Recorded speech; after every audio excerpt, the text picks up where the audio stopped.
Welcome to Fanfiction Audiobooks. American Comics, I'm Superman and my wife is Wanda. Chapter 81. Isn't Superman more fragrant than Spider-Man? Gwen closed his eyes because of fear, and at the same moment, tearing air sounds sounded in the air, followed by the sound of huge objects colliding. Gwen, who closed her eyes, opened her eyes after finding no movement, but did not see Dr. Lizard, who looked like an ugly monster again. On the contrary, what Gwen saw was a person standing in front of her, wearing a blue tights and a red cloak. A man with a perfect figure like an ancient Greek sculpture, and this is the well-known superhero all over the world, Superman. And Dr. Lizard? It had already been punched into the wall by Liu Feng, unable to move. Facing all this, Gwen covered her mouth in disbelief and widened her eyes. Superman, is it real? Just kidding, this is Superman. The most famous superhero in the world has even become synonymous with heroes. This not only attracts countless young boys, but naturally there are also young girls looking forward to being Lois, looking forward to the appearance of such an indomitable superhero in their lives to solve their problems. Gwen naturally fantasized about becoming Lois when she was a child, expecting that Superman would appear when she was in danger. But now that Gwen is 18 years old, she is naturally more willing to believe in science now. But now Gwen stands in front of such a childhood dream. And it is exactly the same as described in the comics. Who is not dumbfounded? Liu Feng, who incarnated as Superman, was floating in the air. He turned his head slightly to look at Gwen. Seeing the youthful expression on the face of this 18-year-old blonde girl, he couldn't help but raise the corners of his mouth, saying, "There is a chance to find a room for you to take a closer look, but now you should continue to run the antidote instrument." Gwen was reminded by Liu Feng, and quickly got up and went to the position of the instrument, and then typed the running code on the keyboard. During the action, Liu Feng's teasing words still echoed in Gwen's mind. Damn it, Superman's words are so sweet. Dr. Lizard heard that Liu Feng asked Gwen to continue the research on the potion. Dr. Lizard quickly came out of the wall and ran towards Gwen. But how could Liu Feng let Dr. Lizard succeed? He directly grabbed Dr. Lizard's tail, and then threw Dr. Lizard's body out of the window like a whip. With a bang, Dr. Lizard fell heavily to the ground. It was unscathed, and quickly got up, and decided to run away, but just when it got up and took a step forward, the tearing air sounds sounded again in an instant, and in less than 10 seconds, Liu Feng, who incarnated as Superman, had already arrived in front of Dr. Lizard, his red cloak fluttering in the wind. Dr. Lizard got angry and punched Liu Feng. Its fist hit Liu Feng's abdomen, and then its fist broke itself. Dr. Lizard was stunned and constantly backed away. What? Could it be that there are other tricks ready to give me the whole job? Liu Feng raised his mouth and looked down at Dr. Lizard. Dr. Lizard gritted his teeth, took out 5 bottles of medicine from his waist and threw them on the ground, and the green smoke instantly enveloped Superman Liu Feng. Smell it. Suck it. It's the smell of fear. Ha ha ha ha. After a while, you'll be like me. You. Dr. Lizard was caught off guard as he talked, because Superman was using the smoke as a cigarette. After the green smoke was exhaled from Liu Feng's nose, Liu Feng looked at Dr. Lizard in front of him like a fool, and said, "This is your trump card? How stupid." After Liu Feng finished speaking, he didn't give Dr. Lizard a chance to catch his breath. He stepped forward and beat Dr. Lizard's head with a series of fists. In Liu Feng's Superman form, Liu Feng can kill Dr. Lizard with one punch. But he didn't, because it's still useful to keep Dr. Lizard, so Liu Feng just used his strength to beat CDCF Dr. Lizard until he lost consciousness. After Dr. Lizard was completely unconscious, Liu Feng released the Superman form and called the people in his police station, asking them to come and deal with Dr. Lizard, lock him up for a few days. As a result, the policeman Chen Long, who received the call, was extremely nervous, and hurriedly said, "Brother Feng, something happened." None of the police officers in our bureau who were infected with the lizard man's potion ran away and broke free. It's time to catch lizards again, Liu Feng secretly said impatiently, and then asked his subordinates unhurriedly. Have you checked? Where did those infected lizardmen go? The police officer replied, I checked, almost all of them went in the direction of Osborne Building. Liu Feng looked up at the third floor of the Osborne Building, remembering Gwen's young and lovely face, and felt that it was still necessary to save her. In the Osborne Group building, in the research room of the biology department, Gwen has successfully developed an antidote. Gwen was pleasantly surprised and prepared to leave the building with the antidote, but unexpectedly, a lizard monster appeared in the corner of the corridor as soon as he went out. Dr. Connors? It shouldn't be. Superman should have taken care of you, Gwen said to herself. But she soon discovered that this lizard man was not much smaller than Dr. Connors. This is not Connors. But the current situation does not allow her to think. The infected lizardman of Dr. Lizard rushed towards her directly. Seeing that the situation was not good, Gwen ran away, and successfully entered the elevator at another corner. When the elevator door was about to close, the lizard jumped up and stabbed Gwen like a javelin. Fortunately, at the critical moment, the elevator doors closed. Except for a crack in the elevator door, Dawn took the elevator downstairs safely. It's just that she didn't expect that there are more lizards downstairs. What the hell, ah! 6 lizardmen, who were smaller than Dr. Lizard, approached Gwen step by step like zombies. Although Gwen held the antidote in her hand, these antidote were all injections, and these 6 big brothers would not give her a chance to inject them. Gwen held the antidote tightly and retreated, muttering, "It's over. Where is Superman going at this time?" As if he heard the call, after Gwen finished reading, gunshots rang out, and a lizard man who was about to run towards Gwen was shot and his leg was broken. Gwen followed the source of the gunshots, and saw the second figure tonight, which made her feel extremely handsome. Single-handedly, Liu Feng rolled and trotted with 2 guns in his hand, performing gun-fighting skills, fighting against one lizard man after another. Under the dim light of the gunfire, Liu Feng's handsome face with European and American skin and Asian skin was illuminated, and he broke through heavily among the lizard people. Gwen knows Liu Feng, in other words, as long as there is no one in New York who does not know Liu Feng, he is like a superhero in real life, and his popularity in New York is only the second son Superman. Under Gwen's gaze, Liu Feng ended the battle after 3 strikes, 5 cuts and 2 cuts, making all the lizardmen in front of Gwen crippled and not killed. After all, they are members of the police station, and they can recover after injecting the antidote, and they can gradually recover from gunshot wounds with Dr. Lizard's medicine. Liu Feng finished dealing with the group of young people, looked at Gwen, and then raised a pistol to point at her. Gwen was confused. She didn't understand why this imposing man called the Light of New York pointed a gun at him. Before Gwen could speak, Liu Feng fired directly in the next second. The gunshot rang out, and the bullet shot behind Gwen on the right side of his neck. Only then did Gwen realize that it turned out that Liu Feng shot and killed the lizard man who had come down from the elevator behind him. Less than 2 minutes later, all the people from the police station came over and carried away all the lizardmen on the ground.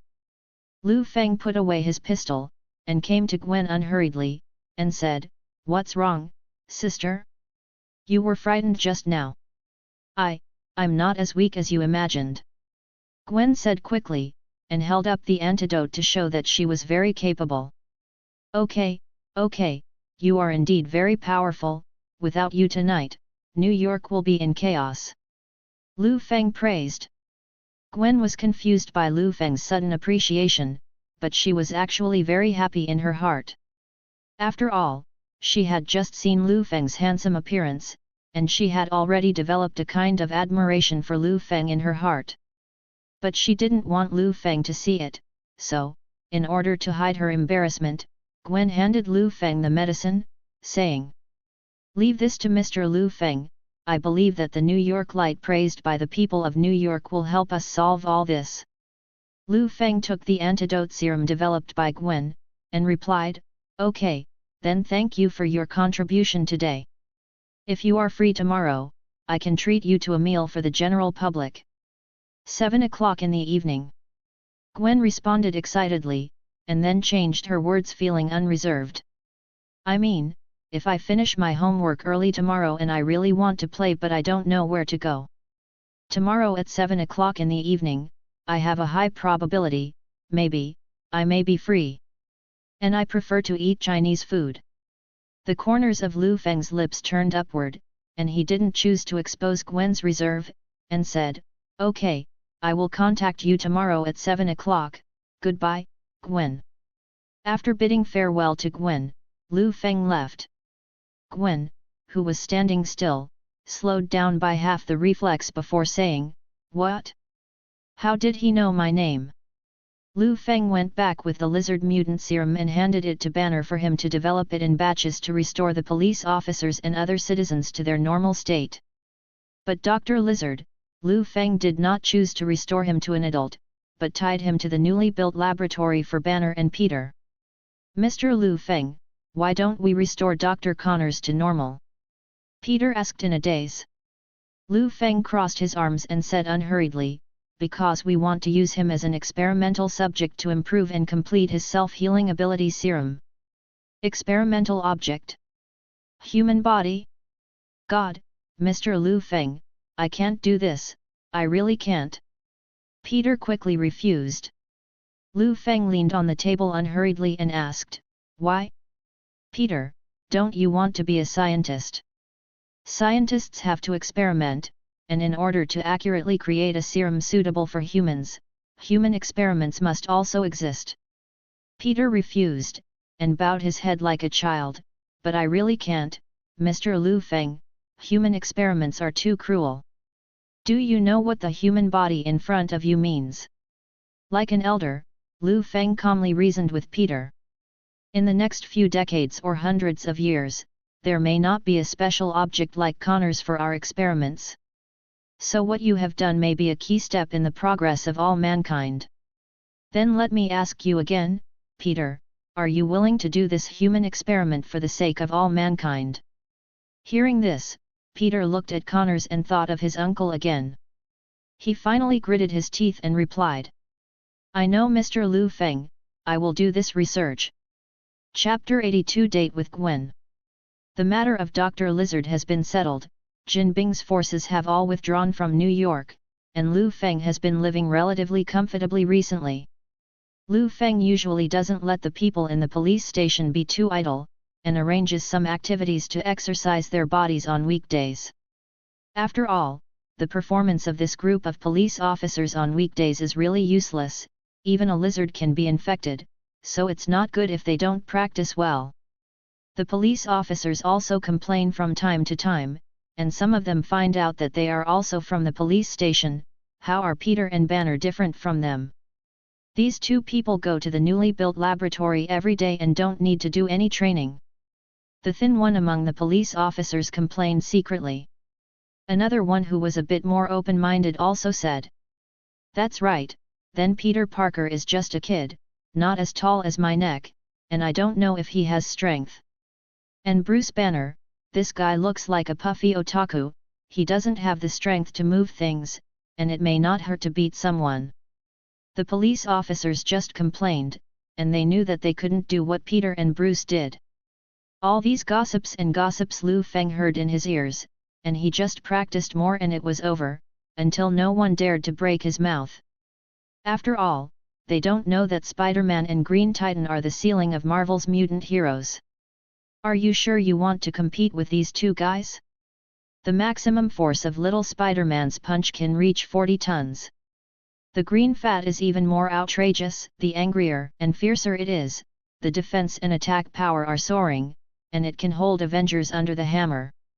Although these two people are nothing in front of me who has the blood of Superman, but the people in the police station combined are not enough for these two people to punch. Corporal punishment alone can't cure the root cause, but fortunately, Peter and Banner get along very well on weekdays. After getting acquainted with each other, I don't have any prejudice against Peter and Banner. They will even be amazed and admired by their academic knowledge and learning ability. After the police station is done, Liu Feng will also find time to go a few times. Black Mountain Prison, the most feared place for New York criminals, has given Black Widow some punishment. It has been a while since Liu Feng visited the gentle township of Black Widow last time. During this time, Black Widow Natasha Romanoff has already recovered from the super shock caused by Liu Feng and got used to life in prison. Today Black Widow was still reading a book.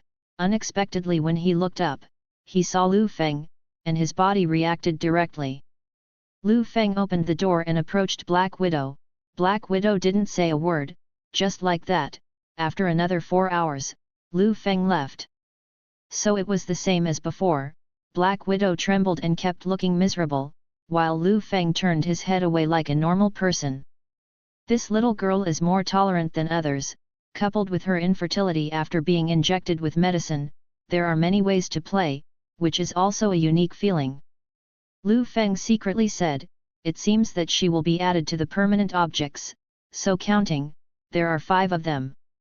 When Liu Feng was thinking about leaving Haishan prison, he suddenly received a text message from an unfamiliar number. The text read, I'm Gwen Stacy, the high school student who interned at Osborne. I helped you research Dr. Lizard's antidote last time, and you said that because I helped you save New York, so. Anyway, I'm free at 7 o'clock tonight. I still like to eat Chinese food, especially fish. You can figure it out. Liu Feng looked at the text message of this little girl, and the more she looked, the cuter she became, so she called her assistant, Police Officer Chen Long, and asked him to book a better live fish restaurant in Chinatown before 7 o'clock. After the phone call, the corners of Liu Feng's lips turned up, and he thought to himself, it seems that there will be a 6th one. Liu Feng then went to the meeting. This time he didn't wear formal clothes or police uniforms, just ordinary casual clothes. It's just because Liu Feng's figure is very majestic, and his perfect figure can be easily outlined by casual clothes like close-fitting clothes. Seeing Liu Feng whose arms were thicker than their necks, all the foreigners present gave Liu Feng admiring glances, and many of them flirted directly. But these coquettish sluts can't catch Liu Feng's eyes at all. In Liu Feng's eyes, these ordinary women are no different from trash. Fortunately, Liu Feng's strong figure can only attract people from the United States, so the Chinese girls in Chinatown will not show such unreserved behavior. Therefore, after the people from the United States left, Liu Feng regained his purity. Not long after. Gwen is here, and she is also wearing the most common clothes of good girls in the United States high school. At first glance, she is different from those coquettish sluts who often go to parties and go to bars.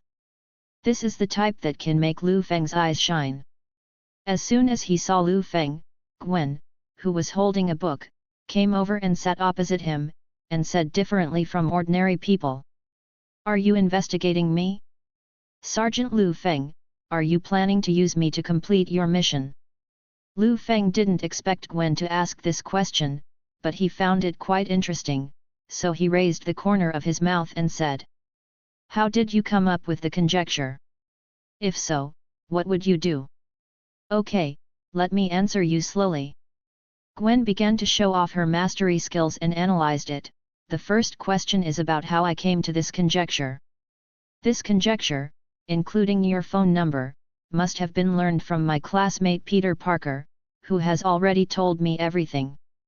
He said that you suddenly mentioned my name in front of him, and then you also said that I was an intern at Osborne Company, and you also said that I would make the antidote. Liu Feng raised his forehead slightly. The version of Spider-Man CO authored by the Dutch brother is a guy who can't control his mouth both in and out of the play, and he just explained everything when Gwen was alone. Second question, what will I do?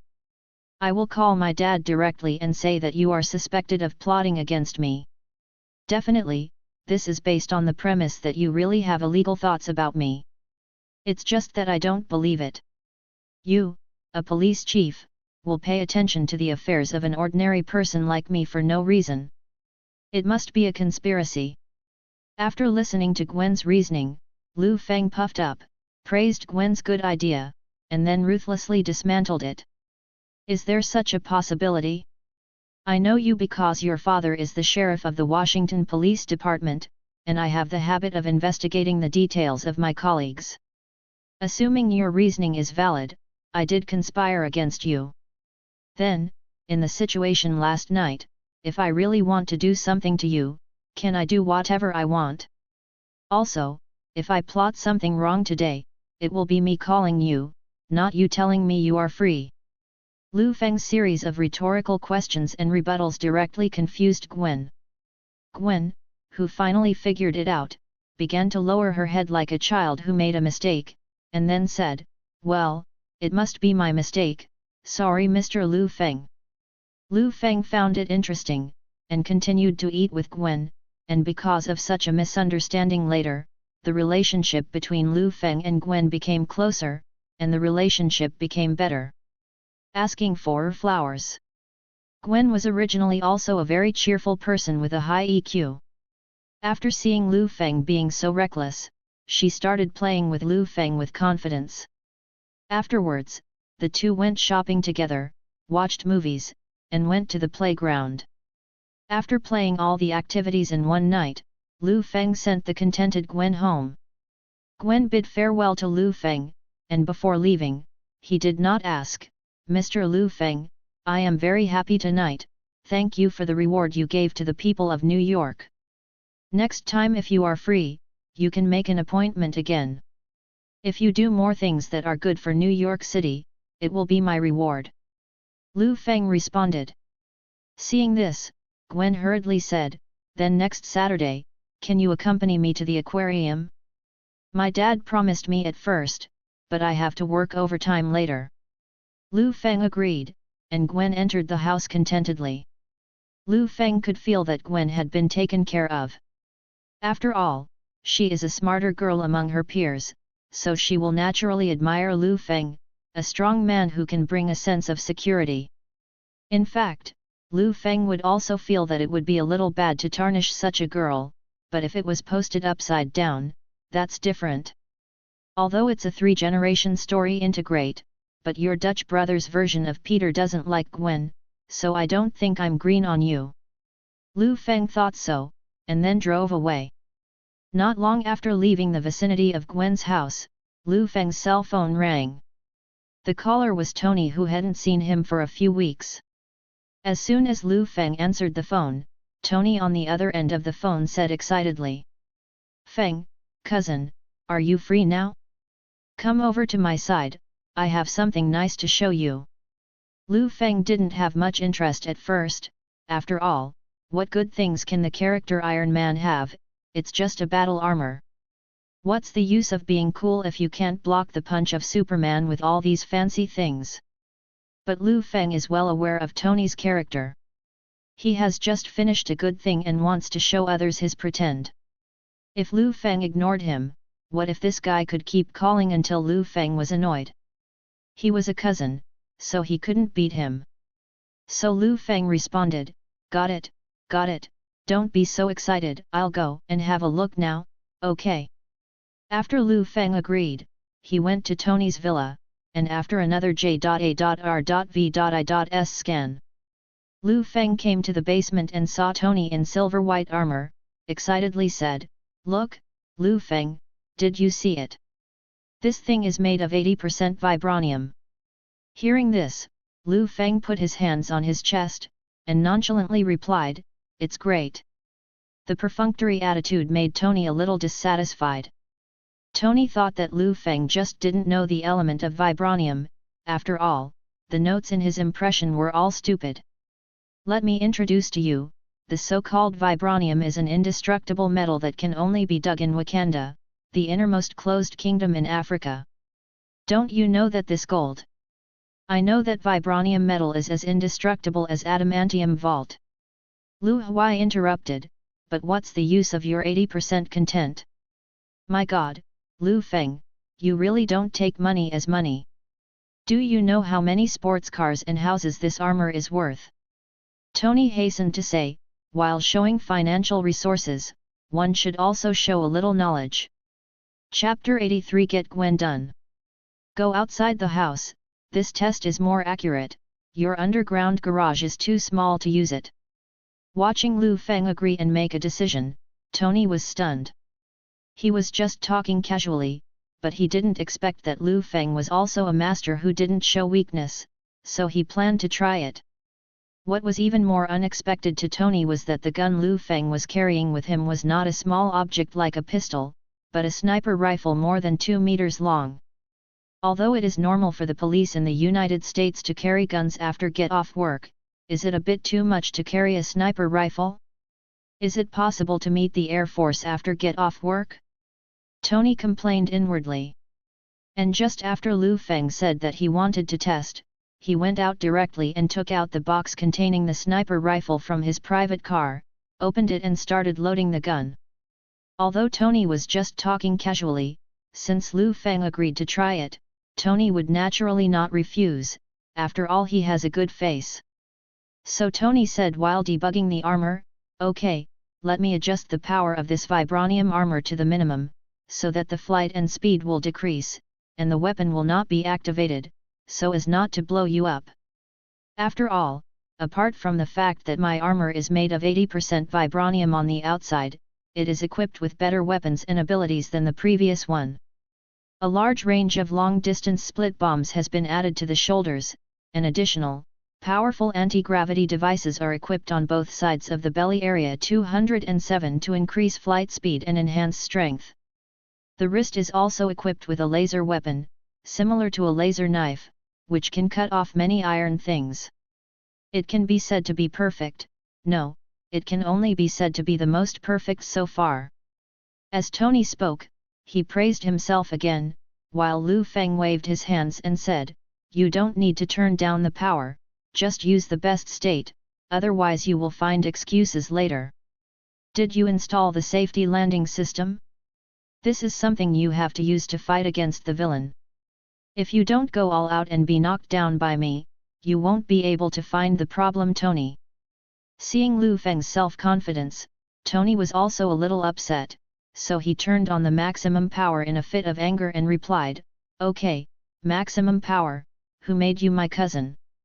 Tony turned on the maximum power and flew to high altitude.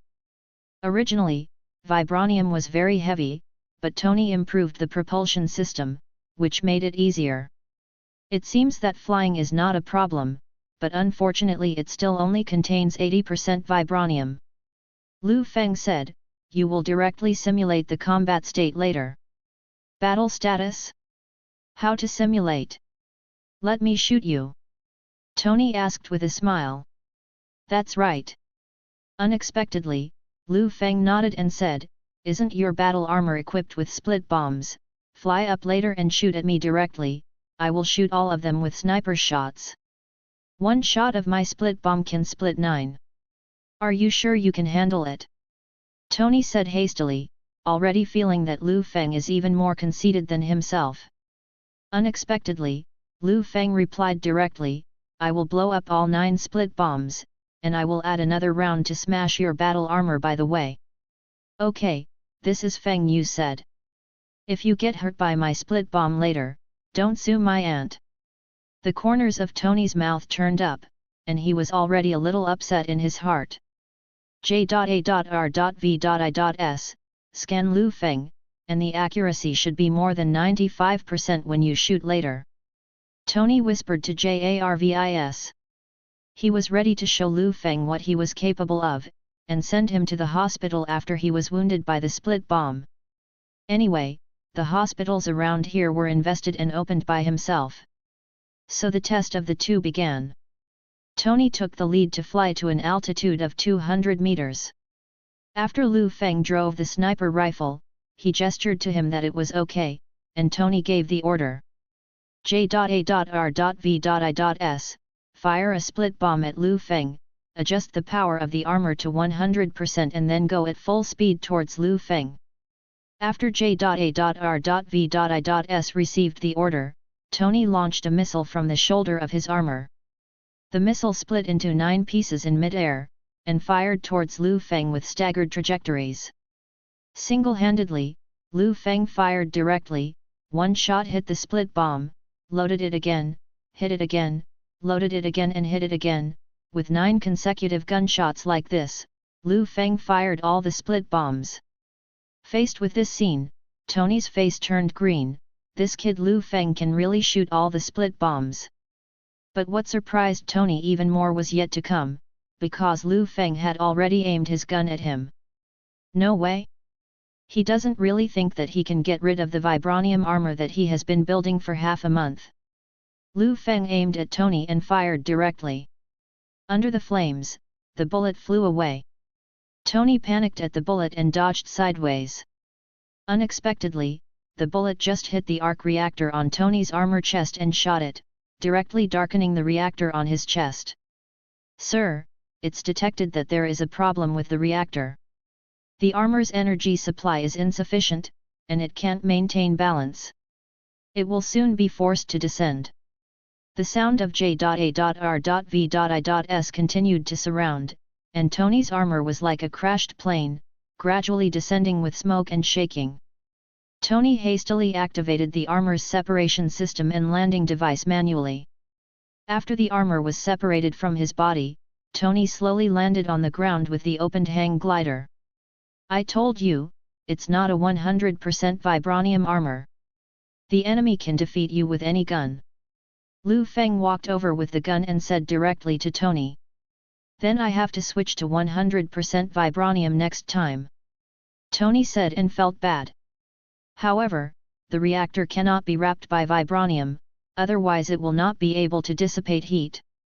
If it is completely covered by vibranium, it will be very inconvenient for me to move on the ground.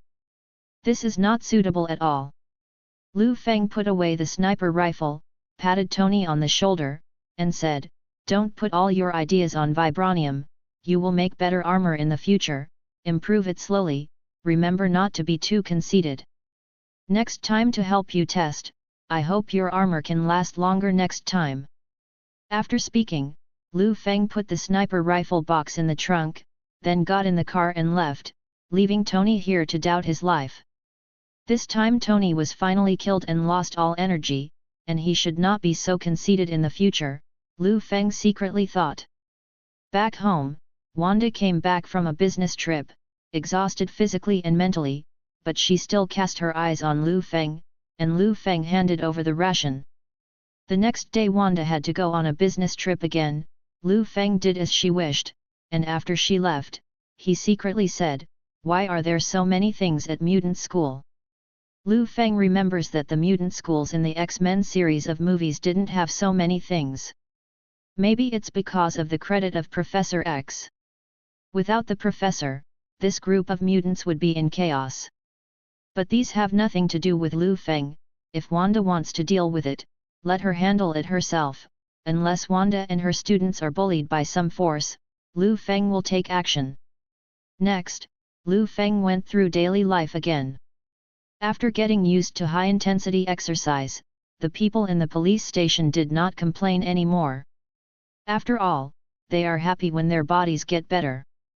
Chen Long, a Chinese boy, would occasionally thank Liu Feng, "Brother Feng, everyone is very grateful to you for forcing them to train. Now everyone is strong, but they are not very embarrassed to thank you, so they sent me to do it. Thank you on behalf of." "No need to thank you, just train well. Next time you have an accident, be smart and don't lose face to the NYPD." Liu Feng responded. The implication is that being cannon fodder is about the same as being a cannon fodder that lasts a little longer. Chen Long nodded and went back to convey. After taking care of the police station, Liu Feng's address book became busy again. First, Gwen invited them to the aquarium in the afternoon. In the evening, Betty, the general's daughter, said that she wanted to have dinner with Liu Feng, and Michaela, who is a shape-shifting King Kong, booked Liu Feng's brand for tonight.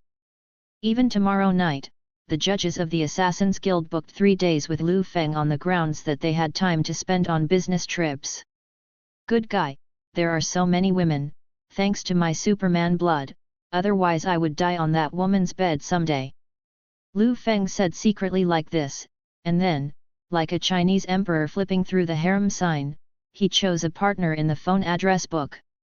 It's just that Liu Feng wasn't too entangled. Among these women, Liu Feng would definitely choose Gwen. Age is one of the factors, and she hasn't fully conquered it yet, and other women have already listened to her. How could someone still have to review after the exam? With their eyes closed, they would choose Gwen. After that, Liu Feng took Gwen to play, and the two became more and more intimate. Liu Feng also knew the character of this little girl, as long as she cared about her and showed her mature side. In short, Liu Feng only needs to remember not to take the initiative in this process, otherwise it will give Gwen a very greasy feeling, and young girls don't like greasy uncles. It was like this until the early morning, when Liu Feng planned to pass. Gwen looked at the handsome Liu Feng under the 12 o'clock bell, and unconsciously offered her first kiss to Liu Feng. The corners of Liu Feng's mouth raised slightly and he asked in a joking tone, "Do you know that I'm married? Sister Gwen." Liu Feng originally thought that Gwen would become a little more awkward or entangled when she heard this sentence. Unexpectedly, Gwen hugged herself directly, and said in a coquettish tone, "I don't care, I don't care." 5.0. Don't you want to? If you think so, I can leave. Gwen looked at Liu Feng tearfully. Liu Feng smiled slightly, "What are you kidding?" and asked if he would like it or not. How is that any different from asking yourself if you want to eat? So Liu Feng hugged Gwen as easily as a child, and said, "You'll know later." Then I went to the next stop, which was the hotel, with joy. Gwen was wearing a sailor suit, and her iconic stockings stretched out her fair thighs. Naturally, this is not what the United States high school students wear. After all, the United States does not have school uniforms. The reason why Gwen would wear this outfit was because of Liu Feng, who bought it. After all, the teacher of the Huaxia man is a native of Xiaotian, and Liu Feng in his previous life was no exception. After staying in the United States for so long, I plan to change my taste. This kind of series belongs to the existence of gold or other heaven. Gwen was not very happy at first, but she couldn't stand Liu Feng, so Gwen grew up. The next day, in New York High School, Peter in the classroom was doing homework assigned by the teacher.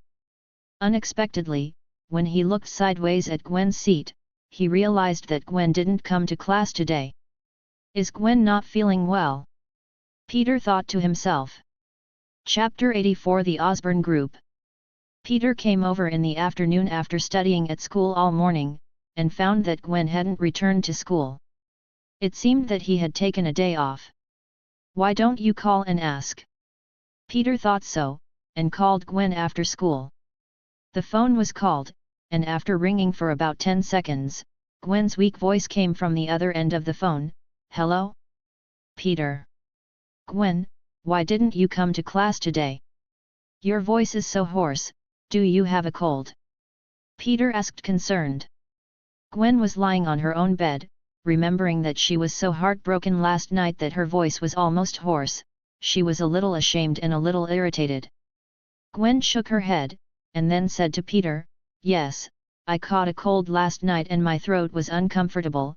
It should be fine in a few days. Thank you, Peter, for your concern. It's true that a lot of people are sick during this time, so take care of your health, Gwen." I just felt relieved, and now I'm going to the New York Police Department. As Peter said, he suddenly thought of something, and said, "By the way, you asked me about my boss, Mr. Liu Feng, last time. Have you met since then? What do you think of him?" "Liu Feng, he is good, anyway, very good." Gwen was stunned by Peter's sudden question, and subconsciously said a lot of nonsense. When Gwen came back to her senses and realized what she had said, she covered her face and felt extremely ashamed. Liu Feng definitely does. Liu Feng's lively appearance makes Gwen very confused. Gwen is not bad in her studies. She has naturally studied biology and a series of human systems, and knows what is the normal standard. But that New York Light Liu Feng is not an ordinary man at all. No, he is not an ordinary human at all. The more Gwen23 thinks about it, the more surprised he becomes. Fortunately, Peter is a slow reflex arc in interpersonal communication, and he didn't hear Gwen's strangeness from it. Okay then, you go to bed early, I'll go over there. Peter said so and hung up the call with Gwen. After the call ended, Gwen covered her eyes and rolled over on the bed, and put the quilt over her head and said, Peter, this guy reminds me of Liu Feng again. What should I do next? Just like that, another girl who was attracted by Liu Feng fell into it, and Brother Feng himself was at home with his wife. Osborne Group, inside the munitions laboratory. The Osborne guys are testing the glider. The military personnel watched from the side, shook their heads, and said, with such an effect, it is impossible for us to invest in a large number of purchases. If the final product is like this, we should end the cooperation as soon as possible. The scientist next to him was stunned when he heard this sentence, and quickly said, but you decided to try to use this glider at the beginning, and our industry will invest time and energy to build it. Now there are only a few final steps to complete. If you say no at this time, it will make it difficult for us to explain to the company. After all, you also know that many things have happened to our company recently, which has caused our company's capital to be unable to turn around, so. The military general shrugged and said, I don't know what this has to do with me. At this time, Norman Osborn came in and greeted the military, General Ounce, Mr. Fisher, it's an honor to meet you. Norman Osborn, what wind brought you? The big chairman. Fisher, a technical officer from the military, said. Definitely came to meet you and talk about business, about the glider that you talked to us before. Norman responded with a smile on his face. Fisher, a military technician, shrugged his shoulders and said, actually, we don't need the glider now. And the results of this thing are not as good as we expected, so we are not going to buy. That's not what you said before, General Ounce. Our company is short of funds now, so you can't withdraw capital casually. Norman said hastily. General Ounce next to him heard the words, and said, we are not here just to withdraw capital, there is another thing, which is the green energy potion that enhances the human body to gain strength and speed. Pharmaceuticals that enhance the human body. Norman made a look at his own scientific research staff and asked him to start introducing. Osborne's research staff quickly said, the finished product of this potion is almost done now. We did a gas inhalation experiment on a mouse before and found that his strength has directly increased to 8 times the original. If this is true, that's great. If the experiment is really successful, our military is willing to increase investment and purchase. But General Ounce asked again, are there any side effects in the experiments so far? The scientific researcher replied with some embarrassment, yes, but only once. Except for that one, the other experiments were all successful. Norman quickly added. General Oates frowned upon hearing this, and asked, what side effects occurred in that failed experiment? The researchers didn't know whether to say it or not, but in the end they said. The rats became slightly violent, vaguely aggressive towards other creatures, just in comparison, they were crazy. But this is just the only accident. It belongs to a very small error, which is reasonable. Norman said to the general. If you are satisfied with this, General, then we will soon be able to conduct human experiments. Yes, but to limit all research back to the equation stage. Dr. Osborne replied. When General Ounce heard this, his face darkened again, and he said, no, it's too slow. When General Ounce turned around, Norman whispered to his doctor, going back to the equation stage. What's the situation? Mr. Norman Osborn. Dr. Fisher from the military said. I have to be honest, General Ounce and I never supported your plan, which was approved by General Ounce's predecessor. And we are now funding another company to manufacture high-tech humanoid armor. General Ounce said to Norman. If you can't successfully conduct human experiments before the work over there is finished, and fail to complete your green energy human body enhancement potion, then we will withdraw the funds given. After speaking, General Ounce turned around and left. You all understand, right? We will come back in 3 days. When we come back, either the drug research is successful, or we withdraw the capital. It's as simple as that.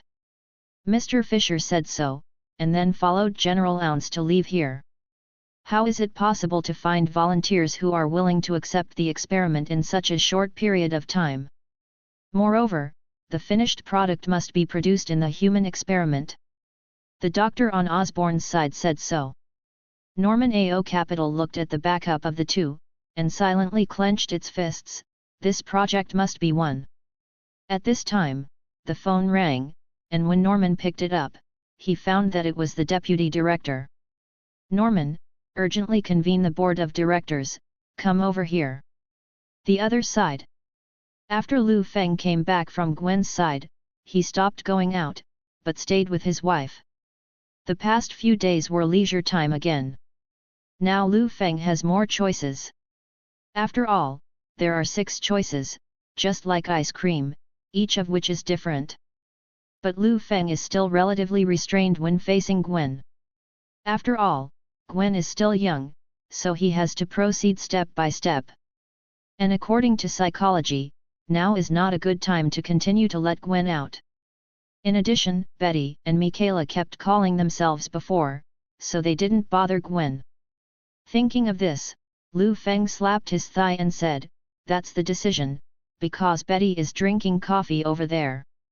In fact, Liu Feng occasionally chats with little Spider-Man and Liu Feng about these things. After all, they all come from the worldview of these two people. Every time I talk about these banners, I will reply. I have always regarded Betty as my younger sister, and I have no idea of finding a girlfriend for the time being. After all, my body is mutated now, so I still have to put more energy on my body. Although I get along well with Hulk now, even if he doesn't cause trouble, it would be a terrifying thing for me to hand over my body to him when I get emotional. Hearing this, Liu Feng recalled such a scene in her mind. I am afraid that only the Chinese people in the small days would be willing to film this kind of scene in a drama watched in the house. As for Peter, he said that he has number 337 feelings for Gwen. Said that Gwen has a kind of high-cold royal sister fan, and has the halo of a schoolmaster, Peter has never dared to approach. However, I've been fascinated by a female student in our class recently. Her name is MJ, she's pretty cool and approachable. Peter described it to Liu Feng as if he were telling his old father about his crush. Mary Jane? She is quite suitable for you. It can be said that you are a natural match. Take care of it. Liu Feng subconsciously said. As a result, Peter said directly, "What Mary Jane?" Although the shorthand is similar, the MJ I like is called Michelle Jones. Only then did Liu Feng realize that the heroine of the Spider-Man in the Marvel Universe is not Mary Jane, but a different heroine named Michelle. And when Liu Feng thinks there is no Mary Jane in this world, Peter continued. However, there is indeed a girl named Mary Jane in our class, but she already has a boyfriend, Harry Osborn, the son of Norman Osborn, the chairman of the Osborn Group. It seems that because of the integrated characters of the worldview of the 3 generations, there will still be some people who should be there. It's just that the characters after the integrate don't have any close relationship with the Dutch brothers version of Spider-Man. It's the Osborn Group again.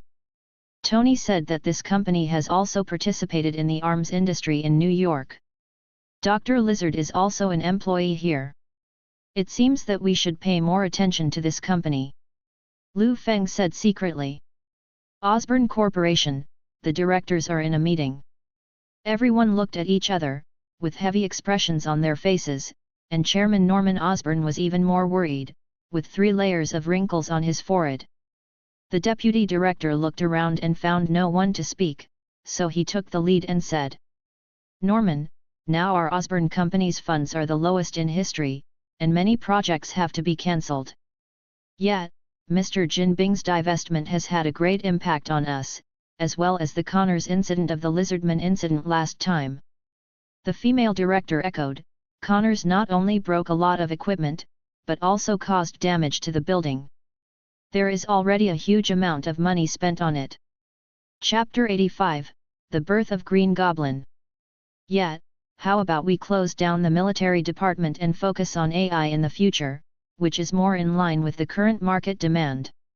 When another director responded this way, other directors followed suit. That's right, the weapon department really costs too much money. The military said they would cooperate with us before, but there is no one in sight until now, and they plan to withdraw their capital. That is, the military has always been dissatisfied with our current research results, but to achieve their satisfaction, we need to add additional funds under such circumstances, but how can there be so much money now? The other directors discussed this to see what direction Osborne will invest its funds and energy in next. There are people who talk about focus and everything, but everyone agrees that the arms department must be closed. Enough. Listening to the discussion, Norman directly said. Because of funding problems, one or two said they would close the weapons department. Do you still remember what our original goal was? We said that we will replace the Stark group that has withdrawn from the stage of history. We will become the largest arms supplier of the new United States. The more Norman spoke, the more excited he became, and he became a little crazy. But what are you planning to do now? Planning to quit the arms industry? Aren't we the same as Stark Industries? Don't you want to be like Tony Stark and make the Osborne Group a loser? As Norman spoke, Rage got up and slapped it directly on the table. His ferocious expression like a devil directly scared most of the directors. Do you think it's just playing house? Funds are not a small problem. The company has to talk about profit and loss. If the investment keeps expanding, the company will lose value. The deputy director said with a livid face, Norman, your mental state is very bad now, I suggest you go back and rest first. You are not qualified to instruct me what to do, and none of you are qualified to instruct me. Norman continued to say frantically, this is the Osborne Group Company, a company created by me, Norman Osborne. Only I can decide what to do here. What to do? We are major shareholders, let alone let you rest, as long as we are willing, we are even qualified to remove your position. Hearing this, the deputy director continued to respond coldly. You're out, Norman, go enjoy your vacation. Norman finally calmed down, put away the expression on his face, looked at these people, and nodded. After Norman and the directors finished their meeting, they left the building. Before leaving, he turned and looked at the name Osborne Group on the building. Norman clenched his fist silently, and a bold idea came into his heart. The other side. Liu Feng spent several nights of spring night with his old lover, the judge of the killer union. According to the previous agreement, the judge had to let Liu Feng use the back, and he had no complaints throughout the whole process and had to praise Liu Feng non-stop. If you really don't want to, I can let you go, but you have to kneel down and beg me for mercy in a very sincere tone.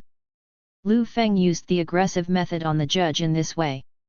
And just as Liu Feng expected, the judge said directly, I will never beg for mercy, and I am not afraid at all. In this way, Liu Feng was happy, and the judge was in pain, but the pain was pain, and the desire to win or lose was still haunting the mind of the judge. The judge didn't play tricks or let Liu Feng leave, but competed with Liu Feng like a competition. The stubborn judge persisted in all this, but quickly and slowly accepted and got used to it, with a hint of addiction as if. The time came to the morning in a flash. Different from the continuous whining at night, the hotel in the morning was extraordinarily quiet, and both of them were resting. At this moment, Liu Feng's cell phone received a text message, and when he turned on the cell phone, he found that it was from Daisy. It seems that this little girl has fallen deeply. Liu Feng said secretly. Then Liu Feng opened the text message and saw, sure enough, the text message from Gwen said. Our school is on holiday tomorrow. I want to go to Chinatown, but no one will accompany me. I wonder if you are free. After all, she was still a little girl, and she didn't want the person next to Liu Feng to be so straightforward, so Gwen asked Liu Feng to find some legitimate reasons. But Liu Feng took a look at tomorrow's day. It seems that tomorrow is China's Dragon Boat Festival, so Chinatown will be more lively. It seems that this little girl has been waiting for a very long time in order to find a chance to ask her out, so Liu Feng replied to him, yes. Afterwards, Liu Feng got up to change clothes and go back to the police station, but he got up a little too much, which startled the judge beside the pillow. The judge subconsciously said, take a break, brother, not everyone is a perpetual motion machine like you. The corner of Liu Feng's mouth raised, and he patted the judge's face to indicate that he was leaving. Before Liu Feng couldn't help but said in his heart. I really don't know if I'm a devil in the eyes of these women. But every time these women came to the door by themselves, so even if they were demons, they were the ones they provoked. Night. Osborne Group, Arms Division Laboratories. There are only 2 people in the laboratory, Norman in a white coat, and the doctor who is in charge of physical enhancement drugs. Norman was standing in front of the machine, typing codes to adjust the operation of the biological chamber, and the doctor next to him quickly dissuaded him. Mr. Norman, please don't do this, the physical enhancement potion has not been completed yet, you can't use yourself as an experimenter. There have been accidents in the process of experimenting with mice, Mr. Norman, the risk of you doing this is too great. Norman ignored the doctor's dissuasion. After typing the code, he walked to the biological cabin to check the situation in the biological cabin and said, don't be so timid, doctor, experiments are inherently risky, and the probability of failure is very small. Just listen to my advice. This is really dangerous. Let me recruit new researchers and volunteers as quickly as possible. You must not accept the experiment yourself. The researcher constantly stopped Norman and said, I'll be able to find volunteers and doctors in this field in a week, at most, just wait a little longer. The time is running out. People from the military will come to pick up the medicine tomorrow, and the company will close the weapon department within a week. Norman shook his head and said, if this experiment fails to get a contract from the military to attract investment, the weapons department of our Osborne Group will be closed directly, and we will never be able to surpass the Stark Group in this life. But Mr. Norman. The doctor wanted to say more. Norman directly ignored the dissuasion of the scientific research staff, and insisted on taking off his shirt in the darkened laboratory, and said, there is no need to persuade us, we can only rely on ourselves. If human experiments are required to produce the final product, then I must come and give me the catalyst. Seeing that Norman couldn't be persuaded, the doctor stepped forward and handed Osborne a bottle of catalyst, but he still asked suspiciously, what is this going to be used for? It allows the enhancer to enter the blood faster. Believe me, my knowledge of scientific research is no less than yours, doctor. Norman took the catalyst handed over by the doctor, looked at the small bottle in his hand, and Norman couldn't help saying, humans have evolved for 40,000 years, but they have not been able to realize the unimaginable potential contained in the body.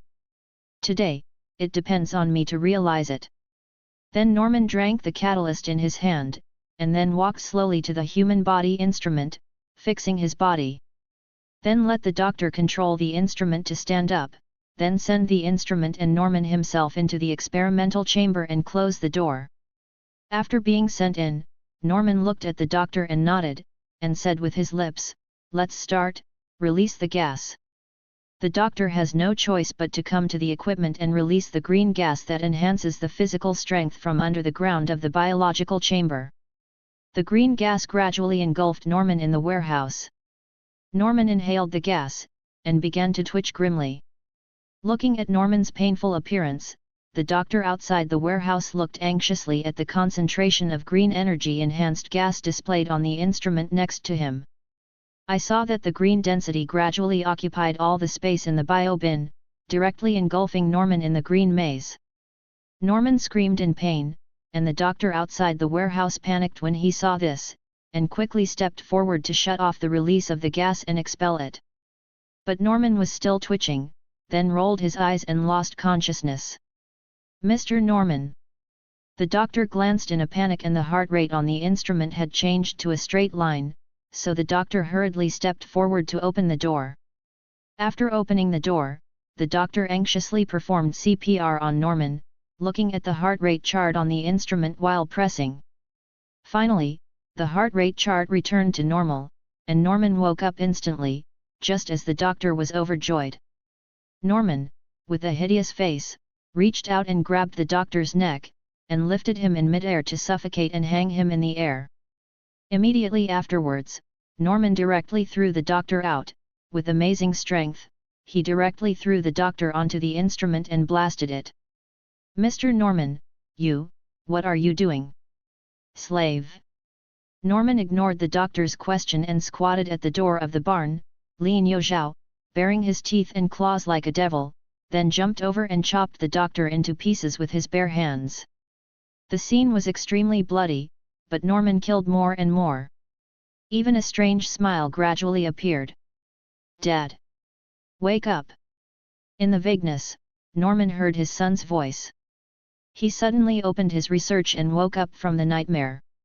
Finding himself lying on the floor of his own house, with his son Harry Osborn beside him, Norman couldn't help but breathe a sigh of relief as he watched all this, and thought to himself, it turned out that everything was just a dream. His son Harry Osborn looked at him worriedly. "Dad, why are you sleeping on the floor all of a sudden? Have you been overworked recently or something?" I don't remember anything." Norman clutched his head with a splitting headache, and vaguely heard his own weird laughter in his mind. "Mr. Osborn." At this time, a female director came from the room, walked up to Norman and said, "Dr. Trevor is dead." And the glider and flight suits in the weapon department also disappeared. The female director said to Norman, "The police are investigating the laboratory now. I don't know if you have any clues here." Norman was surprised to find that everything the director said was exactly the same as the dream he had last night, but he still responded, "No. I slept in my own home last night and didn't know anything." Chapter 86, If you don't want this woman, I will take it. Norman's memories of last night did appear, but he still dismissed the female director on the grounds that he couldn't remember anything. The female director wanted to say something more, but Norman's son quickly stopped him. "My father is not in good health now. I hope you don't bother him. If there is anything, you can let the police station tell me." "Okay, Harry, you guys take a rest first, and discuss later if you have any questions." The female director has no choice but to leave. After the female director left, Harry asked Norman with concern, "Dad, are you really okay? Do you want me to take you to see a doctor?" "It's okay, Harry, I just have some sleepwalking recently, it's a normal symptom, and I'll be fine in a few days," Norman said. Harry questioned Norman again, and after finding that he still insisted that he was fine, Harry got up and said, "Okay, since you have no problem, I'll go to Chinatown to attend the Dragon Boat Festival first. The company has received an invitation from the administrator of Chinatown, and the high-level executives will come when the time comes. If you have nothing to do later, go there together. And I'll bring my girlfriend, Mary Jane, over here and meet you by the way, so if you can come, do your best." Harry Osborn added this sentence again. "Chinatown, will all the high-rises be there?" In Norman's eyes, there was an inexplicable flash of ferocity, but he quickly returned to normal, and looked at Harry and said, "I see, Harry, I'll rest for a while, and I'll go there later." After Harry Osborn left, Norman stood up unsteadily. He clutched his head, feeling a splitting headache. He even heard another person's voice in his head. Norman vaguely felt that another character who looked exactly like himself appeared in his mind. He looks the same as himself, and has the same voice as himself, but his expression shows a ferocious smile like a devil. The figure was yelling at him, "Norman, give me your body, let me take control, let me ease your anger. Who are you? Don't stop me. Get the hell out of my head." Norman yelled frantically, then staggered a few steps and bumped into the mirror, which made his head ache even more. When Norman raised his head again and looked at himself in the mirror, Norman in the mirror also showed a strange smile at him. Then, Norman's eyes went dark, and he fell down. His head was like a blank sheet of paper, and he couldn't remember anything clearly. But after a while, Norman stood up, his eyes were completely different, and there was a strange and impotent smile on his face. The United States, Chinatown, Dragon Boat Festival. Liu Feng was accompanying Gwen to this lively place. The relationship between Gwen and Liu Feng has long been intimate, and she held Liu Feng's hand. The two wandered around in Chinatown, and Liu Feng realized that most of the people in the United States really had never seen the world. It's okay for them to be amazed by the Zongzi on the Dragon Boat Festival, but any dragon boat model, calligraphy and painting can make them exclaim for a whole day. Although it is also possible that Liu Feng was originally a Chinese, and he has been influenced by Chinese culture since he was a child, so he has nothing new about it. Perhaps this is the saying, all roads lead to Rome, and Liu Feng was born in Rome. In terms of cultural edification, Liu Feng felt that he was far behind these people from the United States with a history of about 200 years.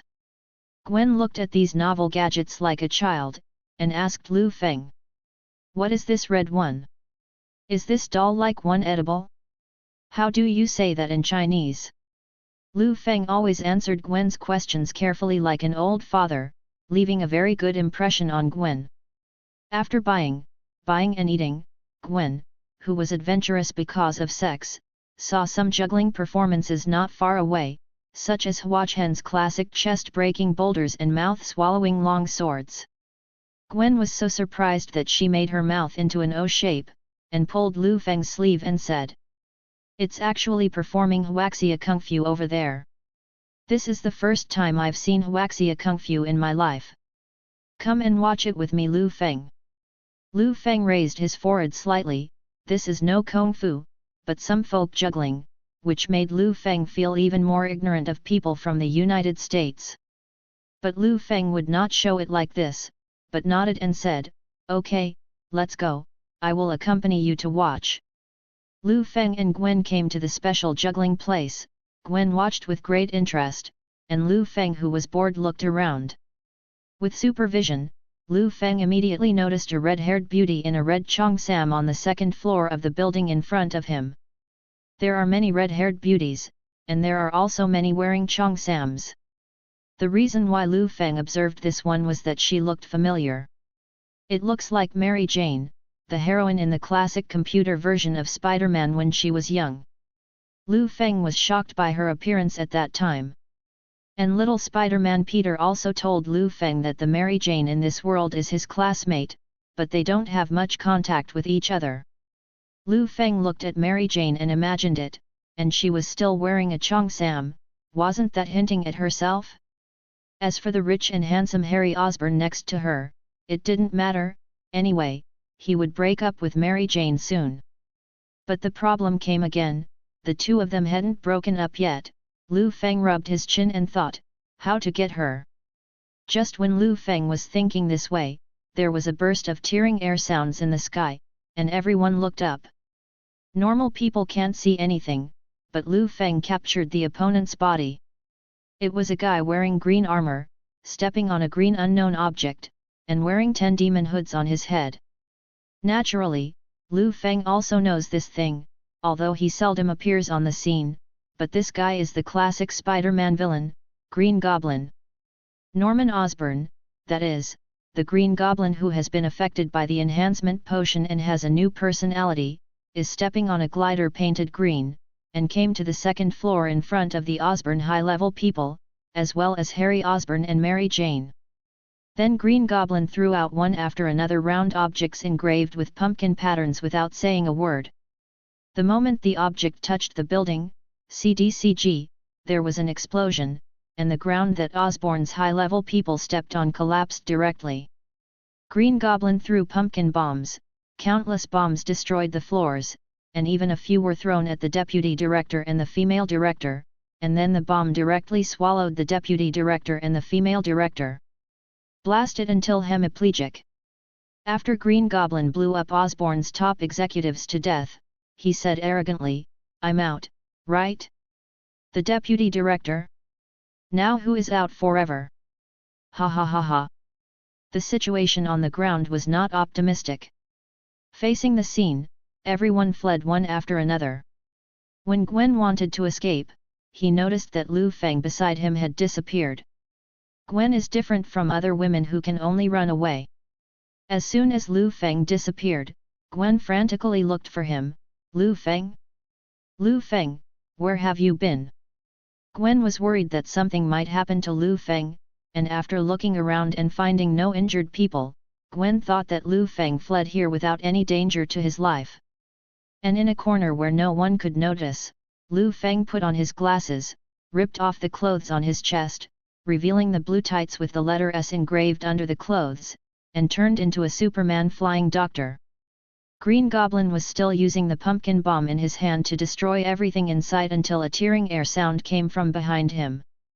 Green Goblin, who was enhanced by the potion and gained keen hearing, turned his head, and a fist from the Man of Steel hit him directly in the face. Green Goblin was punched by Liu Feng and flew tens of meters into the sky, and Liu Feng replaced Green Goblin's original position and floated in mid-air. Everyone on the ground, seeing this scene, couldn't help but marvel at Liu Feng, who turned into Superman. "It's Superman! My God, look at it! It's really Superman! The comics didn't lie to us! Superman is real!" Seeing this scene, Gwen let out a heavy breath in her heart, and said, "This counts, Superman has saved me twice." And Mary Jane on the crumbling high-rise on the second floor also saw Liu Feng's figure. Even though there was a rich and handsome man standing beside her, Mary Jane still refused to take her eyes off Liu Feng. Because Liu Feng's Superman form is so charming, this ancient Greek sculpture-like muscle does not seem to exist in the world at all. Liu Feng, who was floating in mid-air, also turned his head slightly to look at Mary Jane after hearing the heart from Mary Jane. After being glanced at by Liu Feng in Superman form, Mary Jane was even more frantic, starting to feel that the man beside her was nothing. At this moment, Green Goblin, who was punched by Liu Feng, stepped on his glider and came to Liu Feng.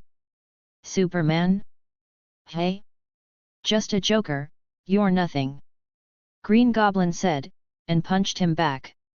However, there was a sound like hitting metal, and Green Goblin's fist directly felt unimaginable pain. While still howling, Liu Feng raised his fist and joked, "It's time for another punch, little goblin." Green Goblin panicked. The punch just now made him slow down for a long time, but Liu Feng's fist had already been smashed. There was no way to hide. Green Goblin could only throw 7 pumpkin bombs in all directions at this time. After Green Goblin was punched and flew, pumpkin bombs were thrown in all directions. Liu Feng observed the trajectory of these bombs and calculated how many bombs might hit passers-by. Accelerate directly in the air, pinch and explode one after another, catch the bombs back and forth in mid-air at an extremely fast flight speed. 2 of them will not hurt pedestrians, but one of them hit the wall on the second floor of Mary Jane. There was already a crack in the place where Mary Jane was standing, and when the pumpkin bomb was thrown over, the bomb exploded. Under Mary Jane's feet, there were collapses, and the floors were crumbling. Harry Osborn was desperately trying to hold her back. "Jane! Hold my hand! Harry, save me! Harry!" Mary Jane reached out her hand to Harry Osborn, but the floor collapsed at this moment, and Mary Jane also screamed and fell down. Liu Feng flew at supersonic speed and came to Mary Jane when she was about to fall to the ground. Floating in midair and hugging his princess in her arms, Mary Jane also reached out and grabbed Liu Feng's strong arm. The two looked at each other, and the eyes of Mary Jane, who was wearing a cheongsam, were full of admiration. Finally, Liu Feng fell slowly and put it on the ground. Chapter 87. Infatuated with Liu Feng. Seeing this scene, everyone couldn't help applauding for it, and Mary Jane gradually lost herself in the applause. In such an atmosphere, no matter who stands surrounded by people's applause, they will be affected by it and feel in love with them. What's more, the person opposite is a Superman with a body like an ancient Greek sculpture. In close contact with such a tall, mighty, majestic character, a normal-oriented person of the opposite sex would bow down to him. Mary Jane looked at Superman Liu Feng, with an unstoppable smile on her face, and asked, "Are you really that well-known Superman? Isn't it obvious enough? You can feel it, you have the right to speak." Liu Feng responded jokingly. When Mary Jane's eyes flashed with admiration, Liu Feng immediately stopped and said, "Since you are fine, see you by fate." After Liu Feng finished speaking, he let go of Mary Jane's hand, floating slightly in the air and preparing to soar into the sky. "Wait a minute, you saved me, how can I repay you?" Mary Jane looked at Liu Feng, eyes full of nostalgia, and shouted, "Perhaps you can tell me, what is your real identity?" Liu Feng left a sentence before flying away, "I can be anyone, and the one you should repay is not me. Maybe you can put your gratitude on the public security organs." Then Liu Feng soared into the sky, leaving only Mary Jane looking up at Liu Feng's back, leaving a lonely figure. She clenched her fists over her heart, as if she had reserved a spot for Superman. And Gwen, who witnessed the whole process, was actually a little depressed. Because it's like Mary Jane stole her Superman. Although Gwen knew that Superman did not belong to him, and Superman would not have sex with anyone at will just to save others, but Gwen still felt an inexplicable sense of loss in her heart. It's like among Chinese groupies, fans will feel unhappy when they see their idols cuddling with other opposite sexes, and what's more, they will frantically take off fans or flesh each other out. "Hey, what are you thinking about so much? Superman has nothing to do with me, I'd better focus on the people around me." When Gwen was thinking this way, the siren sounded. Gwen turned her head to look in the direction of the sirens, and found that the New York police had arrived, and the police officers quickly evacuated the crowd and sealed off the scene, and the leader was Sergeant Liu Feng. Liu Feng led the team, and his earnest appearance was extremely charming. Both Gwen and Mary Jane fell into it, because Liu Feng's figure is also very good. Even through the police uniform, you can still see the muscles under her figure. There is also Liu Feng's face, with the bones of a Westerner and the skin of an Easterner. I don't want people in the United States to become crazy elders after they are 25 years old. It looks like they are in their 40s. Liu Feng's face, he also looked like a high school student about Gwen's age. And the moment Liu Feng appeared, the blonde Gwen stepped forward to hold his arm, and Liu Feng would look at Gwen tenderly and affectionately. This scene made Mary Jane jealous for the second time. "Waste. What's the matter? The first person I fell in love with today, but I couldn't ask for it because he didn't want to reveal his true face, and the second person I fell in love with was actually robbed by Gwen again." At this moment, Harry Osborn, Mary Jane's real boyfriend, trotted over, checked Mary Jane's body, and asked with concern, "Jane, are you okay? There is nothing wrong with your body." "I'm fine, Harry. When Superman rescued me, he was very gentle and didn't hurt me." Mary Jane said so, and shook off Harry Osborn, who touched her hand with a displeased expression. Harry Osborn thought it was Mary Jane who was frightened by today's attack, and before he recovered, he scratched his head in embarrassment and said, "You're fine, why don't I take you back to rest?" "No, Harry, I want to go back to my own house to rest, so you don't need to send it away."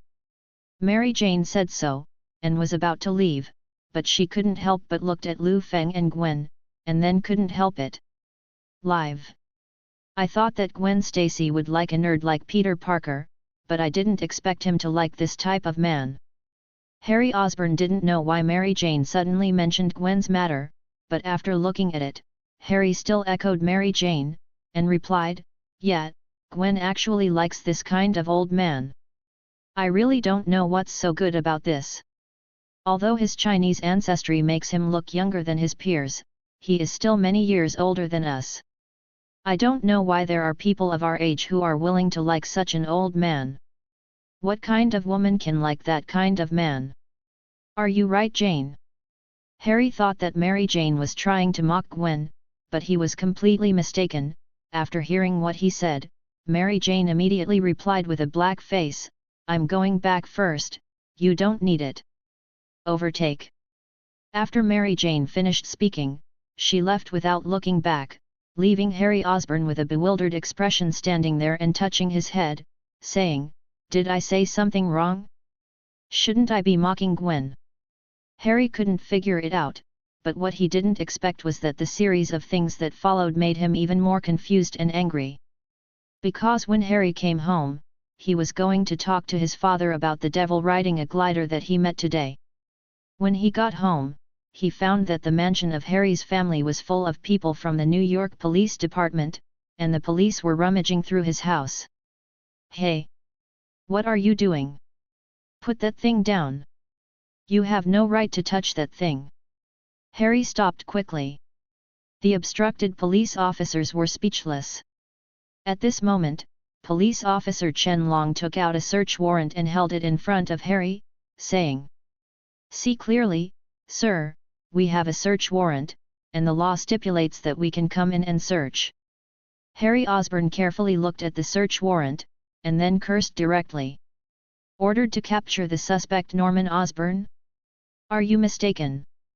You think my dad is the Green Goblin who is making trouble in Chinatown? How is that possible?" Chen Long was too lazy to explain to Harry Osborn, and continued to search, and then Harry watched with his own eyes. Liu Feng pressed Norman Osborn down the stairs slowly from upstairs. "Dad! Let go of my dad! What are you doing? He was wronged!" Harry Osborn yelled frantically, trying to go forward, but was stopped by the police officers beside him. Harry Osborn was still struggling desperately, and finally saw several police officers behind Liu Feng walking down with the green glider that had appeared in Chinatown and the Green Goblin flight suit. What? How is this possible? Dad, how could you do such a thing? It's absolutely impossible. Harry collapsed on the ground. "Excuse me, I'm a policeman." Liu Feng definitely ignored Harry Osborn, and sent Green Goblin Norman Osborn to prison impartially. After all, in the worldview of the first generation of Spider-Man, various murder motives and their evidences are really easy to find out, and it is easy to find when catching talents. Liu Feng is different from the poor Tiazi in the superhero movie, Let's Go Green Goblin Norman Osborn, but you can withstand 2 punches from Superman, your stamina is not bad. Asking for flowers. Norman remained silent. First, these things were caused by his other Green Goblin personality.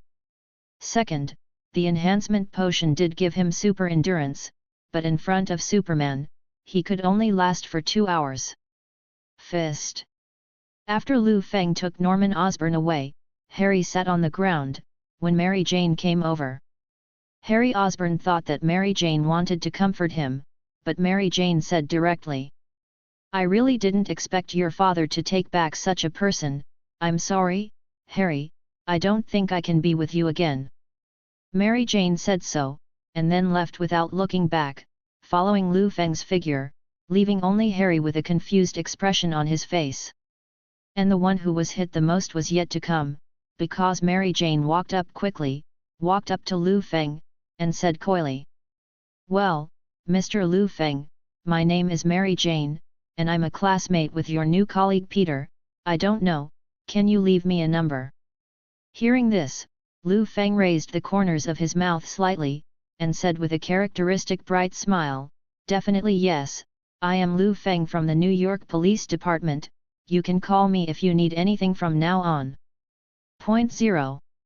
So Liu Feng gave Mary Jane his own phone number, and Harry watched this NTR happen face to face. Oh no, it wasn't NTR, because he had already been dumped by Mary Jane.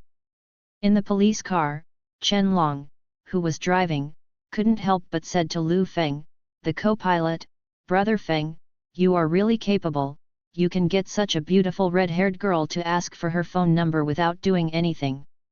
But it's a pity for the young master of the Osborne Group, Harry Osborne, it's fine that his father was arrested in front of his face, and his girlfriend just dumped him and asked another person to get his phone number. Keep driving, don't talk about these things," Liu Feng said directly, without choosing to echo Chen Long's words.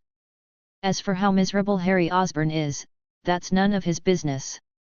Liu Feng was displeased with this guy when he watched movies when he was a child in his previous life.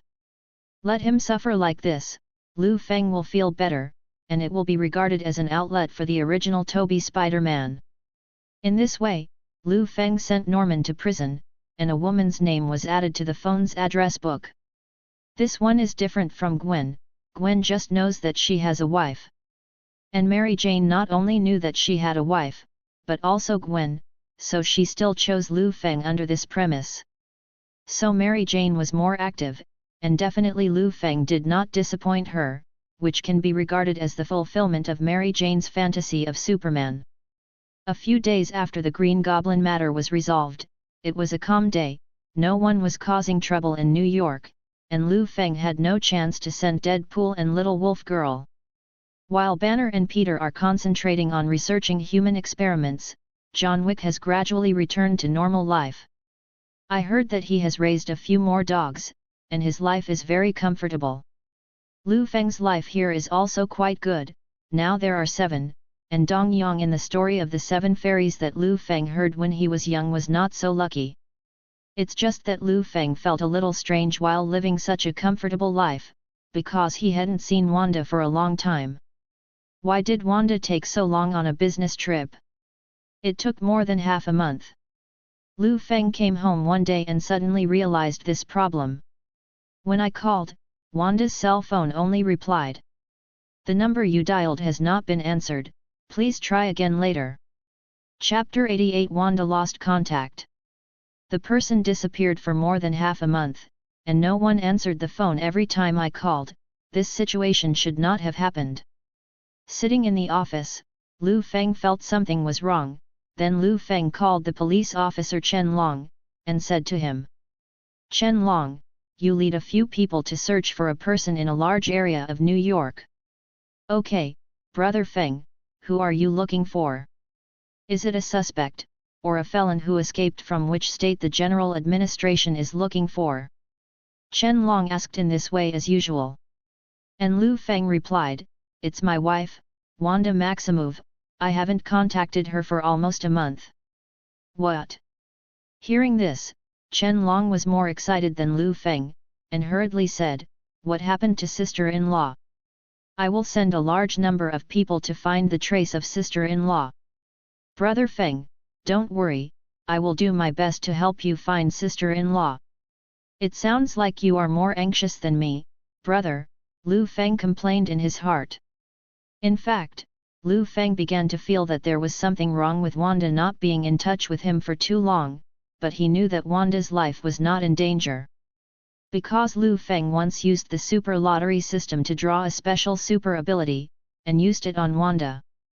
That ability is teleportation, but it is not ordinary teleportation. Because the usage of this ability is to select an object binding of 790. When the other party's life is in danger, Liu Feng will instantly appear by the other party's side. And Liu Feng used this ability on his wife Wanda very early on. Although Liu Feng knows that Wanda's ability is very strong, basically nothing can stop her. But Wanda is his wife, and as the saying goes, don't be afraid of 10,000, just in case, so Liu Feng directly put ability above Wanda. The other people around Liu Feng usually don't encounter any fatal danger, even if they do, Liu Feng can easily come to their side. Not necessarily Wanda, after all, she runs around with her mutant all day long, and it's not uncommon for her to run to the other side of the earth one day, so Liu Feng has to find a way to get there in time. And the teleportation ability has not yet been triggered, which means that Wanda is not in mortal danger at present, but she will not be able to return in a while. So Liu Feng faced the perfect interpretation of the police officer in front of him. What is the emperor is not in a hurry and the eunuch is in a hurry, and said slowly. Wanda shouldn't be in any danger for the time being, but she is indeed out of contact. You don't need to make too many moves. In short, just look for her in New York. Maybe she just forgot to pay the phone bill or something. The policeman Chen Long actually didn't understand much. Liu Feng himself was not very excited when his wife disappeared, but he still had to obey the orders of his boss, so Chen Long responded to Liu Feng and left the office. After the police officers left, Peter and Banner went into the office to find Liu Feng and asked some questions about the laboratory, and then Gwen called to talk to Liu Feng.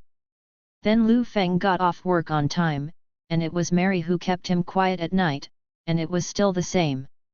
Liu Feng only stayed with the newcomers for one night, leaving them a time to slowly accept. After one night, Liu Feng woke up at Mary Jane's side and went straight to the police station. But as soon as they passed by, they saw Chen Long with a sad face and said, "Brother Feng, we searched all over New York, but we couldn't find my sister-in-law." At this time, Liu Feng was also a little worried, and said, "She said earlier that she was on a business trip, and it is normal for her not to be in New York." "I understand, you don't have to worry about it." Chen Long was still puzzled. Unexpectedly Liu Feng turned around and returned to the office after finishing speaking. Then he took out his mobile phone, pressed the number, and called Arthur, the director of the General Administration. "Hello? Feng? What's the matter? You haven't called me for a long time, and you have a power to mess with you again?" Director Arthur asked skillfully. Liu Feng straight to the point. "This time it's not some other force, but I haven't contacted my wife for half a month. It's a bit strange. I want you to look for it."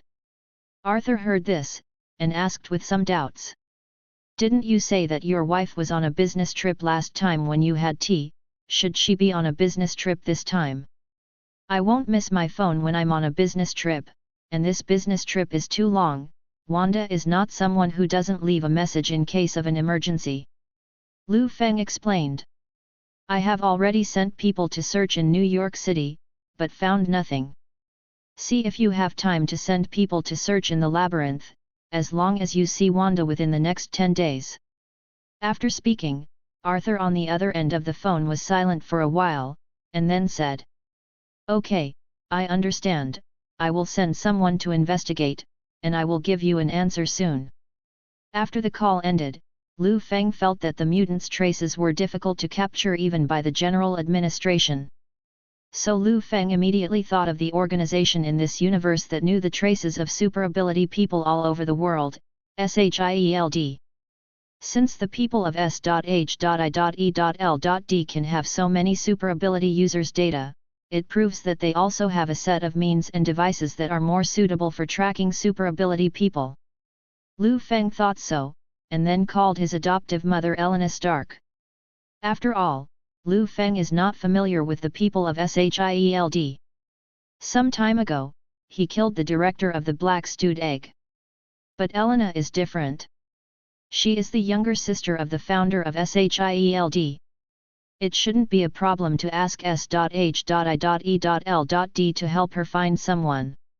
After the call was connected, Liu Feng told his adoptive mother the ins and outs, and the other party replied, "I see, Feng, I'm going to find them to solve this problem now." After the phone was hung up, Liu Feng was already getting a little angry. Because including today, Wanda and him have already been together for more than 20 days, so I don't need to think about what happened to Wanda. He propped his hands on the table, his eyes were fierce, as if he was about to burst into flames, and said, "No matter what kind of power it is, if you are brave enough to provoke my wife, no matter who it is, you will die for me." The next day, the head of the General Administration told Liu Feng that within the past 20 days, Wanda could not be found in the whole of the United States, so Wanda is not in the United States. And Liu Feng's adoptive mother also called him, saying, "Feng, we found the place where Wanda appeared at the last moment, in the Baidu forest in South Africa, but that happened 10 days ago, and then a fire broke out in Senkai, which burned more than half of it. Wanda didn't know." Liu Feng had clenched his fists when he heard this, but he hadn't teleported there yet, so Wanda's life was not in danger yet. The adoptive mother on the other end of the phone continued, "Also, S.H.I.E.L.D. also found out that more than a dozen days ago, a group of people from the United States dressed in weird ancient Chinese costumes traveled to and from various cities in the United States in a short period of time. Now fax the photo of the leader of that group to you. They shuttled around the United States, and the last stop was New York City, and then they disappeared completely in the United States, but 10 days ago, the S.H.I.E.L.D. agent in South Africa reported that the group of people appeared in South Africa." After listening to all this silently, Liu Feng sorted out the clues revealed by his adoptive mother in his mind, and then replied unhurriedly, "I got it, Mom, you don't need to worry about the rest." After hanging up the phone, an angry Liu Feng picked up the faxed photo, which showed a Westerner in brown-yellow cloth with black unidentified substances around his eyes. Liu Feng looked at the person's appearance and clothes, and then slowly said the person's name, Caecilius. Caecilius is the magician who fell into darkness among the disciples of Ancient One, and the magician with the highest ability before Doctor Strange. He once appeared as a villain in the movie Doctor Strange, with the purpose of destroying the 4 magical holy places on the earth, and summoning the demon Dormammu to devour the entire world. If you guys go to mess with Ancient One and her magician apprentices, I won't take care of you." Liu Feng held a photo of Caecilius, eyes full of anger. "But if you insist on running to New York to follow my wife, and if you dare to follow my wife and go to the school she runs to cause trouble, you will all die." Liu Feng clenched his fists and walked out of the police station. In an empty corner, a red and blue uniform and cape appeared. Under the powerful flight speed, a figure flashed across the sky of New York like lightning. The other side. South Africa. In the depths of the Stardo Great Forest. In a large part of the forest that has been burned by flames. The mutant school stands among them, but has not received any damage. Because around the mutant school, there was a circular scarlet light. That scarlet light enveloped the entire school like a protective shield. Outside the protective shield, several dozens of magicians wearing similar costumes. The mutant school surrounded by shields has been surrounded. And batch after batch, they used magic to attack the shield on the school. Waiting behind closed doors to be blown up by us is really proud.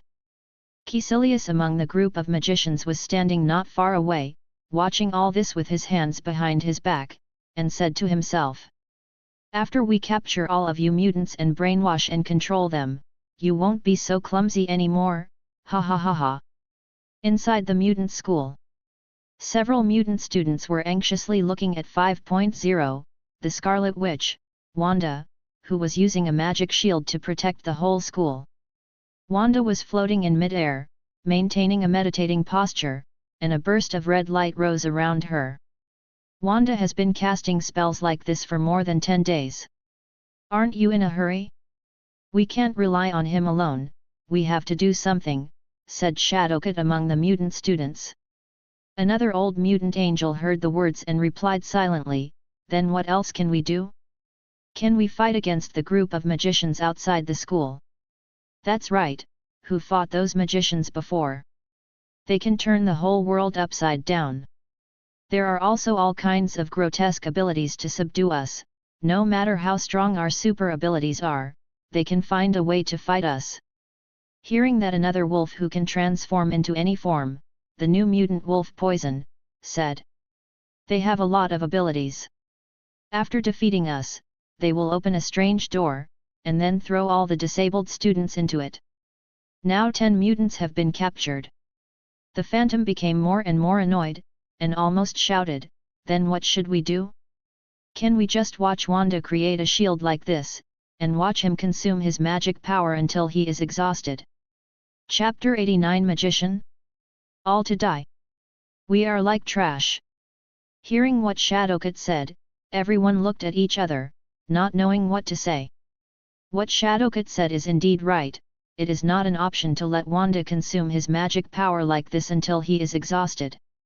But at the same time, this group of mutant students couldn't, or dare not go out of the school to compete with that group of magicians.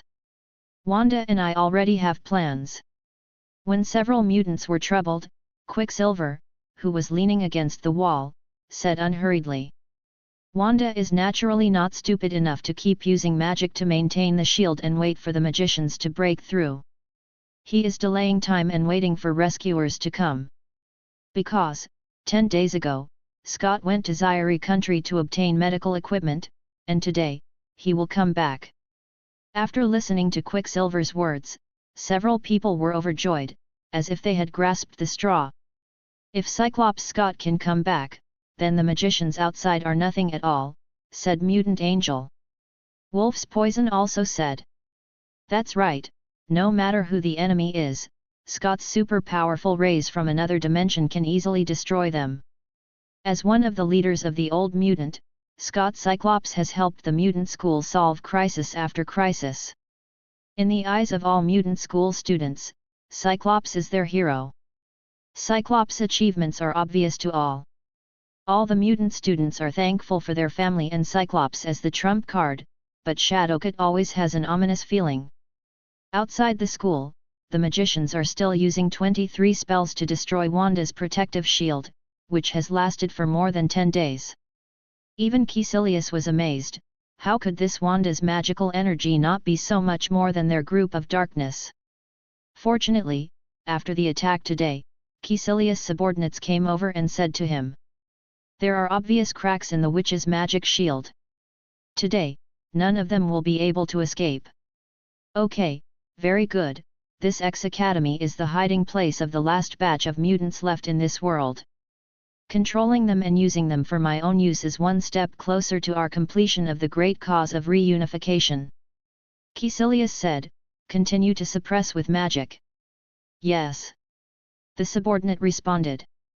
Finally, after 2 hours of magic bombardment, Wanda's protective shield was directly shattered into pieces at this moment. At this moment, Wanda in the school was exhausted and passed out. Everyone could only step forward to protect Wanda. And when the situation became like this, everyone had no choice but to choose to fight. Wolfbane took the lead in transforming into a wolf on the spot, and even if he was about to die, he would pull a magician as a backup.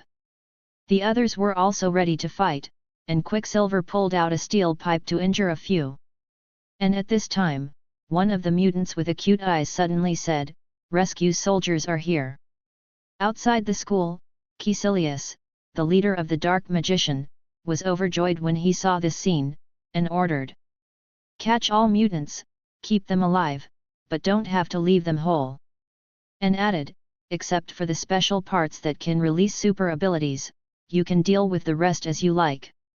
However, just a few seconds after the subordinate walked over, in the next moment, an extremely bright red laser shot directly over, shooting Caecilius' subordinate in half. The magician's subordinates not far away quickly stopped attacking and looked behind one after another. Caecilius also looked at the source of the laser, and saw a man wearing strange glasses, and the laser came from under his glasses. It burst out. A well-known guy in mutant, Cyclops Scott Summers. Caecilius said unhurriedly, you are not dead yet, just right, use it for me.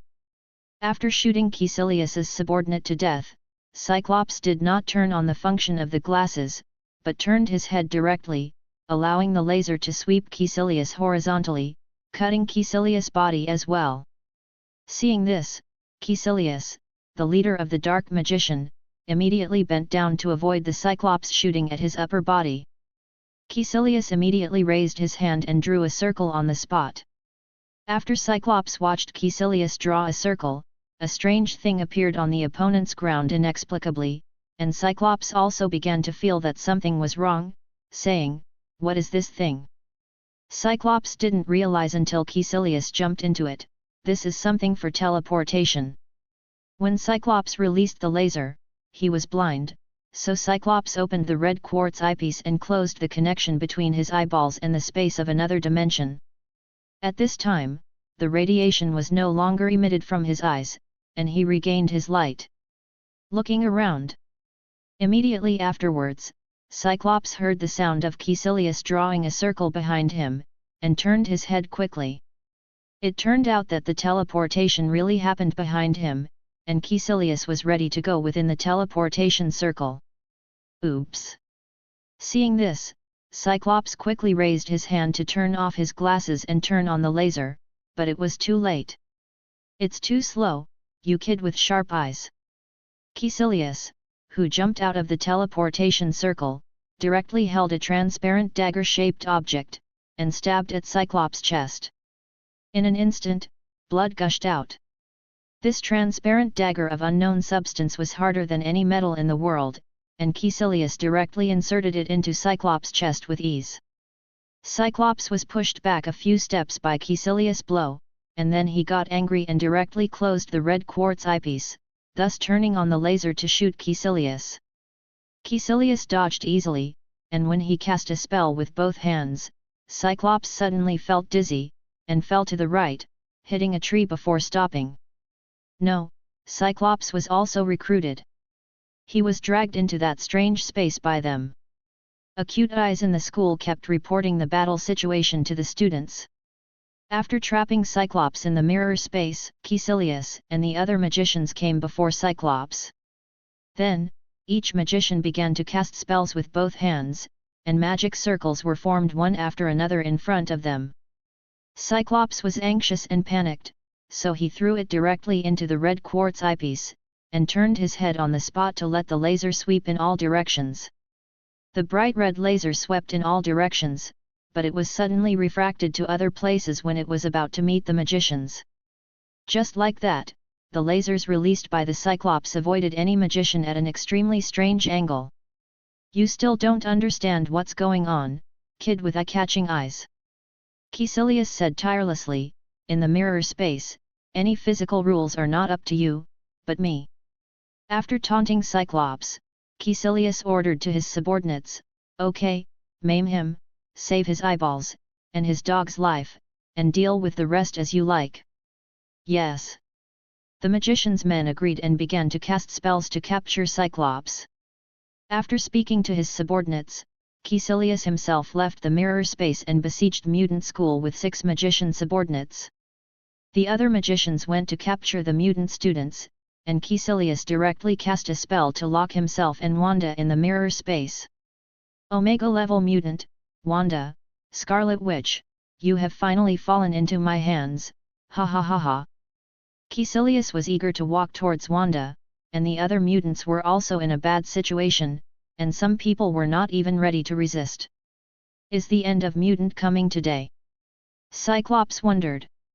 In the school, when all the students were about to be maimed by the magicians, the mutant with the acute eyes ability started talking to himself.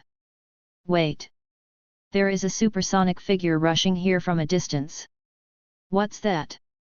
A bird? An airplane? No. That's... in the mirror space on the Cyclops side. One by one, the magicians created their magic spears empty-handed, ready to stab the Cyclops as ordered. And at this moment, all the magicians suddenly only felt that the entire mirror space was vibrating. What's the situation? A mirror space earthquake? This is the first time these magicians have ever experienced it. Immediately afterwards, the mirror suddenly shattered because a 560 figure broke through at supersonic speed.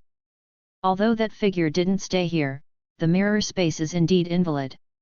Does that mean? As soon as the magicians came back to their senses, the Cyclops lasers directly shot all the magicians to death. After finishing all this, Cyclops looked up to the school. Although he was very weak, he was not sure whether the visitor was an enemy or a friend. The magicians at the school also felt the shock. Everyone was puzzled, and Caecilius was the most puzzled. The mirror space I created can only be affected by a magician who has the same magic power as me. Is there a magician nearby? Caecilius felt something was wrong. Immediately afterwards, the mirror surface was shattered, and then a figure swept over at the speed of sound, holding a casserole-sized fist, and smashed 10 fists at Caecilius' left face. Before Caecilius came back to his senses, he was thrown backward by the terrifying force, and the mirror space he created was also shattered at this moment. After Caecilius was punched out of the mirror space by Liu Feng in Superman form, it was not over yet. He still kept flying at the same speed as Caecilius, and made up for punch after punch. Left fist. Right fist. Repeatedly alternately, over and over again, the fist just punched Caecilius in the face with anger. You fucking dare to touch my wife's crooked thoughts. Die! Liu Feng swore while waving his fists. He could have knocked Caecilius out of the way with one punch, but he wouldn't let it go. He wouldn't be satisfied until he smashed Caecilius' head into a pulp, punch after punch. Liu Feng beat Caecilius to a bloody mess, spraying blood, and he couldn't move anymore, so he stopped what he was doing. After dealing with Caecilius, Liu Feng turned his head and floated slightly, flying towards the unsolved magician subordinates at a slow speed. In the eyes of mutant, Liu Feng is the savior, but in the eyes of the dark magicians, Liu Feng is now a demon with glowing eyes. Chapter 90, Masochistic Explosion Magician. The dark magicians panicked. Looking at the muscular man in the red and blue tights who had just beaten his boss into a headless magician floating in mid-air, he flew towards them slowly like a demon. Magicians' subordinates couldn't help trembling their legs, feeling like an electric shock swam throughout their bodies. This is the fear from biological instinct, the most primitive instinct in genes. The cells all over the body of the dark magicians are warning them that if they meet that guy over there, they will die.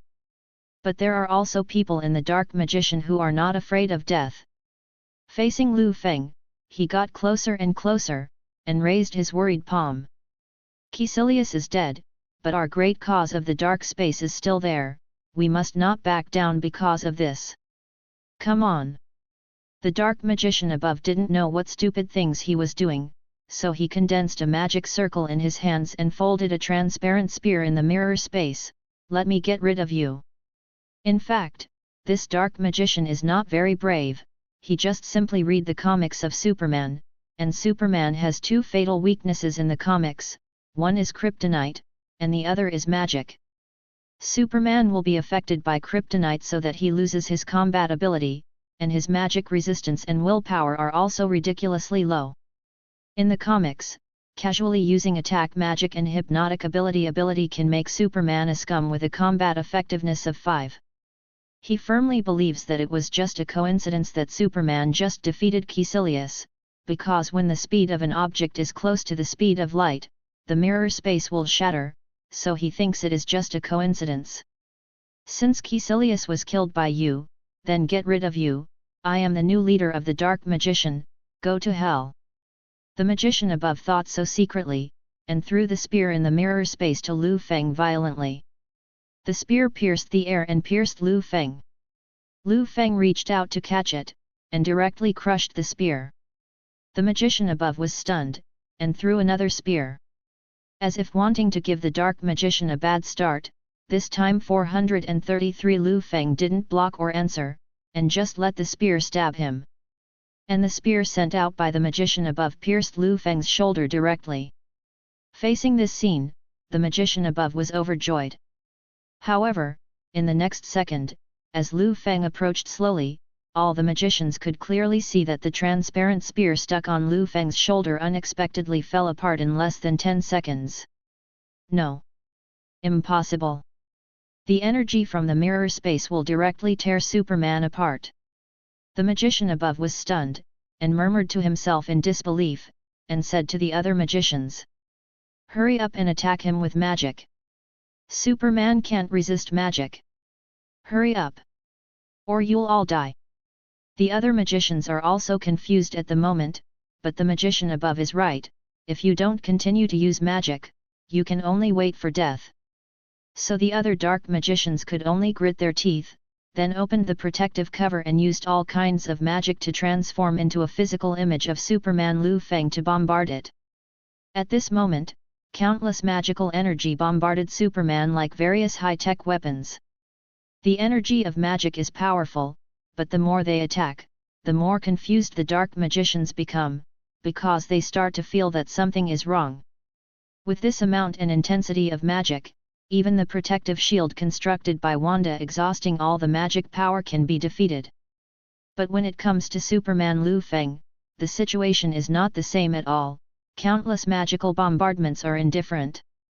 This is clearly a black hole that can devour magic without limit. Whoever said that Superman's magic resistance is low just stood up.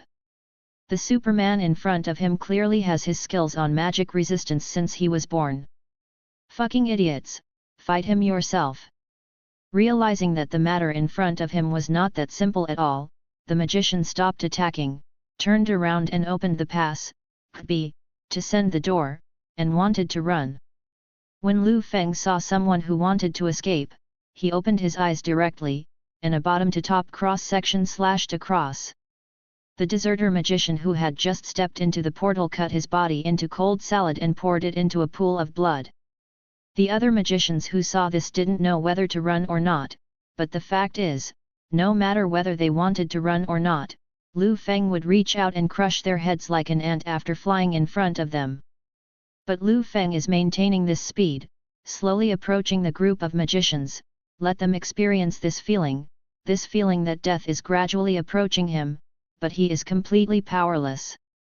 But no matter what, the result is the same, whether they run away or wait for Liu Feng to come to them, they will die.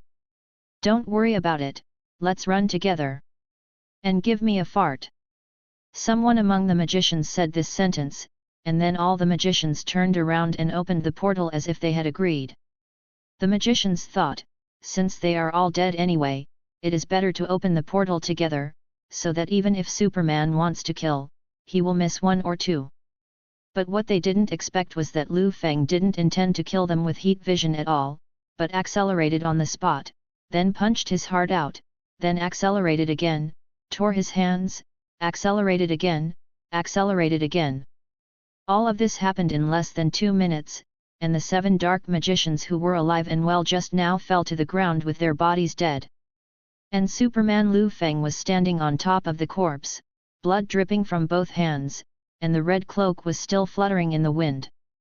Shadowcat, along with the other mutant students, were blinded by the sight.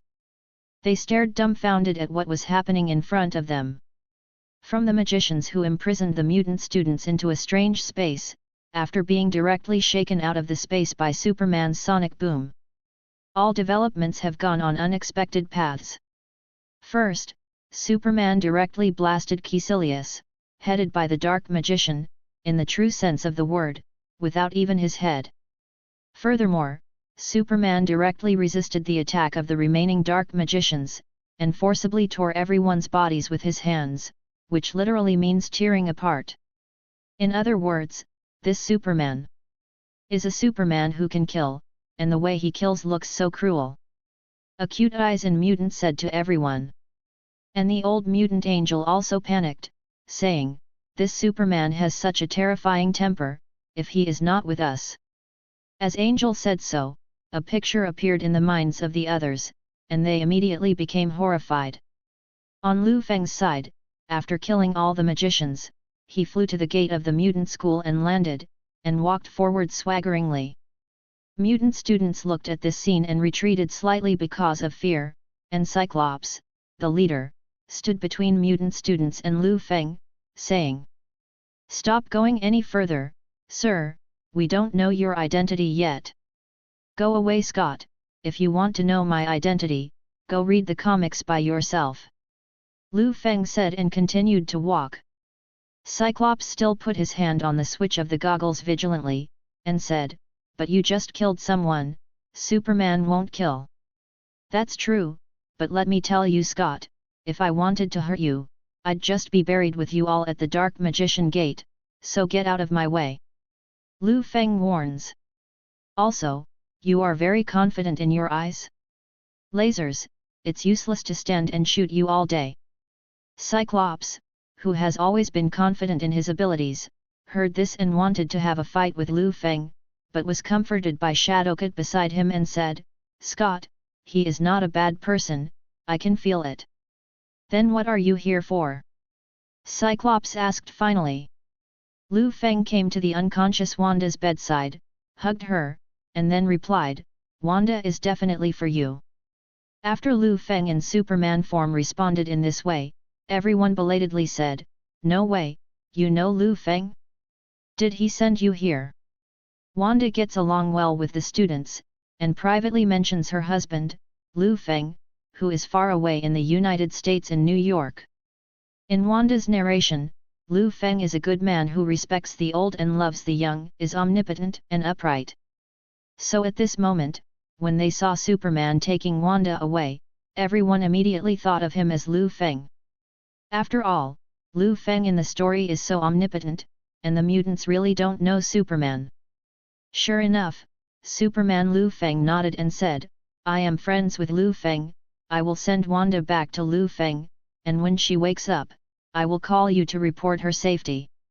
Liu Feng said so, and then directly hugged Wanda, stepped out of the gate, and flew into the sky.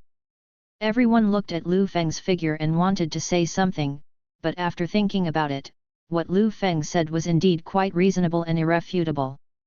And Liu Feng hugged Wanda just like that, left the big forest where Mutant Academy existed, and flew away to the United States. After almost a day, Wanda opened her eyes and found herself in the room at home, lying on the bed. Still in a daze, I turned around and saw Liu Feng leaning against the window, and Quicksilver sitting by the bedside table peeling apples to eat. The scene in front of me explained everything in one sentence, so there was no need to say more, everything was clearly laid out in front of Wanda. And Liu Feng pretended to come to Wanda's bedside and asked, "Shouldn't you explain it to me, Headmaster of Mutant Academy, Ms. Wanda?" Wanda pursed her mouth when she heard the words, a little aggrieved, and then she talked about everything about Mutant and her real identity. Liu Feng pretended not to have heard of Mutant and listened to Wanda's story, and then his acting skills were full. "Wanda, I'm very disappointed. I didn't expect you to hide so many things from me. It makes me feel that there is no trust between us. I am very sad. Do you think I'll think of you differently because you're a mutant, or even think you're a monster? No, Wanda, you've let me down." Seeing this, Wanda wanted to reach out to comfort Liu Feng, but Liu Feng refused to let Wanda touch it, making him anxious. Wanda knew that Liu Feng was different from other men, he would not despise himself after he learned the truth, but instead blamed himself for not telling him everything in advance, which on the contrary showed that Liu Gui cared about her. I will make it up to your husband," Wanda said hastily. Liu Feng put away his acting skills and asked, "Okay, how do you plan to compensate?" Wanda still wanted to keep this relationship, but she didn't know how to compensate Liu Feng, and then, inexplicably, a strange idea appeared in her mind. Wanda glanced at Quicksilver next to her, and motioned for Quicksilver to leave. This was a matter between them, and Quicksilver did so, and obediently walked out of the room, not intending to eavesdrop. Chapter 91 The Origin of Thor. The Osborn House. Harry Osborn sat alone in the empty living room, and all the furniture, calligraphy, paintings, and other works of art in the house were confiscated. Harry looked around, flashing back to the day his father was captured. That policeman, that damned bastard who captured his father and kidnapped his girlfriend Mary Jane with his own hands. Liu Feng in Harry Osborn's memory was originally expressionless, but after being affected by Harry Osborn's emotions, Liu Feng in his mind was a slut who smiled arrogantly and disdainfully at him. "NYPD, Liu Feng. It's you, it's all because of you. You took everything away from me." Harry Osborn yelled alone, even picked up the only stool around him and threw it at the wall. The wall was hit by a stool, and there was a strange sound. Harry noticed something strange, walked to the wall and groped up and down with his hand. "Unexpectedly, I didn't know where I touched it, and there was a mechanical sound coming from the wall. Then, on the contact surface between Harry's palm and the wall, a light pattern of palm fingerprint appeared. Harry Osborn's fingerprint was scanned on the wall, and it was opened in a strange way, revealing all the things inside the wall in front of Harry Osborn. Inside was a black paragliding suit that unexpectedly fit Harry Osborn, and 5 bottles of green gas potions. Next to it was a note that read, "This is for you, son. Noah Man Osborn stay." Harry Osborn put down the note, picked up a bottle of green potion and placed it in front of his eyes. Liu Feng's figure came to mind again. He held the potion tightly, and a fierce light flashed in his eyes. "NYPD, Liu Feng, this time you are dead, I will make you pay with blood." Over there with Liu Feng. 4 days have passed since the magicians attacked the Mutant Academy. And Liu Feng didn't go out during these 4 days. Because Wanda's compensation made Liu Feng very satisfied. "I have to say that the person who knows me best is the person who gets along with me day and night." Wanda even knew Liu Feng's ability, and invited the green-haired sisters to combine their swords to form a combined attack. So the 2 Valkyrie used Tianya dragon slaying dance. It took 4 days. Finally defeated the super dragon with 6 health bars. "Are you relieved now, husband?" Wanda asked.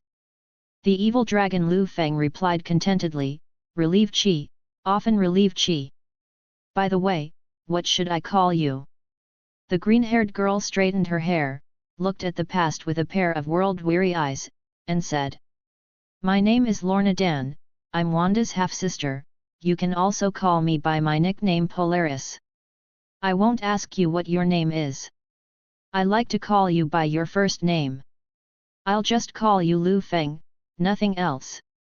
Hearing this, Shi Yin taught Polaris in an elder tone.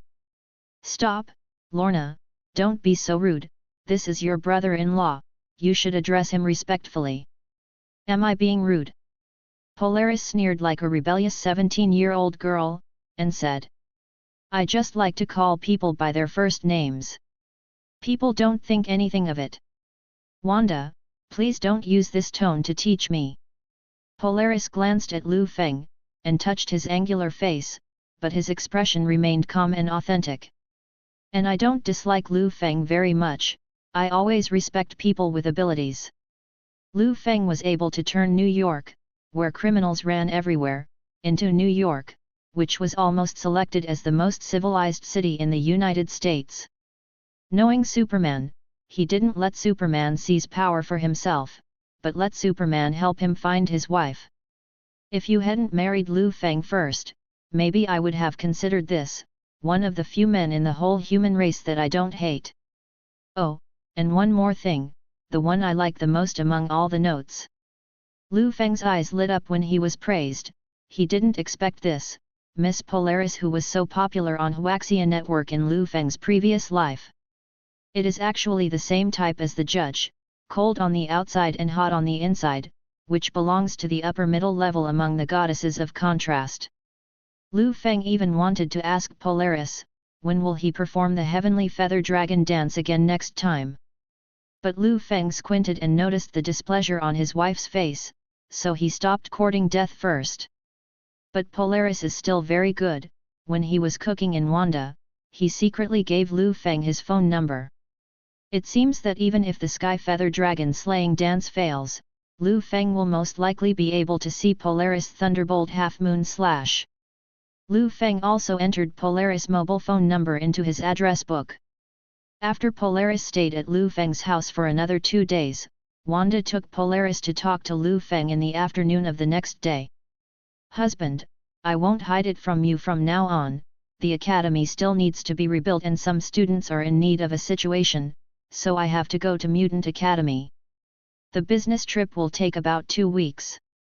Perhaps because Liu Feng was worried, Wanda continued, "I will take care of myself and the mutant students. There will be absolutely no danger this time. You 2 sisters are as strong as ability, so naturally I won't worry about you having an accident like last time." Liu Feng said so, and then took out his own card. "There's almost $1 million in it, don't save it, just spend it where you need to spend it. I don't know anything about school decoration, so you can figure it out yourself. Seeing the card Liu Feng handed over, Wanda was so moved that she burst into tears, and kissed Liu Feng affectionately. Polaris next to him also said sincerely after the two were intimate. Wanda, why don't you get a divorce? I want to marry Liu Feng. Hearing this, Liu Feng couldn't help but raise the corners of his mouth, but he couldn't make it too obvious, so as not to be troubled by Wanda. At the same time, he thought to himself, this Polaris is really interesting, Liu Feng will not let it go if given the chance. The two sisters then said goodbye to Liu Feng. Standing behind him, Polaris made a phone call gesture to Liu Feng, implying to call her another day.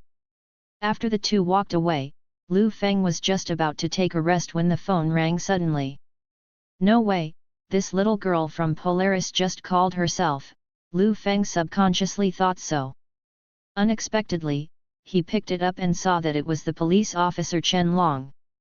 It turned out that it was a matter of work, Liu Feng thought so, and then picked up the phone. After connecting, the policeman Chen Long on the other end of the phone took the lead and said, Brother Feng, our people are on a business trip here in Old Bridge City, Mexico State, and the few of us found that a very strange thing happened here. Strange thing?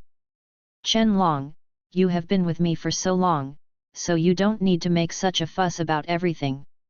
Tell me, what exactly happened? Liu Feng asked nonchalantly.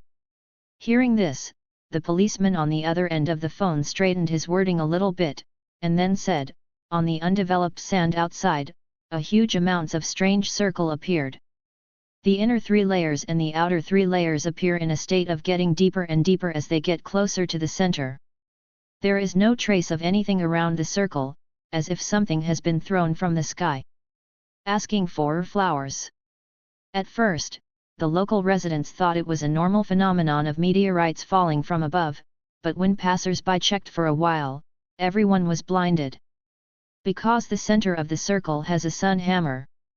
Hearing this, Liu Feng narrowed his eyes slightly, the sky, the hammer, this is self-evident, so that hammer was thrown from the sky. Brother Feng, we swear, we didn't want to believe it at first, but the weirder thing is yet to come. Police officer Chen Long continued, after that, we went up to check the weird hammer, but it got stuck in the first step. Because we couldn't hold it at all. It's not because of lack of strength, Brother Feng. The training of everyone in the police station is obvious to all, but no matter how many of us pull it together like a carrot, we can't pull it out. Even the residents of Ponte Vecchio, Mexico, started a competition to see who could hold the hammer, and then all the strong men couldn't pull the hammer out for a day or two. Liu Feng nodded after listening. It seems that the origin of Thor's story has already unfolded. The hammer that was thrown from the sky to the ground by Odin is Thor's iconic weapon artifact Mjolnir. The story is probably that Thor, one of the members of the Avengers, led the team to the Frost Titan site arbitrarily and let Odin clean up the mess after making a big fuss. Then Odin thought that Thor didn't have the qualifications to become a king, so he threw the hammer to the world, and also knocked Thor into the mortal world. When he is awakening, he can pick up the hammer and become the real king of gods, and then Thor meets his girlfriend in the world, and then gradually learns a certain character from humans. Take the hammer back to the heavens and become the king of gods, just this old superhero routine. Thor returned to the world with a mortal body and was qualified to be king, which is originally nothing to be concerned about. But the arrival of Thor's storyline means that the stories of other superheroes will also begin, and New York is ready to mess up at any time. It's not long since I've been comfortable, and this kind of thing happened again, and New York will be in trouble again. Liu Feng said secretly. Then he said to the police officer Chen Long, it's okay, you don't need to worry about it, just let other organizations take over. If you manage this kind of thing, the more you manage it, the more troublesome it will become. Anyway, Thor will definitely pick up the hammer again, and let S.H.I.E.L.D. and others forget about this kind of shit. Police officer Chen Long wanted to say something more when he heard the words, but his words stopped and he only replied, "I see, Brother Feng." In Old Bridge City, Mexico State, after the policeman Chen Long hung up the phone, he turned around and conveyed Liu Feng's meaning to the policeman behind him. "What? Brother Feng really doesn't intend to take care of it? Although this is not in New York, it always feels very dangerous. I thought Brother Feng would ask someone to come forward to investigate these things." The more talkative one of the police officers said so.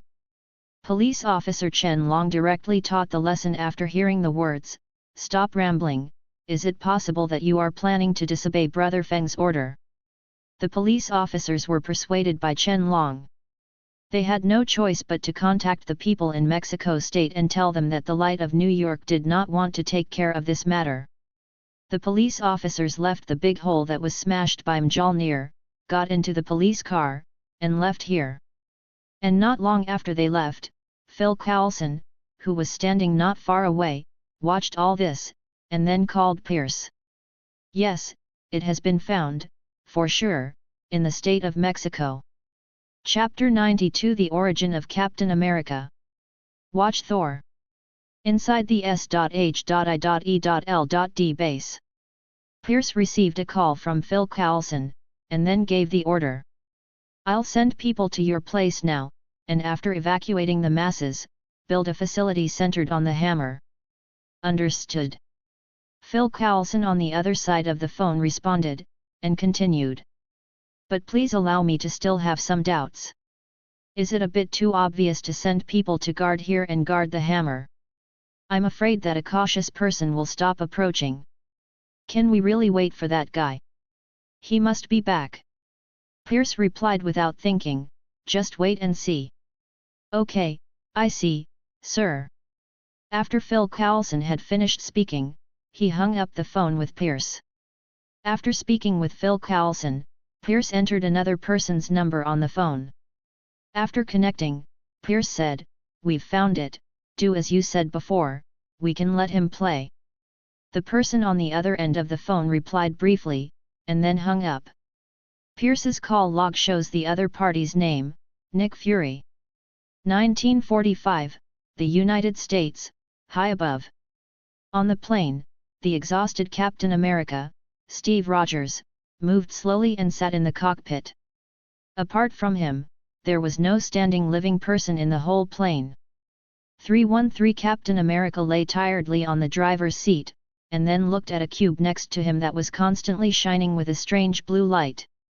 Seeing the tesseract, Captain America sat up straight again, glanced at the location selected on the automatic navigation. It turned out to be New York. Rogers was flying the plane, watching the sunset above the clouds, as if confirming his fate of going into death. He is a soldier, he can die and sacrifice his life for the country, but he cannot let innocent citizens be buried with him. So he tightened his grip on the joystick, then picked up the pager. "I'm Steve Rogers, can you hear me?" Headquarters heard the voice of Captain America, and Peggy Carter heard the words, stepped forward and picked up the walkie-talkie. "Steve? Is that you? Where are you now? Are you okay?" "I'm on the plane, flying the plane," Captain America Rogers replied curtly. "Are you flying a plane?" Peggy said anxiously, "Tell me where your coordinates are, and I will give you a safe place to land." In this way, Captain America glanced at the position on the operating table and was getting closer to New York, frowned, and said, "I can't land safely now, but I will try to make an emergency landing to avoid further casualties. This plane is flying to New York. I have to let the plane crash into the sea, otherwise the plane will crash into New York and the casualties will be even more serious." "No. No. Never." Peggy, speaking to Steve Rogers at the headquarters, panicked. "Steve, listen to me, there must be other ways, you must not do this. We can still find for you." "There's no other way, Peggy, I'm in no man's land right now, it's the best time to crash. If I don't act now, countless lives will be lost in New York." Steve Rogers interrupted Peggy, and then said, "Peggy, this is my choice." After speaking, Captain America took out the guidebook with Peggy Carter's portrait, looked at Peggy's portrait, and controlled the plane to accelerate downward. As the sun set, Captain America Rogers couldn't help but said to Peggy Carter, looking at the scene in front of him and the approaching frozen sea, "Peggy, that dance has to be done another day." "Okay, another day." Peggy held back her tears and said calmly, "It will be next Saturday, at the Stork Club." Captain America Rogers, who already knew he was going to die, replied as if nothing had happened, "I'll go back. It's 8 o'clock sharp, you're not late, you have to be on time, can you agree?" Peggy Carter's voice still came from the intercom. But this time Steve Rogers did not answer him, but said, "But I'm still not very good at dancing, what should I do?" Peggy continued, "It's okay, as long as you come, as long as you get to the scene, I will teach you, Steve. Then let the band play more soothing tunes, the band is fine." Rogers approached the ice, getting closer and closer, so close, Rogers continued, "I don't want to step on your..." "Not finished yet." Rogers' plane crashed into the iceberg, following the sound of huge amounts of explosions next to my ears. Rogers suffered a severe blow to the head. Immediately after, the eyes went black and consciousness was interrupted. That's right, it's the interruption of consciousness, not the cessation of consciousness. Rogers' consciousness still exists. I do not know how long it has been. It was getting blurry for Jace. Rogers seems to have experienced hundreds of years of quiet time. And it seems like everything happened in the last second. Because, at this second, he opened his eyes. What caught his eyes was a room. More precisely, a ward. Rogers was lying on a hospital bed in casual clothes. His senses are also normal. There was also a voice on the radio, which was explaining a baseball game. Rogers stood up and looked around, looking at everything that was familiar and strange in front of him. At this time, a woman opened the door and came in, saw him and said, "Good morning." "Oh no, I'm used to opening my eyes and saying morning, now it should be good afternoon." The woman's dress is also very normal. It is the outfit Rogers has seen before, and everything should be very familiar. Steve Rogers looked at the woman in front of him warily and asked, "Where am I?" "This is the recovery room of the New York City Hospital." The woman replied unhurriedly. But Steve Rogers, who heard the answer, still looked around, and then asked again, "Where the hell am I? Tell the truth." An imperceptible panic flashed across the woman's eyes. But she still smiled and said, "I really don't understand what you're talking about." Ball game on the radio. Rogers stared at the woman intently. "It was the game in May 1941, I went to see it." Hearing this, the woman put away her smile instantly. Slightly took a few steps back. "I still don't know what you're talking about, Captain Rogers." Faced with this scene, Rogers also stood up directly from the hospital bed, getting closer and closer to the woman, and said coldly, "Now let me ask you again, where the hell am I?" "Calm down first, Captain Rogers." The woman took a few steps back, and then pressed the rescue device hidden in her hand. A red light flashed, and 4 fully armed agents immediately opened the door and rushed in. "Conquer him!"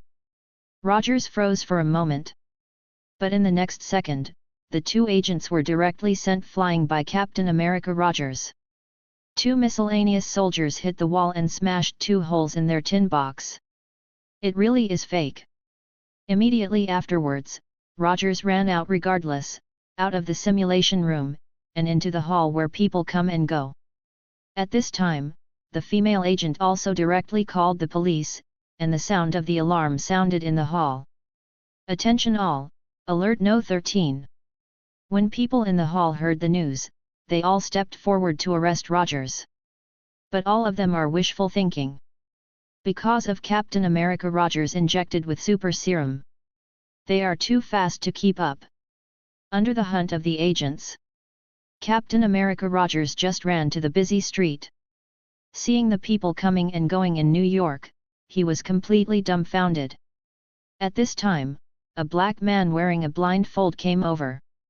"Hi Rogers, my name is Nick Fury." Captain America Rogers still looked at Nick Fury warily. "I never heard your name, what do you do?" "What you saw just now were my men, sorry for the setup, Captain Rogers.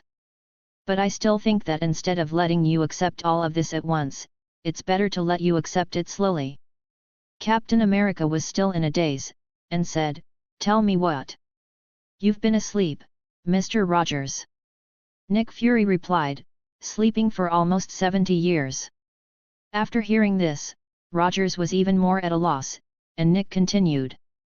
"You may not be able to adapt to the current situation for a while, but I want to say that now is a special period.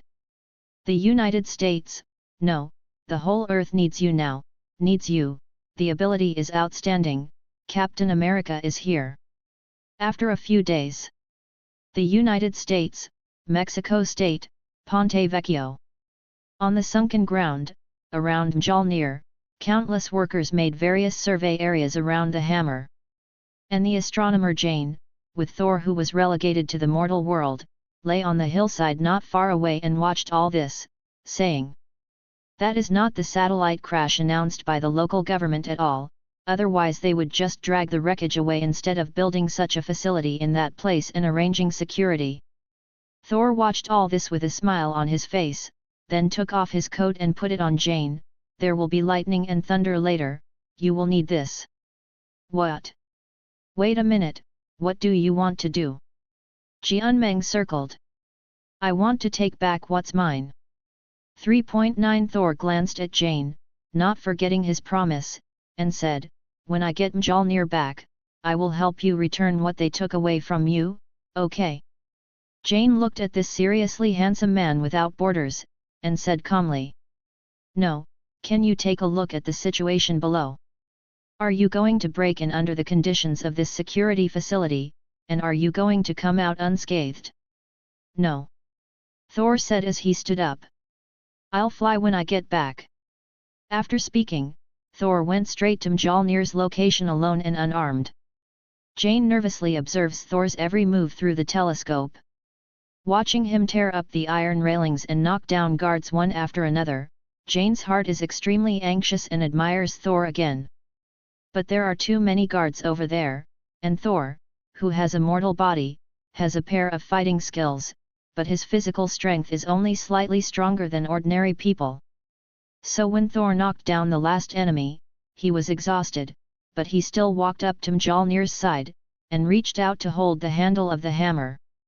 However, neither Thor nor the astronomer Jane discovered that on the second floor directly above Mjolnir's hammer, a figure was silently observing all this. The man was wearing a uniform of the United States flag and a round five-pointed star shield on his hand. Chapter 93 Humanoid Weapon Destroyer. Captain America stood aloft and watched silently as Thor came to the hammer. And Captain America just observed the whole time, muttering to himself, "Come, Thor, let me see if you are worthy enough to be one of us." Thor, who defeated all the guards, looked at his own Mjolnir and smiled. He thinks he's done his father's experiment, and he's come to where the hammer is, and as long as he picks up the hammer he's Thor. Thor was so excited that he even felt that his father Odin and the people of Asgard were waving to him. Thor slightly attached himself, then reached out and held the handle of the hammer, preparing to pull the hammer out of the ground, and then regained his divine power and returned to the heaven. "Father, Loki, I'm coming back. Get ready to meet me, Heimdall." After Thor finished speaking, he grabbed the handle of the hammer with both hands and exerted force. But after a while he realized something was wrong, because he still couldn't pick up the hammer. No matter how much strength he used, Mjolnir was still unmovable, as if he had merged with the earth. Thor is confused, and even begins to grow manic. But he still could only helplessly and furiously raise his head and shout to the night sky of lightning and thunder. "Why can't I pick up Mjolnir yet? Do you still think I'm not qualified? Answer me." No one responded to him. The sky was still full of lightning and thunder. Thor finally gave up this idea and let go of his hands, kneeling on the ground. Captain America on the second floor looked at this scene, and vaguely remembered what he used to look like in his mind. I remembered the skinny boy who hadn't been injected with super soldier serum many years ago, and was not recognized by the whole 23rd world in the same way. Captain America Rogers just stared at Thor for a long time, and then he put his hand to his ear, and said to Phil Coulson through the intercom. "Okay, Phil Coulson, the show is over, send ground troops to get him." "I see." Phil Coulson responded. Then Phil Coulson gave an order to his subordinates, and the people of S.H.I.E.L.D. stepped forward to pick up Thor, who had lost his divine power. The loveless Thor didn't resist, his eyes still stayed on the hammer, but he let the people of S.H.I.E.L.D. grab him. Originally Phil Coulson wanted to keep Thor in the state of Mexico for interrogation, but Pierce told him to bring Thor directly to New York. After taking Thor back to New York, S.H.I.E.L.D. locked Thor in the interrogation room. Captain America then entered the interrogation room instead of Phil Coulson to meet with Thor. Because the two have opposite temperaments, Captain America volunteered to come to Thor and talk to him. But no matter what Captain America said to Thor, the depressed Thor chose not to say a word. Seeing that the communication was fruitless, Captain America walked out of the interrogation room and replaced Phil Coulson on stage, and then he secretly said, "If you want to deal with such a person, maybe this is not the best choice, you have to find a place where you can drink." However, the moment Captain America left, Loki came to Thor in front of Thor under the projection of Loki in the world. "Loki," Thor said with bright eyes after seeing Loki. "Are you here to pick me up? Father promised to let me go back, right?" "No, my big brother." Loki looked at Thor with teasing eyes. "You can't go back, don't wishful thinking." "What did you say? What does this mean?" "Father won't let me go back." Thor looked dazed, obviously not understanding the situation. "Thor, you still don't know what's going on, the sun's mouth is thick." Loki looked at Thor and said coldly, "He has fallen asleep, and now I am the king of all Asgard. As for you, I will send you a present in 2 days. You are in New York, right?" After Loki finished speaking, the figure disappeared immediately, leaving only Thor shouting, "Stop! What you want to do, you must not do it." As soon as Loki walked away, Phil Coulson walked over with a dazed look on his back and said, "Stop? Didn't I do nothing?" The other side. Liu Feng continued to live a comfortable and ordinary life in the calm New York. Although Jinbing promised Liu Feng that the 1-month period will come, Jinbing's forces will also start to return to New York. But after what happened last time, Jinbin also learned to be smart and began to teach his subordinates not to go out and make troubles, so New York was very peaceful during this period. As long as these forces do nothing, nothing will happen to New York's hospitals, courts, and police stations. When the police station is idle, Liu Feng can take a break, and occasionally find a gentle town in the address book. Since Wanda and Polaris performed a combined attack on Liu Feng last time, Polaris has naturally stayed at Liu Feng's house. This is different from the ones outside. This Polaris stayed at Liu Feng's house under Wanda's eyes openly. However, Wanda also has 3 chapters with her sister Polaris and her husband Liu Feng. Without my permission, you are absolutely not allowed to duel privately. I agree, and after the combination attack is finished, you have to return to normal state. When you are living normally at home, don't carry on the thinking and doing things like you did when you slaughtered the dragon. Do you understand? Hearing this, Liu Feng and Polaris could only nod their heads. But after getting along slowly, Liu Feng found that this Polaris girl is really quite rebellious. He promised her sister that she would not fight, but as soon as Wanda turned his head, he sent his sword and entered the fighting state. And Liu Feng is a big boss, so naturally he won't refuse, so the two can only take advantage of Wanda's turning around or doing things to fight without telling Wanda. Occasionally they will fight in team battles, but most of the time they are singled out. Definitely mixing it up against Liu Feng won't do any harm, he is a baron after all. Liu Feng spent almost 3 days in the gentle village at home like this. On the 4th day early in the morning, Liu Feng received a call from the police station. Liu Feng picked up the phone, and the police officer Chen Long on the other end said anxiously. Something happened, Brother Feng. Something really happened this time. Liu Feng could hear something wrong in the policeman's tone. It seemed that something serious happened, so Liu Feng said. Don't worry, speak slowly, what happened? There was only a loud noise in New York City this morning, and then a strange light came down from the sky. Under the light, an extremely huge and strange robot stood in New York City like this. Police officer Chen Long said more and more excitedly. That robot with huge amounts of lasers from its head is also ridiculously strong for defense. None of the weapons that our police squads are equipped with can do damage to it at all. Hearing this, Liu Feng slightly supported his forehead.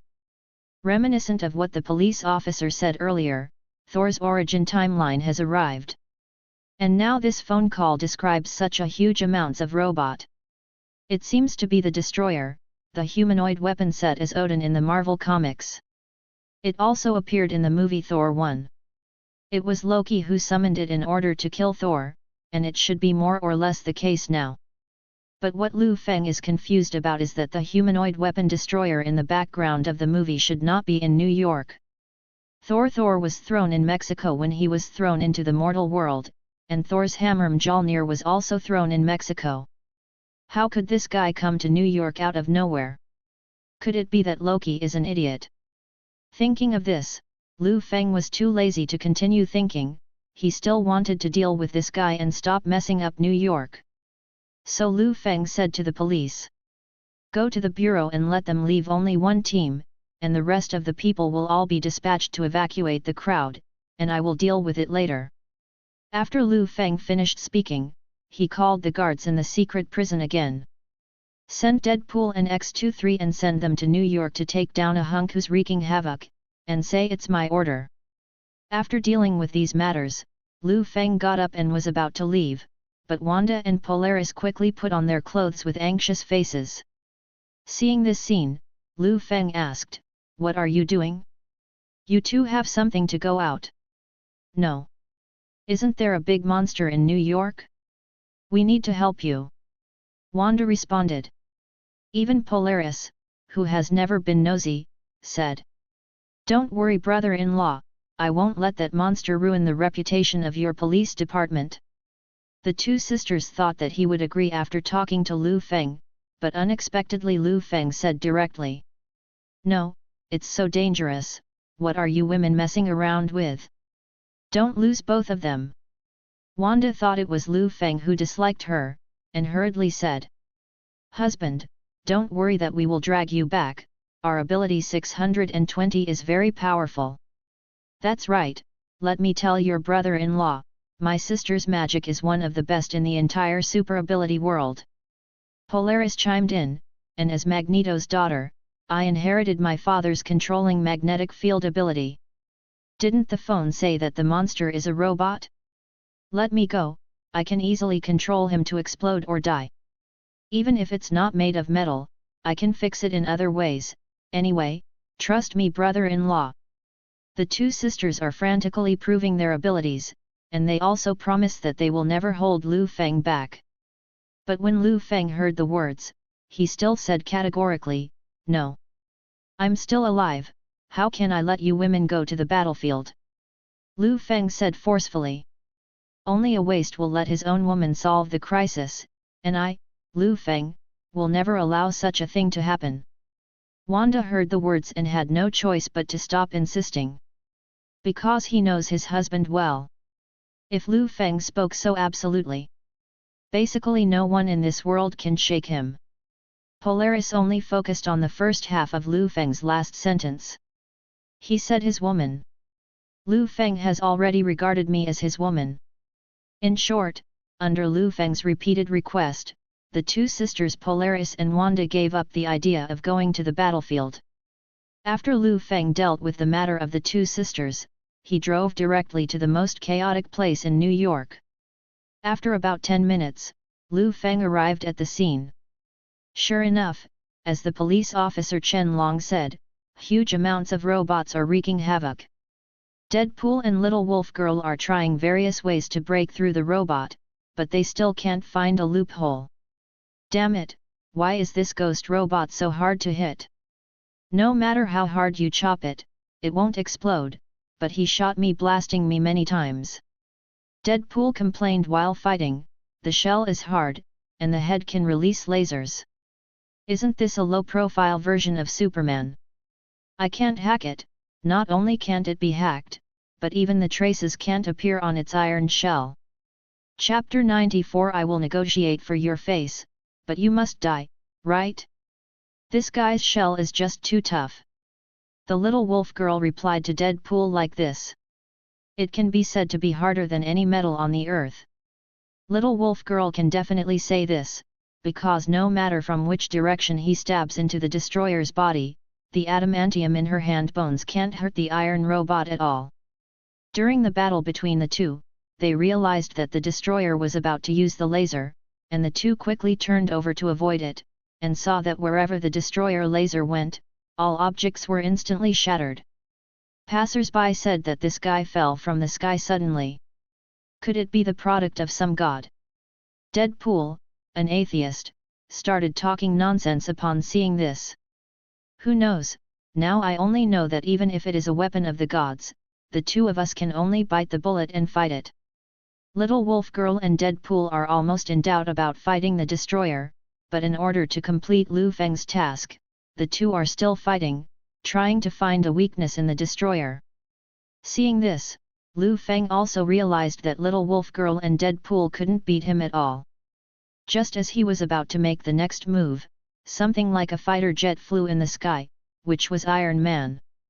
When Iron Man reached the sky above the destroyer, he released countless missiles to bombard it, and the flames produced by the explosion of the 12 missiles just swallowed the entire upper body of the destroyer. Not satisfied after seeing the destroyer being hit by the missile bombing, Iron Man Tony directly raised his hands, and fired another laser burst at the destroyer's forehead. The laser in Tony's hand continued to shoot like this for 5 minutes before it stopped, and the destroyer's forehead was also wrapped in smoke, like a machine that had lost power due to overheating. Seeing this scene, Tony turned around and looked at the police officers led by Liu Feng, then raised the corner of his mouth and said, "Okay, police uncles, the matter is completely under my Iron Man's hands, everyone can go back to wash and sleep." All the police officers breathed out a sigh of relief when they heard what Tony said. After all, Tony's performance after he transformed into Iron Man during this period is obvious to all. Although New York is relatively peaceful, Tony has no chance to punish evil and promote good in New York, but Tony also went to other cities to show his fighting ability and won the support of 10 supporters. And when the police officers were all cheering, Liu Feng looked at the position surrounded by the smoke of the destroyer, narrowed his eyes slightly, and then spit out a sentence from his mouth. "You underestimated him, Tony." Confident Tony was still a little dazed, but hearing that these words were spoken by Liu Feng, who had slapped him in the face countless times, Tony, who was flying in the air, still turned to take a look at the situation of the destroyer. As a result, just glanced at it, and the destroyer shot laser directly at Tony's burst. Tony let J.A.R.V.I.S maintain all the power on the power system, and just escaped the destroyer's laser. After dodging the laser, looking at the destroyer, Tony couldn't help complaining, "What is the structure of this thing? Where does the energy come from? The rotation of this limb does not conform to mechanics. The existence of this thing, is there any science left? W. Hey! Tin-skinned rich brother over there, you have a lot of weapons, so please hold on for a while, our secret weapon will debut soon," Deadpool said to Tony in the distance. Iron Man is still a little confused at the moment, but now he can only choose to believe in these two guys, after all, his battle armor can fly. Then Tony started to circle the destroyer, circling around the destroyer like a mosquito, attracting firepower. And just 10 minutes after Iron Man attracted the firepower, huge amounts of vibrations were heard not far away. Listening carefully, it was actually similar to the sound of footsteps. Everyone looked up, but they didn't expect that the visitor almost frightened them to death, because it was another huge and muscular monster. Hulk came on stage, Little Wolf Girl and Deadpool were overjoyed. Iron Man understood that this was the secret weapon Deadpool said and left the battlefield. And the Green Titan Hulk went straight to the destroyer robot with a punch. After the destroyer was punched flying by Hulk, Hulk continued to pursue the victory, and stepped forward to attack the judge's head violently with left and right punches. The strength of the attack made the whole ground vibrate with Hulk's frequency. The battle between the two was earth-shattering. Even Tony, who was never easy to praise, stood beside Liu Feng and said silently, "This thing is too fierce, cousin, you still know this kind of capable person, he is not from the boy next door, Japan, is he? Hulk is indeed fierce, if Hulk can kill this thing, he will save himself from risking his identity and become Superman," Liu Feng said secretly. However, Liu Feng still underestimated the ability of the destroyer. He saw that the destroyer held Hulk dozens of punches. Hulk was tired, but the shell of the destroyer was still intact. Not only that, the destroyer seized the gap and counter-suppressed directly, shooting Hulk indiscriminately, abruptly shooting Hulk back to the banner form, directly killing Hulk. At this time, Liu Feng had no choice but to take out the loudspeaker, and said to the destroyer, "The Iron Titan over there is doing trouble in New York, have you asked me? New York is not a place where cats and dogs can come and make trouble, get the hell out, or you'll be blown away by then." Hearing this, the destroyer stopped as if he could understand human speech. Loki, who was far away in the heavenly world Asgard, heard Liu Feng's threat, sneered disdainfully, and then continued to control the destroyer's actions. The destroyer received the command from Loki, and immediately charged laser energy in his head, ready to release it to Liu Feng. Seeing this, Tony immediately suppressed it with firepower. Little Wolf Girl and Deadpool also stepped forward to organize the destroyer. The latter was even more anxious because he didn't know Liu Feng's identity. The destroyer ignored the obstruction of these people, because Loki still wanted the destroyer to kill Liu Feng. At this moment, Thor's voice came. "Loki! Stop it! Don't you just want me to die? Here I am, let ordinary people go." When Loki in the sky heard the words, he really stopped the destroyer, and then manipulated the destroyer to come to Thor. The destroyer looked down at Thor, and then stretched out his hand and slapped Thor, who was still immortal, into the air. In front of everyone, Loki beat his own big brother Thor to the ground, dying on the ground. After Thor was maimed, the awakened Banner once again turned into a Green Titan and wrestled with the destroyer. It's not that Banner wants to avenge Thor or anything, it's just that the belligerent Hulk simply wants to smash the Tin Woodman. So Hulk went on to single out the destroyer. One-on-one due to Odin's spell on Mjolnir. When Thor is eligible, he will regain his divine powers and be able to use Mjolnir. So at this moment, Thor, who is willing to sacrifice himself for mankind, is qualified. At the same moment Mjolnir in Ponte Vecchio, Mexico was shaking. Immediately afterwards, Mjolnir himself floated up, and immediately flew towards New York with a sound of searching. In less than half a minute, along with lightning and thunder, Mjolnir came to Thor's hands. So Thor successfully regained his divine power and became Thor, and his injuries were fully recovered at this moment. "I'm back! Ha ha ha, I'm back! Loki, you can't beat me! Go to my turn!" Shouting excitedly, Thor jumped straight at the destroyer with his hammer in hand, and began attacking with Mjolnir and the Hulk. Thor and Hulk went 2-on-1, and then Iron Man in the support position joined in and fought the destroyer. Seeing this scene, Deadpool and Little Wolf Lady knew themselves and retreated to the outside line. The three unformed Avengers output crazily against the destroyer, but the destroyer can obviously fight them for hundreds of rounds. Liu Feng looked impatient. This girl is really so resistant to beating? So many people went up to beat up, New York is about to be torn down. Liu Feng couldn't bear it anymore, turned his head and said to the police officers, "You stay on guard, I'll make a call." After speaking, Liu Feng left, and when he came to a hidden location, Liu Feng violently tore off the casual clothes on his chest, revealing the S symbol under the clothes.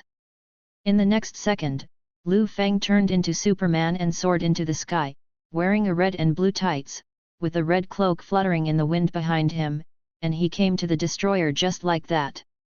The moment Superman appeared, Hulk's eyes were slightly wrong, because Hulk was scared of being beaten by Superman, but Hulk refused to admit defeat, so he could only avoid Liu Feng's eyes. People in Asgard haven't read the Superman comics. Loki in the sky and Thor in the battle looked at the sudden appearance of Superman Liu Feng, and felt a little weird. Of the two, Loki looked down on Liu Feng the most, and ordered directly to the destroyer. "Cripple the Joker in the ridiculous costume first." The destroyer received the command, and directly condensed the laser on his head to shoot at Superman. Hulk and Iron Man are worried about Liu Feng, although they know that Superman is very strong, but the laser is really strong. So Hulk and Tony, Li Zhao, were about to step forward to stop the destroyer, but unexpectedly, the destroyer's laser shot towards Superman Liu Feng's chest.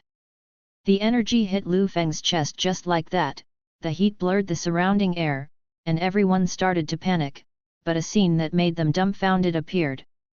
Superman, unscathed. Although everyone knows that Superman is very powerful, but after experiencing the laser beating of the destroyer first, and then seeing Superman resist the laser without pain, everyone was confused. But Superman's strength is not only that. After resisting the destroyer's laser forcefully, Liu Feng continued to walk in front of the destroyer, and then raised his hand and punched the destroyer's head with an uppercut. The destroyer also took Hulk's punch, but Hulk could only knock it 1,000 meters away at best. Superman Liu Feng was different. He sent the destroyer flying 100 meters with one punch, and he still punched him vertically with an uppercut. The destroyer was sent flying with a single punch, and Superman Liu Feng also took off directly on the spot.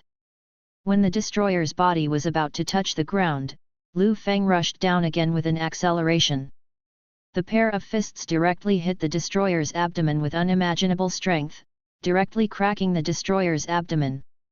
That's right, Hulk, Iron Man, Thor, these three have been fighting for so long, but they couldn't break out the shell of the destroyer.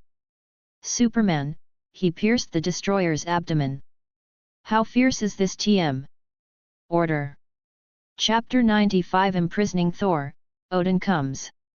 Superman Liu Feng pierced the destroyer's abdomen directly in front of everyone, and then his hands pierced into the destroyer's chest like the sharpest sword blades in the world, and then suddenly tore it to the left and right. After simply disemboweling the destroyer, the core of the destroyer was exposed in front of Superman Liu Feng, and everyone was dumbfounded when they saw this scene. Anyone with a discerning eye can tell that this thing is the Achilles heel of the destroyer, but the problem is that they haven't been able to wipe any traces on the shell of the destroyer after fighting for a long time. However, in less than 3 minutes after the Superman came up and started playing, he easily hit the destroyer out of its weak point. Seeing this, the destroyer wanted to launch a laser to resist, but Liu Feng directly reached out to grab the laser it fired, and then pushed the laser back. The next moment, the destroyer's head exploded. Disemboweling, and headshot. Liu Feng then stretched out his hand to pinch the core of the destroyer, like squeezing a pimple, pinching and exploding the destroyer's body effortlessly. Close. In this way, the destroyer, who everyone tried their best to repel, was easily dealt with by Superman.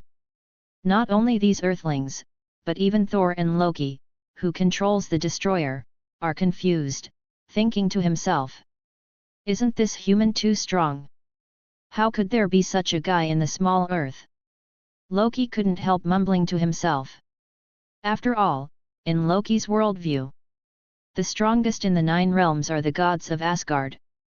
Another point is Jotunheim's frost titan. But how can there be such a level of existence on this earth? Thor was also stunned, approached Liu Feng in Superman form, and asked, "I am Thor, Prince of Asgard, and I ask you now, who are you? Where are you from?" Superman Liu Feng fell from the sky, walked slowly in front of Sol 310, and stopped when he reached the opposite side of Thor. But Liu Feng didn't answer Thor's intention at all, but directly stretched out his hand and snatched the hammer Mjolnir from him. What? Mjolnir.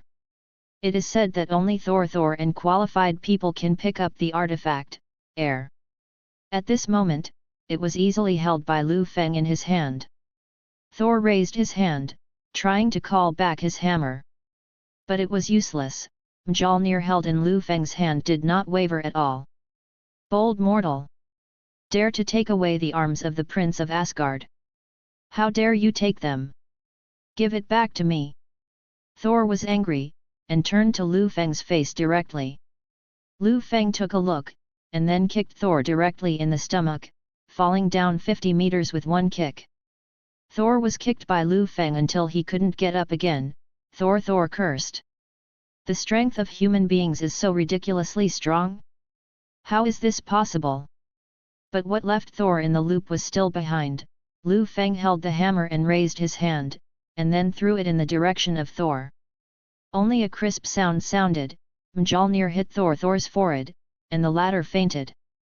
After the hammer stunned Thor, Superman Liu Feng beckoned, and Mjolnir returned to Liu Feng's hands again. After finishing Thor, Superman Liu Feng, holding Mjolnir, turned slightly, looked at the police officers, and said, "Detain him, this is Liu Feng's order." After finishing speaking, Superman Liu Feng flew straight into the sky, leaving everyone stunned, because they didn't know the cause and effect at all. But the police officers could only follow suit, because Superman said that this was an order from Liu Feng, and the police officers stepped forward to tie up Thor. Tony in armor asked J.A.R.V.I.S to scan Thor, but J.A.R.V.I.S replied that it could not recognize. Thor was imprisoned by the police, and the others did what they should do. Little Wolf Girl and Deadpool returned to prison, and Hulk returned his body to Banner. Tony went back to study Thor and Asgard. Neither of them said a word about Thor's imprisonment. Because they know that imprisoning Thor is Liu Feng's meaning. What Liu Feng wants to do, even God cannot stop him. Far beyond Asgard, Loki is already in the loop. His original plan was for the Destroyer to open the entrance to Jotunheim after killing his big brother Thor. Then let the Frost Titans invade Asgard, and then attack the King of Frost Titans to secure his status as the heir to the king. Now Thor was not killed, but was imprisoned by the people on Earth, and there is still such a powerful creature as Superman on the Earth. Loki was in shock. What surprised Loki even more, however, was yet to come. Because when Loki was about to implement the next plan, he turned his head and found the king of God Odin stood in front of him. "What? Father? Didn't you already?" God King Odin gave Loki a cold look with a solemn air. "Already unconscious." Hearing this, Loki was trembling all over, and Odin continued. "I'm not unconscious, I've been watching you, Loki, you've let me down." Loki wanted to quibble again, but Odin directly lifted the scepter and swung Loki unconscious. After Loki fainted, Odin ordered his men to put Loki into the dungeon. Afterwards, Odin walked slowly to the crystal ball monitoring the earth, and said, "What kind of human beings are so bold, dare to imprison my people of Asgard?" Odin narrowed his eyes slightly, and then came to Heimdall, saying, "Turn on Bifrost, go to earth." Heimdall obeyed and turned on Bifrost directly. When the beam of Bifrost hit the earth, Lee, holding the gun of eternity, came to the earth. Odin came to earth and was about to teleport directly to New York, when he saw a yellow figure slowly approaching not far away. When the visitor approached, Odin saw the other person's face and said, Asgardian of Earth, Sorcerer Supreme Ancient One. Ancient One took off his hat, bowed to Odin, and then said, Dear God King Odin, I am sorry for what happened to your son Thor. But allow me to make a suggestion to you. Ancient One said seriously. I hope you don't go to New York, otherwise the consequences, CDBH, will be disastrous. Hearing this, Odin narrowed his eyes slightly, and then said, Don't worry, I'm here to take my son, not to level New York.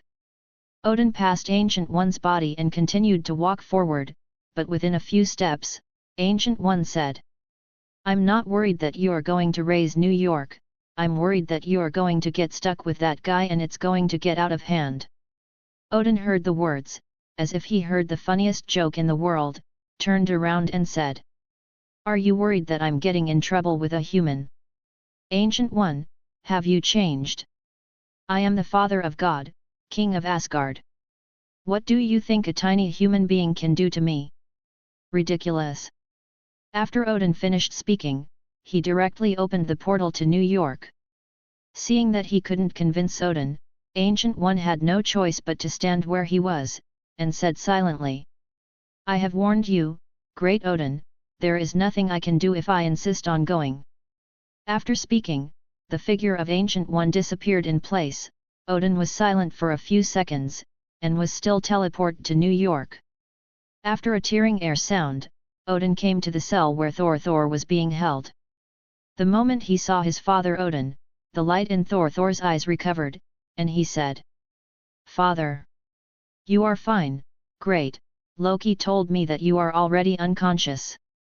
Odin stepped forward to comfort his child, and said, I'll talk about Loki after I return to the heavens, and now I'll take you back to Asgard. All the shackles on Thor's body were untied by Odin, but Thor looked distressed and said, Father, the Mjolnir you gave me was taken away by a guy. The king of God Odin heard the words, thinking that that guy can afford Mjolnir? Odin stretched out his hand when it was strange. At this time, Odin really felt that Mjolnir was being controlled by a strange and powerful biological force field. But Mjolnir belonged to Odin after all, so after about 3 minutes, Mjolnir returned to Odin's hands. Since you have obtained divine power, it means that you have obtained Mjolnir's qualifications, and it will remain yours from now on. Then Odin returned Mjolnir to Thor, and Odin called out, Heimdall, turn on Bifrost and send us back. Then another beam of light came down, enveloping Odin and Thor. The next moment, they disappeared into the prison. On Liu Feng's side, he was chatting with his family members. After all, Liu Feng just solved the giant robot, and the two sisters said they would reward him. During the intermission, Liu Feng found that Mjolnir in the living room was missing. Liu Feng narrowed his eyes slightly, then put on his clothes and came to the prison, only to find that Thor had already disappeared. At this time, Deadpool next door quickly clarified, Brother Feng, Master Feng, I swear I don't know what's going on. When I came to awakening this morning, the person disappeared. I was still having sex dreams, and I was scared to pee. It's okay, I know who it is. Liu Feng said flatly. Seeing this, the little wolf girl next door to Deadpool asked, Do you need to send us to capture him? No, you don't have to worry about anything, just stay. Liu Feng said so, then turned and left here. Heaven, Asgard. Thor narrates the ins and outs around his comrades. Humans can't beat the destroyer controlled by Loki, not even my Mjolnir. And at this moment, the man I just mentioned has a 5-string in his chest. 2 punches to the stomach, 1 punch to open the chest, and another punch to blow the destroyer's head, barehanded. Some of the comrades were amazed, and some felt that Thor was exaggerating the facts. But after seeing that Odin had to bring Thor back himself, the gods still understood. It seems that such a fierce man really exists on the earth. It's just that they haven't met before, so they can't imagine what kind of existence it is. On Odin's side, even the Queen Frigga couldn't help asking. There is such a strong person on the earth, do you really need to ignore it? Odin responded. No matter how strong he is only on the earth, and no matter how troublesome the world is, it will not trouble our Asgard. However, after saying this sentence, Li Ding suddenly raised his head. That one eye made him see something. Then, Odin murmured. How is this possible? Queen Frigga quickly asked. What's the matter, what happened? Odin replied. He came. Chapter 96 Superman vs Gods. Raise Asgard. At the end of Bifrost, Himmelig Palace. Heimdall, the patroness who turns Bifrost on and off, is watching the 9 realms. Heimdall has the ability to see anything in the 9 worlds at the same time. All the butterflies in the 9 worlds flap their wings at the same time, and Heimdall can perceive it. But today, Heimdall was blinded because he sensed a flight from Earth. And that object is speeding through outer space at a speed exceeding any spaceship and warship, getting faster and faster, getting closer and closer to Asgard. Why can't I see what that flight object looks like? I can't even see what it is. Heimdall is blinded. For millions of years, his Heimdall's eye can see any creature and thing.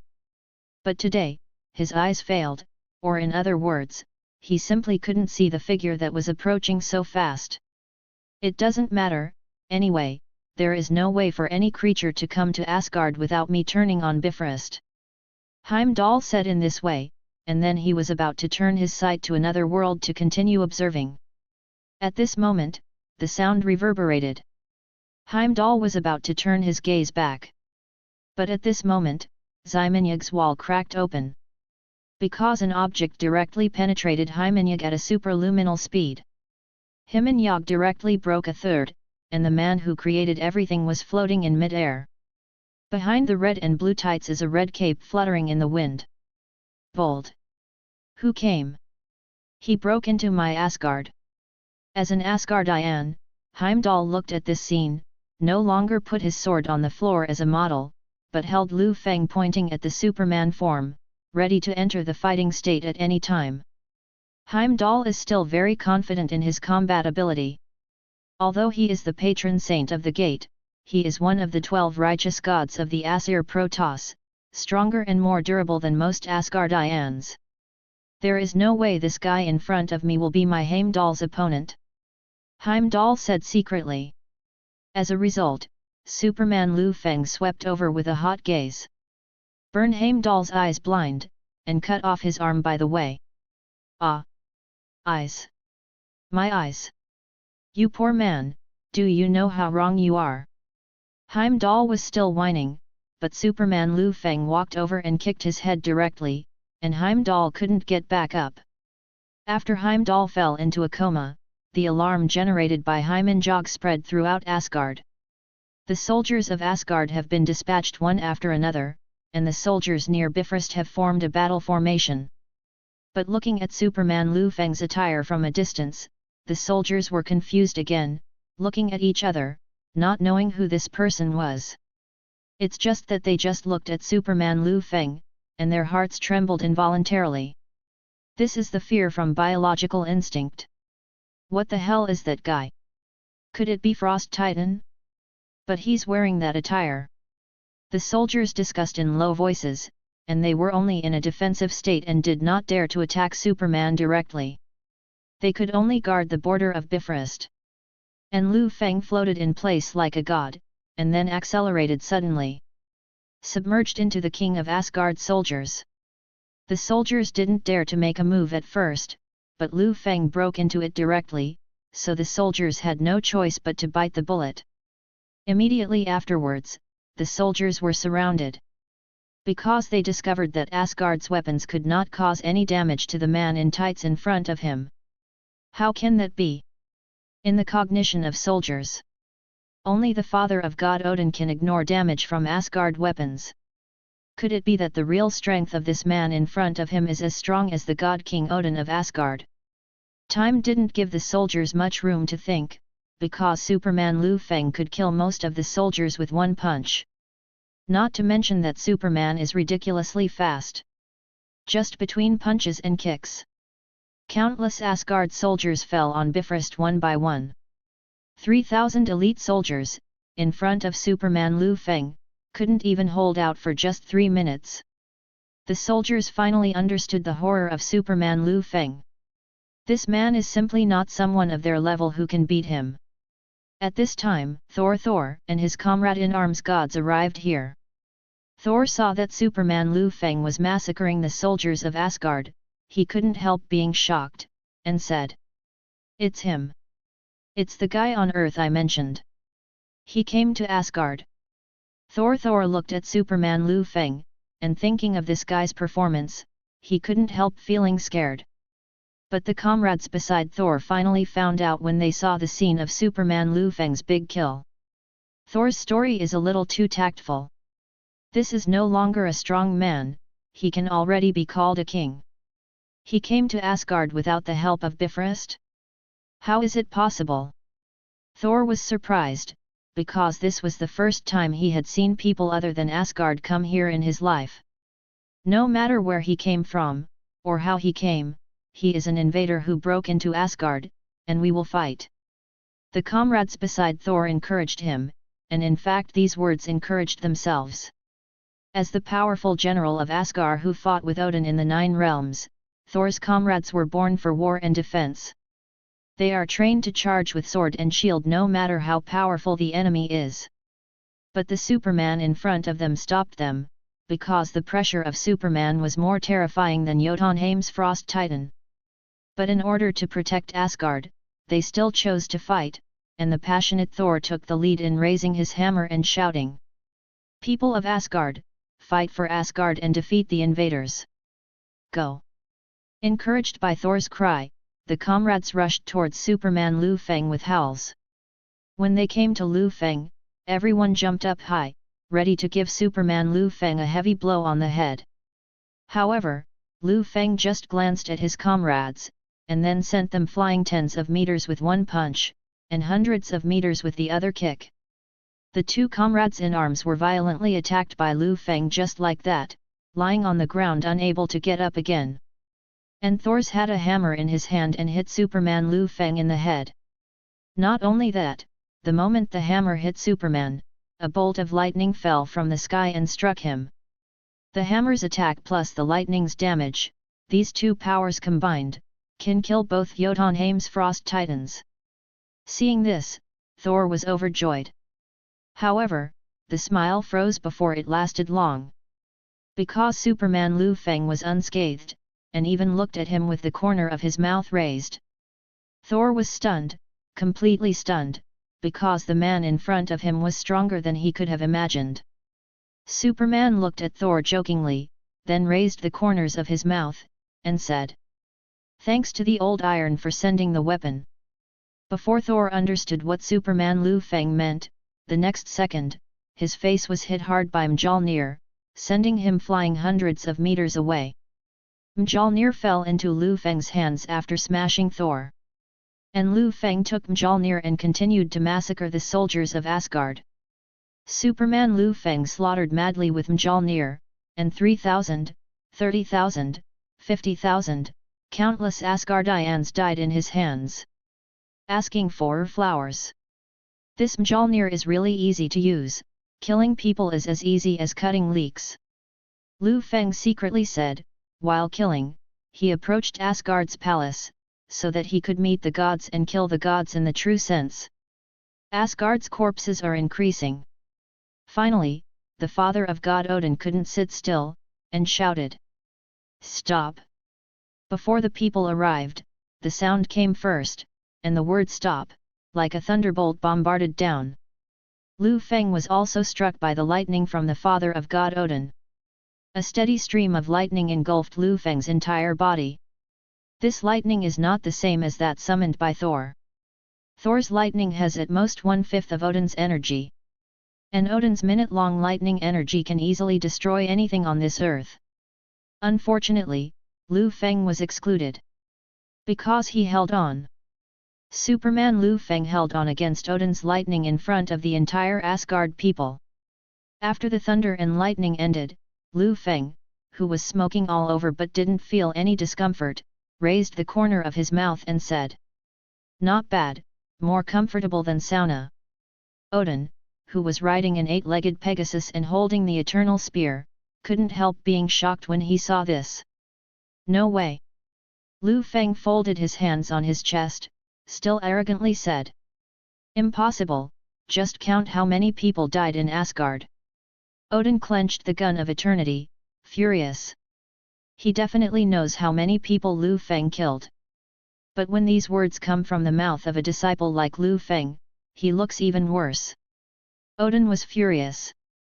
But the calmness of being the father of God still made him calm down. Then he asked, "What do you want, Earthlings?" "That's right, if you negotiate well, you'll be done." Hearing this, Superman Liu Feng found the corpses of 2 Asgard soldiers as stools and sat down. "I insisted on running to the earth to save people, so I accidentally killed so many people." "Accidentally? Did you mean that by accident? You almost brought the whole of Asgard down." Odin held back the insults to Liu Feng, and then continued to talk to Liu Feng in a negotiating tone. "So what exactly do you want?" Hearing this, Superman Liu Feng slightly turned his head to look at Thor over there, and said, "Your son Thor, he is guilty of disorderly conduct in New York, the United States of Earth." Odin found it strange and ridiculous, and said, So he got a life sentence and was assigned to be in a New York prison in the United States." Superman Liu Feng said, "So? You mean you want me, Prince of Asgard, future successor Thor, to go to prison in your human society?" At this moment, God King Odin finally got angry. He thrust the eternal spear into the ground, and the powerful divine power shot out in all directions. Everyone in Asgard was too scared to speak out because of this divine power. Only Superman Liu Feng continued to speak. "That's right, go to jail, and it will take a full 20 years. Otherwise, your entire Asgard, today, will be completely destroyed." Odin was furious, and it was the first time in his life that he had negotiated so furiously. He even raised his eternal spear, saying, "If you dare to touch Asgard, I will raise my hand and destroy the entire earth. Everyone you care about must die." Odin thought that this would scare Liu Feng. Unexpectedly, the corners of Liu Feng's mouth rose, and said, "Okay, you destroy it." Odin was taken aback for a moment, but he didn't think about it. After Liu Feng, he added, "If you destroy the earth, I will kill your son Gong." Chapter 97 Negotiate, Odin. "You dare to threaten me with my son?" Odin's face was ashen, and the moment he was angry, the temperature of the air 10 meters around him soared instantly. Then, Odin spat out word by word. "Little human, you are too bold. Do you know what I can do? Do you know who I am? I am Odin. God of War, Grim, Raider, Father Almighty, God of Scepter. I have countless names, just as the wind has countless names, and death has countless forms. But everyone in the world, seeing me, must be in awe of my name. Do you think you have the ability to fight against me?" Odin raised the eternal gun in his hand angrily. The moment it was raised, the tip of Kungunir, the spear of eternity, shone. The runic characters engraved on the tip of the gun were like flames burning. This is the ultimate weapon of the god King Odin in Norse mythology. Made from the branches of the world tree, it is the hardest object in the world. The tip of the spear is engraved with magic. If you throw it, you must hit it, and if you hit it, you must penetrate it. Odin warned Liu Feng with a solemn voice. "No matter where you go in any corner of the 9 realms, as long as you are selected by me, Kungunir will definitely run through it. There has been no exception for millions of years. If the negotiation fails, I will definitely throw Kungunir out, and you will also pass through Kungunir." Odin said. "Now I ask you 900, do you still have the capital to be arrogant?" Unexpectedly, Liu Feng raised the corner of his mouth when he heard this, and said, Then what are you waiting for? What are you afraid of? Odin was so provoked by Liu Feng, an ordinary person would have already started to do it. But Odin held his gun up. You also don't know how much I'm capable of, do you, Odin? You don't understand how I could come to Asgard without going through Bifrost. You don't even know if you have the ability to kill your son Thor while you took off your gun and shot me. Odin, hearing this, finally put down the glowing gungunir, and the tip of the gun dimmed anytime, said. Okay, let's go back to the starting point of the negotiation. Odin did not fight after being angry for a long time, but said so calmly. Let's take a step back. What do you want? You can promise me that you won't put my son in the earth's prison. The dignified father of God Odin, at this moment, actually asked what a human being wants. The gods are all confused at this moment. What happened on this day? Odin is the majestic supreme being of the 9 realms. However, what no one expected was that after Odin asked Liu Feng what he wanted, Liu Feng still said, "No way, you must shut down your son Thor, this is the bottom line. It doesn't matter whether you want to destroy the planet or what. I don't care about human life or death, but Thor must be imprisoned." Odin fell silent. No, at this moment, all Asgard fell silent. Listen to what people say. Even Odin, who is well informed, feels confused towards Liu Feng now, even he can't count how many times he has been confused today. This guy in front of him looks quite righteous, like a superhero who is similar to a god in the world. But at this moment, he behaved as if he didn't care about human beings at all, as if the life and death of human beings had nothing to do with him. Odin has seen countless people in his life, and he can judge the behavior pattern of the other party based on the first impression. As for the guy in front of him, Odin is completely sure that this guy is a man who walks the talk. He said he didn't care, maybe he really didn't care if the earth was destroyed. And he just said again, if the earth is destroyed, Thor must die. Hearing this, Odin sighed softly, and said to Tianho, "Take the guest to the palace and let me talk to him alone." Tianho hesitated for a moment, then nodded, and then arranged for a few maids to take Superman Liu Feng to Odin's palace.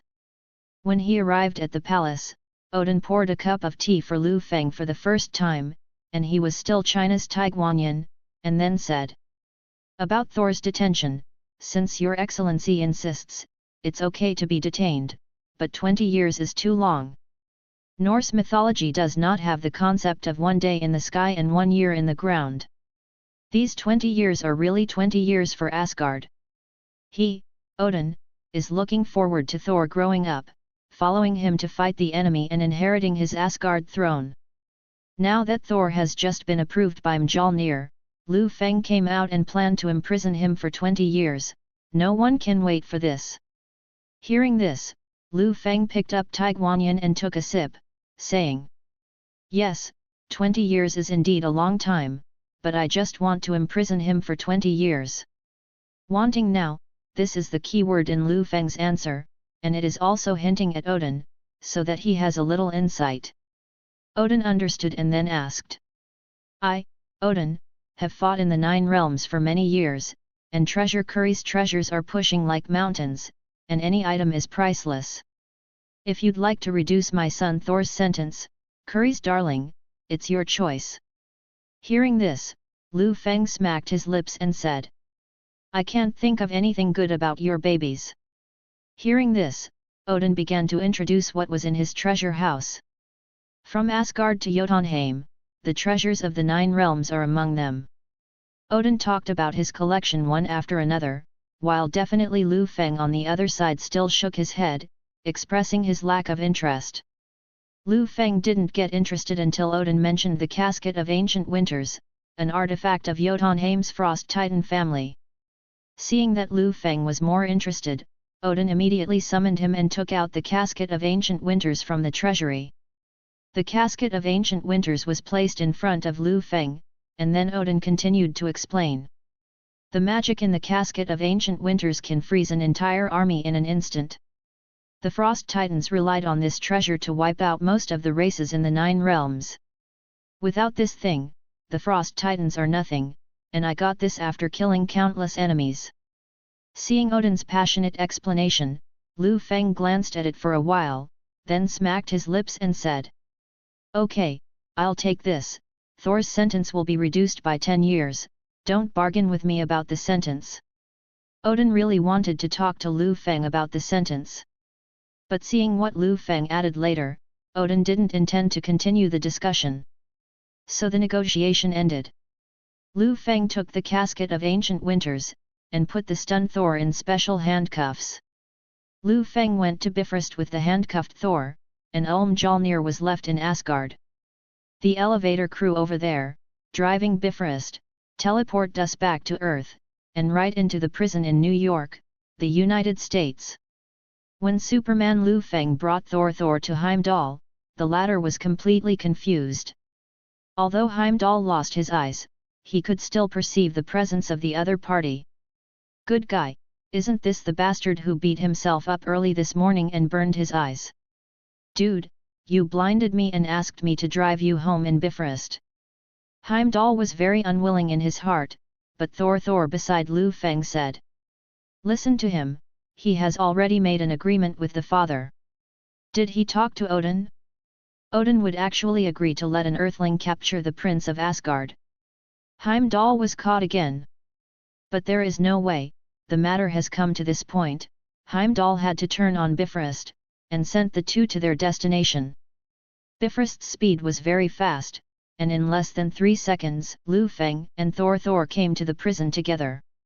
Regarding this, Liu Feng couldn't help but said, "The transmission speed of this Bifrost is pretty good, almost 10 times faster than my own speed." Thor heard the words, with a black line on his face. "Brother, your flight speed can be close to 1/10 of Bifrost's teleportation speed, which is the most outrageous, okay?" Afterwards, Liu Feng still imprisoned Thor as before, and Deadpool said beside him, "Damn it, you two are like ghosts, appearing in the blink of an eye. This buddy failed to escape from prison. Brother, I advise you not to escape the prison. The owner of this prison, Liu Feng, is very perverted. He will catch the escaped person and cut him." Liu Feng in Superman form next to him couldn't help but smile bitterly, and even wanted to rush over and punch Deadpool's shit out. But in order to hide his identity, Superman Liu Feng left the prison without saying anything. After going out of the prison, Liu Feng found an empty corner and returned from Superman form to normal. Then Liu Feng took out his mobile phone, called the director of the General Administration, and said, "Look up 4 days ago in Old Bridge City, Mexico City, which faction set up a base in the suburbs without permission. After finding that force, we will also find out the area where they captured the criminals and brought them to New York."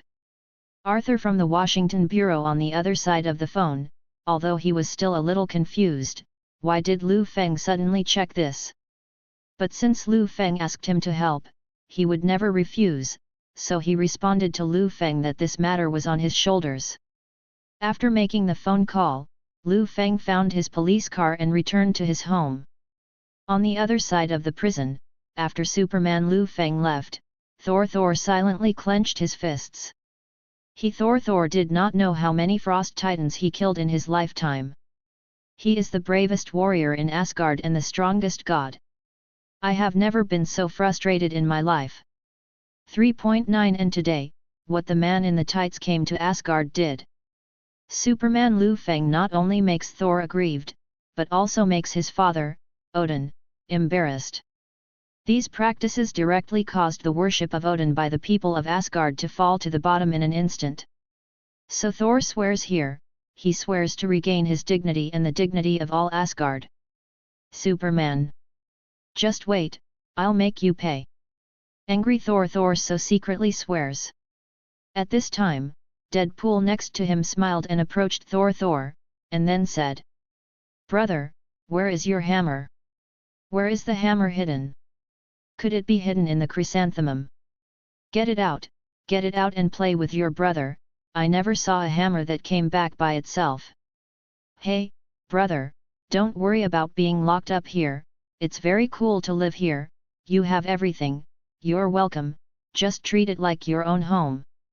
Thor silently covered his ears when he heard the words, thinking that he would not stay here with this guy for 10 years, would he? Damn it, this is no place for people. Thinking of this, Thor hated Superman even more. Definitely besides Superman and the guy Liu Feng, both of them made Thor extremely angry, and secretly vowed to take revenge one day. Chapter 98, Captain America disappears, Thor and number 039's girlfriend appears. It has been 3 days since Liu Feng turned into Superman and wreaked havoc on Asgard. In the past 3 days, nothing major happened in New York, the police station was very relaxed, and Liu Feng was also happy in the gentle hometown at home. Thor is obediently staying in the New York prison, God King Odin is also a relatively trustworthy person, and he has no choice to come again to rob Thor. However, the casket of ancient winters that Liu Feng brought back from Odin's treasure house in Asgard was useless. Liu Feng puts the casket of ancient winters under the refrigerator on weekdays, and uses it to freeze ice cream when the box is not opened. And on one of these mornings, Liu Feng received a call from the director of the Washington Bureau, and he said, "One day you asked me to check the organization, Feng."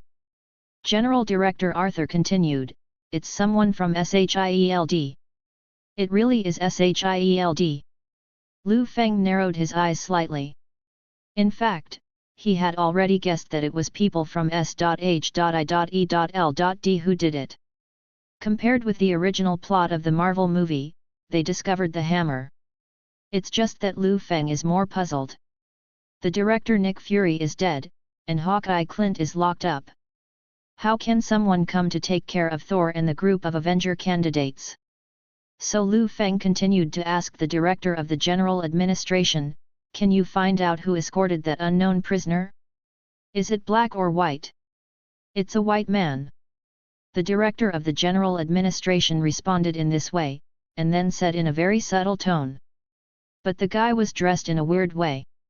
He wasn't wearing modern clothes. He was wearing a tights with the flag of the United States. The tights I wear represent the United States, and the shield I hold in my hand also shows the flag of the United States. 23 looks like the hero my grandfather chased after.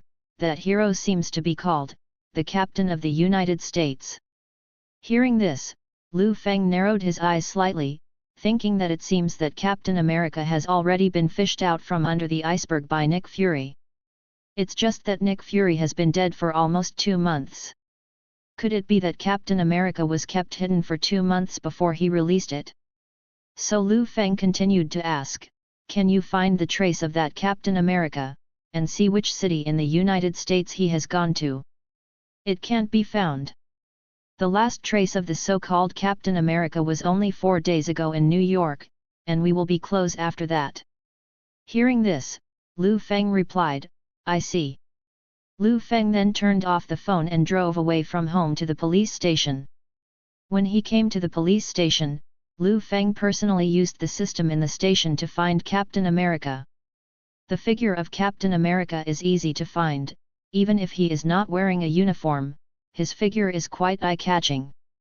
However, Liu Feng was busy in front of the system for most of the day, but he couldn't find Captain America in New York.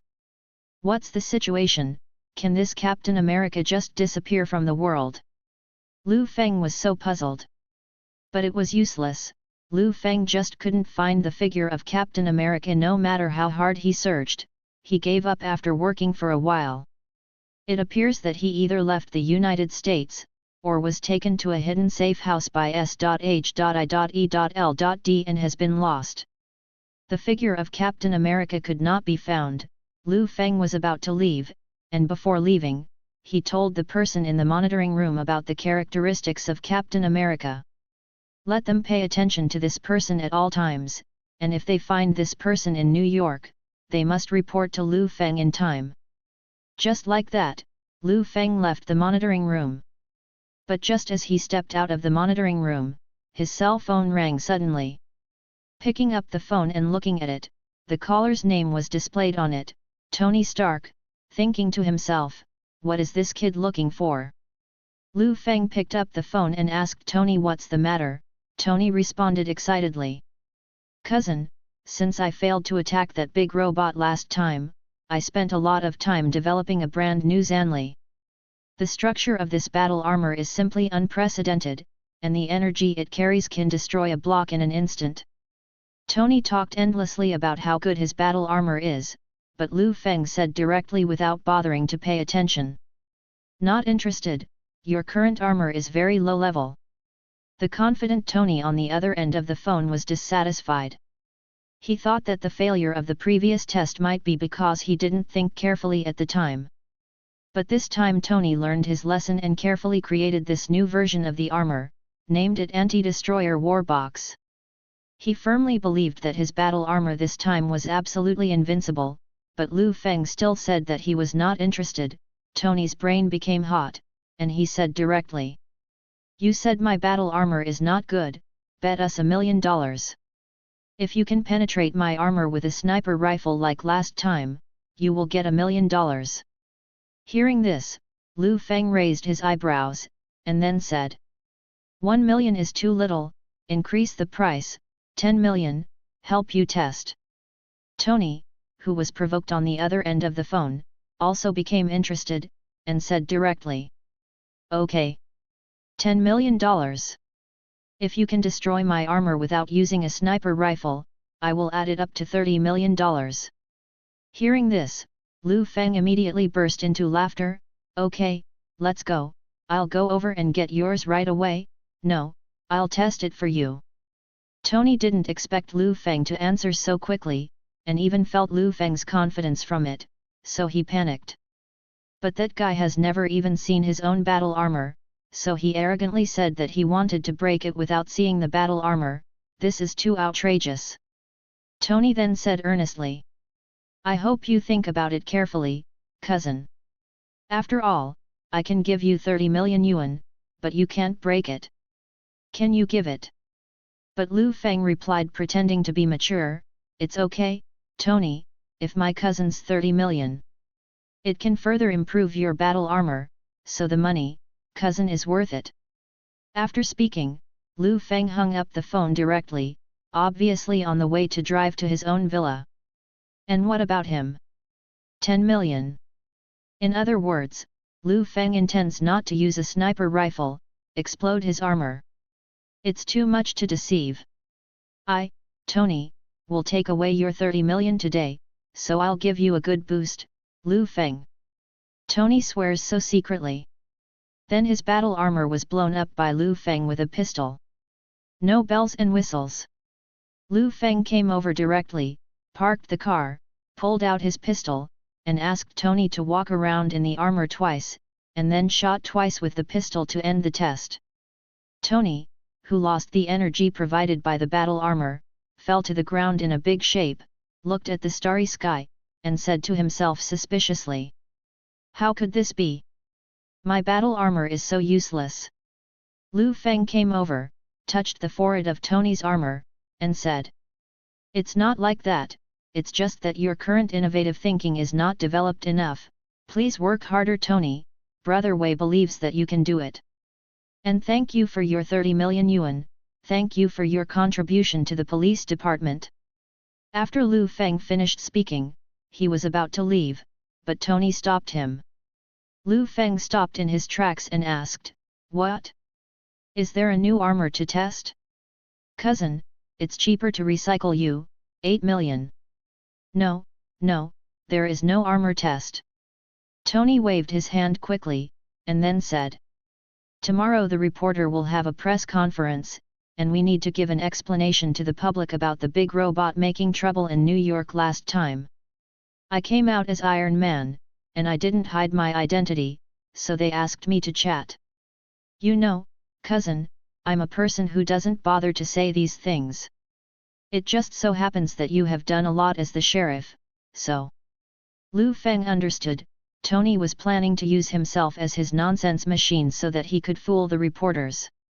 Hearing this, Liu Feng nodded and said, It's possible, but you need to pay more, otherwise who will help you take advantage of this? Tony held his forehead slightly, wondering if he accidentally turned on some new switch of Liu Feng, and then said helplessly. Okay, add the 30 million just now, and I'll give you another 5 million. Then Liu Feng received Tony's check, and the two went to the press conference together. Liu Feng, who is the police chief, has participated in such press conferences no one knows how many times. Being able to say the words to prevaricate the reporter, Liu Feng can say 100 sentences a day without repeating the same. When Liu Feng faced the reporter's questions, no matter how tricky the questions were, Liu Gang answered them calmly. I know that one of the reporters asked a question.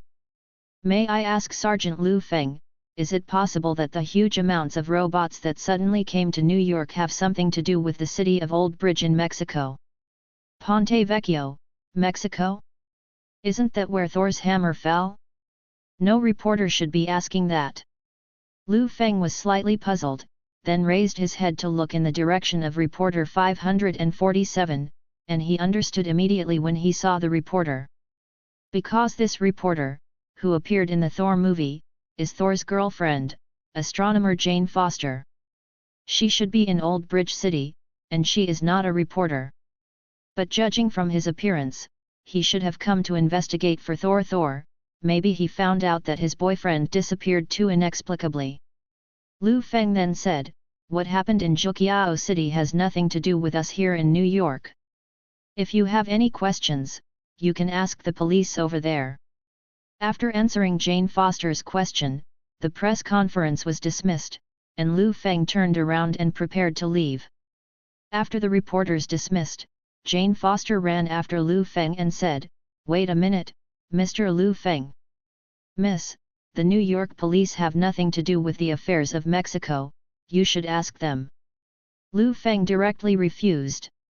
No, Mr. Liu Feng, I don't just want to ask about Mexico, since you don't know about it, forget it. But I have one more important matter, this matter, I need to ask Mr. Superman, I know you know him. Liu Feng was a little confused, and asked Superman to solve it. Thor's little lover was obsessed with love and Liu Feng didn't plan to pay attention to it, but Jane's words aroused Liu Feng's interest. So Liu Feng directly opened the clairvoyant eyes from the Superman bloodline. As a result, I really saw something novel in Jane Foster. Ether energy. That is, among infinite gems. Reality gems. According to the plot of Thor 2, reality gem has existed on Earth since Odin's father's generation. Legend has it that the Dark Elves in the Nine Realms planned to use reality gem to rule the world. Later, the Dark Elves were defeated by Odin's father and buried their gems in the depths of the earth. And this Thor's daughter Jane Foster came by accident, became the depths of the construction site, and touched the energy of reality gem.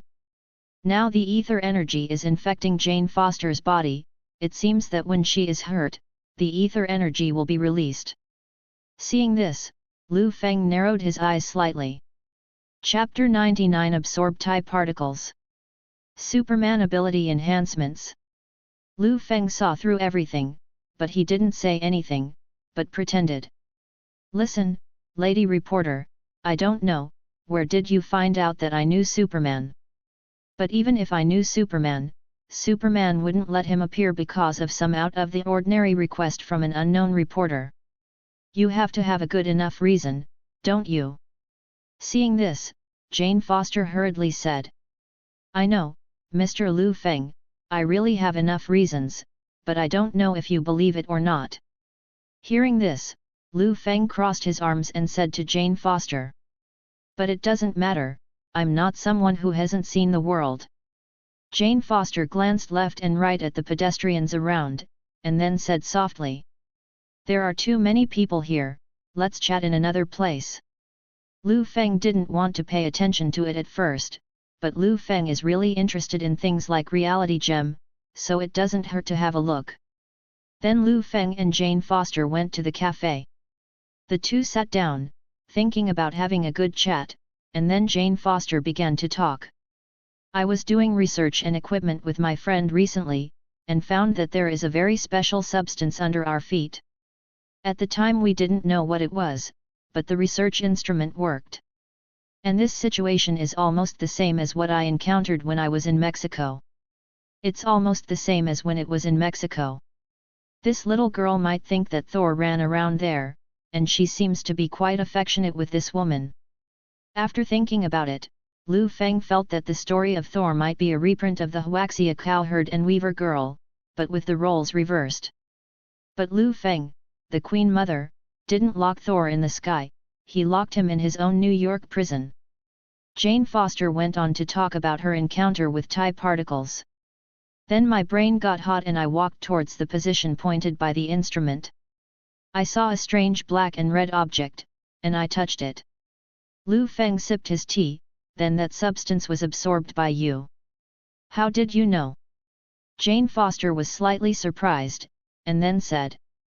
Actually, I'm not sure whether that substance has entered my body, and I don't even know the characteristics of that substance. It's just that I touched that substance at the time, and then I fainted and couldn't remember anything. But I feel weird right now. I heard from my friends, you know Superman, you don't know Superman. Hearing this, Liu Feng took a sip of coffee, calmly explained to Jane Foster. Superman mentioned to me before that the kind of thing you encounter is called TIE particles. Liu Feng put down his teacup, then started his fabricated ability, and said to Jane Foster. TIE particles are one of the most primitive substances in the universe, but also one of the most dangerous substances. Superman saw it on his home planet, and this thing destroyed his planet. So Superman has been looking for it in the universe for a long time. Superman said that this thing must be destroyed, and even if it cannot be destroyed, it must be left to him for safekeeping. Jane Foster was stunned by what Liu Feng said. But adhering to the spirit of seeking truth from facts as a scientist, she still asked. I think it's better to ask Mr. Superman face to face. Liu Feng shrugged, feeling indifferent. Anyway, Liu Feng wanted to meet Jane Foster as a Superman, so he agreed. After the two left, Liu Feng said that instead of Superman, he arranged for the two to meet in an abandoned factory in New York, and then they could talk casually. Jane Foster agreed, and the next day she arrived at the destination Liu Feng had agreed upon on time. Not long after stepping into the abandoned factory, Jane Foster saw a man in bright clothes, Superman. Jane Foster saw the appearance of Superman, stared at him blankly, and couldn't walk for no reason. Seeing this, Liu Feng smiled slightly and said. Miss Jane, I heard that you are looking for me about TIE particles. You stand there so far away, I'm afraid it will be difficult for us to communicate. When Jane Foster heard this, she immediately realized that she had lost her composure. Shaking her head, after returning to normal, she said. Excuse me, Mr. Superman, please forgive my gaffe. Although your reputation has long spread across the country, this is the first time I have seen your true face in reality. Your unique attire, and a face that is vaguely familiar but can't be remembered, your figure, your chest muscles, and more. As Jane Foster spoke, she felt that she had lost her composure. She has a boyfriend, so why does she still pay attention to other people's figures? Superman Liu Feng doesn't care, anyway, it's not the first time he has attracted the opposite sex only by his Superman appearance. But Jane Foster would waste a lot of time like this. He came today to see if he could get the reality gem in Foster's body. So Liu Feng flew in front of Foster, and continued. Miss Jane, let's get to the point. About the strange substance you encountered, release it and let me have a look. Release. Jane Foster was a little dazed, and said, Sorry, Mr. Superman, I actually don't know how to release this substance. Superman Liu Feng nodded, and then began to think about how the heroine in the Thor2 movie released TIE particles. Yes, Liu Feng remembered, it is damage. When the host of TIE particles is hurt, TIE particles will release energy. So Liu Feng in Superman form reached out and grabbed Jane Foster's arm, and then said softly, I'm sorry, Miss Jane. After speaking, when Jane Foster was still in a daze, Liu Feng slowly exerted force, and the pain also added to Jane's body weight in an increasing manner. Jane felt the pain, and when she was about to cry out, a powerful energy was released around him in an instant. The black and red TIE particles directly knocked Superman Liu Feng back a few meters away, and even Jane was confused at this moment. Jane Foster hurried over to check how Superman Liu Feng was playing, but she was dumbfounded again. Superman was unscathed, but the dark particles that had just erupted from Jane's body somehow remained on Liu Feng's palm. What's the situation? Mr. Superman, you won't be infected by this substance and induce poisoning, right? We have to find a way. Unlike Jane Foster's panic, the corners of Superman Liu Feng's mouth raised slightly when he saw this scene. He himself has the most intimate experience. These TIE particles did not poison him as Jane Foster said.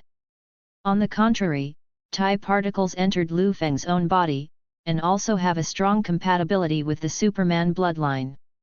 There is an unavoidable compatibility, and there is even a hint of addiction, which makes Liu Feng vaguely feel that his strength has improved a bit. Mr. Superman, can you say something? Jane Foster asked anxiously. Although she enjoys touching Superman's figure now, she is worried that something will happen to the idol of the United States because of her. Liu Feng did not respond to Jane Foster, but raised the corners of his mouth and said, "I'm going to be rude again, Miss Jane." After finishing speaking, Superman Liu Feng's eyes glowed, and then he shot directly behind Jane. His hot gaze went straight away. Liu Feng's heat vision did not aim at Jane Foster's body, but it still triggered the emergency mechanism of TIE particles in his body. TIE particles released even greater energy at this moment, while Superman Liu Feng stood still and resisted forcefully. The energy of TIE particles spreads constantly in this way, from the energy generated in the body from the beginning. In the end, the TIE particles' energy slowly entered into Liu Feng's body, and Liu Feng absorbed all the ether like smoking.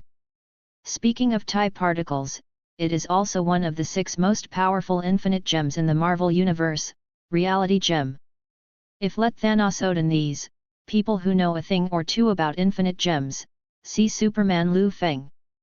After inhaling all the TIE particles like inhaling second-hand smoke, I'm afraid I have to be circled on the spot. After Superman Liu Feng absorbed all the TIE particles, Jane realized that Superman was helping him take away the substances in his body. Mr. Superman, you. Jane Foster, just about to step up to touch Superman Liu Feng. Unexpectedly, in the next second, Superman's body flashed. Superman, who was surrounded by red particles, disappeared in an instant. Jane Foster was stunned. Could it be that after Superman absorbs TIE particles, he teleports to another world in an instant? Does the substance still have this effect? Just as Jane Foster finished talking to himself, Liu Feng in casual clothes suddenly appeared behind Jane Foster. Startled by Liu Feng's sudden appearance, Foster staggered and nearly fell, but fortunately he fell into Liu Feng's arms. Foster has just been fascinated by the handsome and tall Superman, and now he falls into Liu Feng's arms, feeling the muscles hidden under his casual clothes. She was shocked. Foster had never imagined that there was such a physique hidden under Liu Feng's mixed-race face. Damn it, this Liu Feng seems to be more handsome than Thor. Did Ma Zhao? Foster looked at Liu Feng, and couldn't help but secretly agree with him. And Liu Feng didn't think about these things at the moment, he was thinking about the changes brought about by his body just after absorbing TIE particles. Liu Feng didn't teleport just now, he just felt the speed of his body and the body of steel have soared in an instant. His instantaneous movement speed completely exceeded the speed of light, which is why Liu Feng switched from Superman to ordinary person so quickly. Absorbed a lot of TIE particles, but I always feel that I haven't finished it. Liu Feng thought so, then lowered his head, and saw Jane Foster, whose eyes were about to burst out with love. At the same time, I also saw some TIE particles remaining in Jane Foster's body with the clairvoyant eye. These TIE particles absorbed by Liu Feng without the Superman form may require 2 people to be in close contact to absorb them. So the corners of Liu Feng's mouth turned up. Since this Foster is so active, then he doesn't have to go against this woman's wishes. So, the next day, Liu Feng and Jane Foster woke up in a certain hotel. They were definitely in a very different state. Foster's back hurts all over her body, and now she is most qualified to feel that Thor is nothing compared to Liu Feng. Liu Feng felt relaxed, because he devoured the TIE particles again, and in a few days, he would be able to even out the synthesis reality gem. And Jane didn't know, if it wasn't for the less TIE particles, the more difficult it is to expel, Liu Feng might have sucked up her ether long ago. Chapter 100 Liu Feng gets the reality gem. Loki is ready to make trouble. Liu Feng was just by Jane's side, absorbing the TIE particles in her body, as the days went by. The concentration of substances in his body also gradually increased, and Liu Feng also clearly felt the changes in his body in the past few days. The upper limit of the Man of Steel's speed and stamina is soaring crazily, let alone Jane Foster. Even the Wanda sisters are admiring that Liu Feng has become stronger and stronger recently. He used to have up to 6 tubes of blood, but now he has 9 tubes. The ability to absorb this thing has been enhanced, but the calories to be supplemented are really amazing. I have been eating more and more recently. One day after dinner, Liu Feng sighed like this. But Liu Feng soon discovered that besides the appetite, there are other needs in his body, and they gradually expanded. Liu Feng's ability is growing day by day, and everything becomes more and more powerful. Fortunately, Liu Feng's address book does not lack objects. Liu Feng lived a comfortable life like this. The other side. Inside the S.H.I.E.L.D. base. Nick Fury is standing in the secret department laboratory of the S.H.I.E.L.D. base, and beside him are Captain America Rogers and Phil Coulson. That's right, Nick Fury isn't dead. What Superman Liu Feng killed was just a stand-in, and the real Nick Fury was remotely controlling all this from outer space. This incident fooled everyone, including Superman Liu Feng at the time, and maybe Liu Feng just didn't bother to pay attention to it. Now, Captain America, led by Phil Coulson, came to Nick Fury. He said, "Now that Thor has been arrested by Liu Feng of the New York Police Department, you have one less member of your plan. The reason for saying again is because a long time ago, S.H.I.E.L.D.'s Hawkeye and Black Widow were also imprisoned by Liu Feng. And the Green Titan Hulk was recruited by Liu Feng of the New York Police Department through inexplicable means. In other words, of the 6 Avengers originally planned by Nick Fury, there are now only 2 left, Captain America and Iron Man.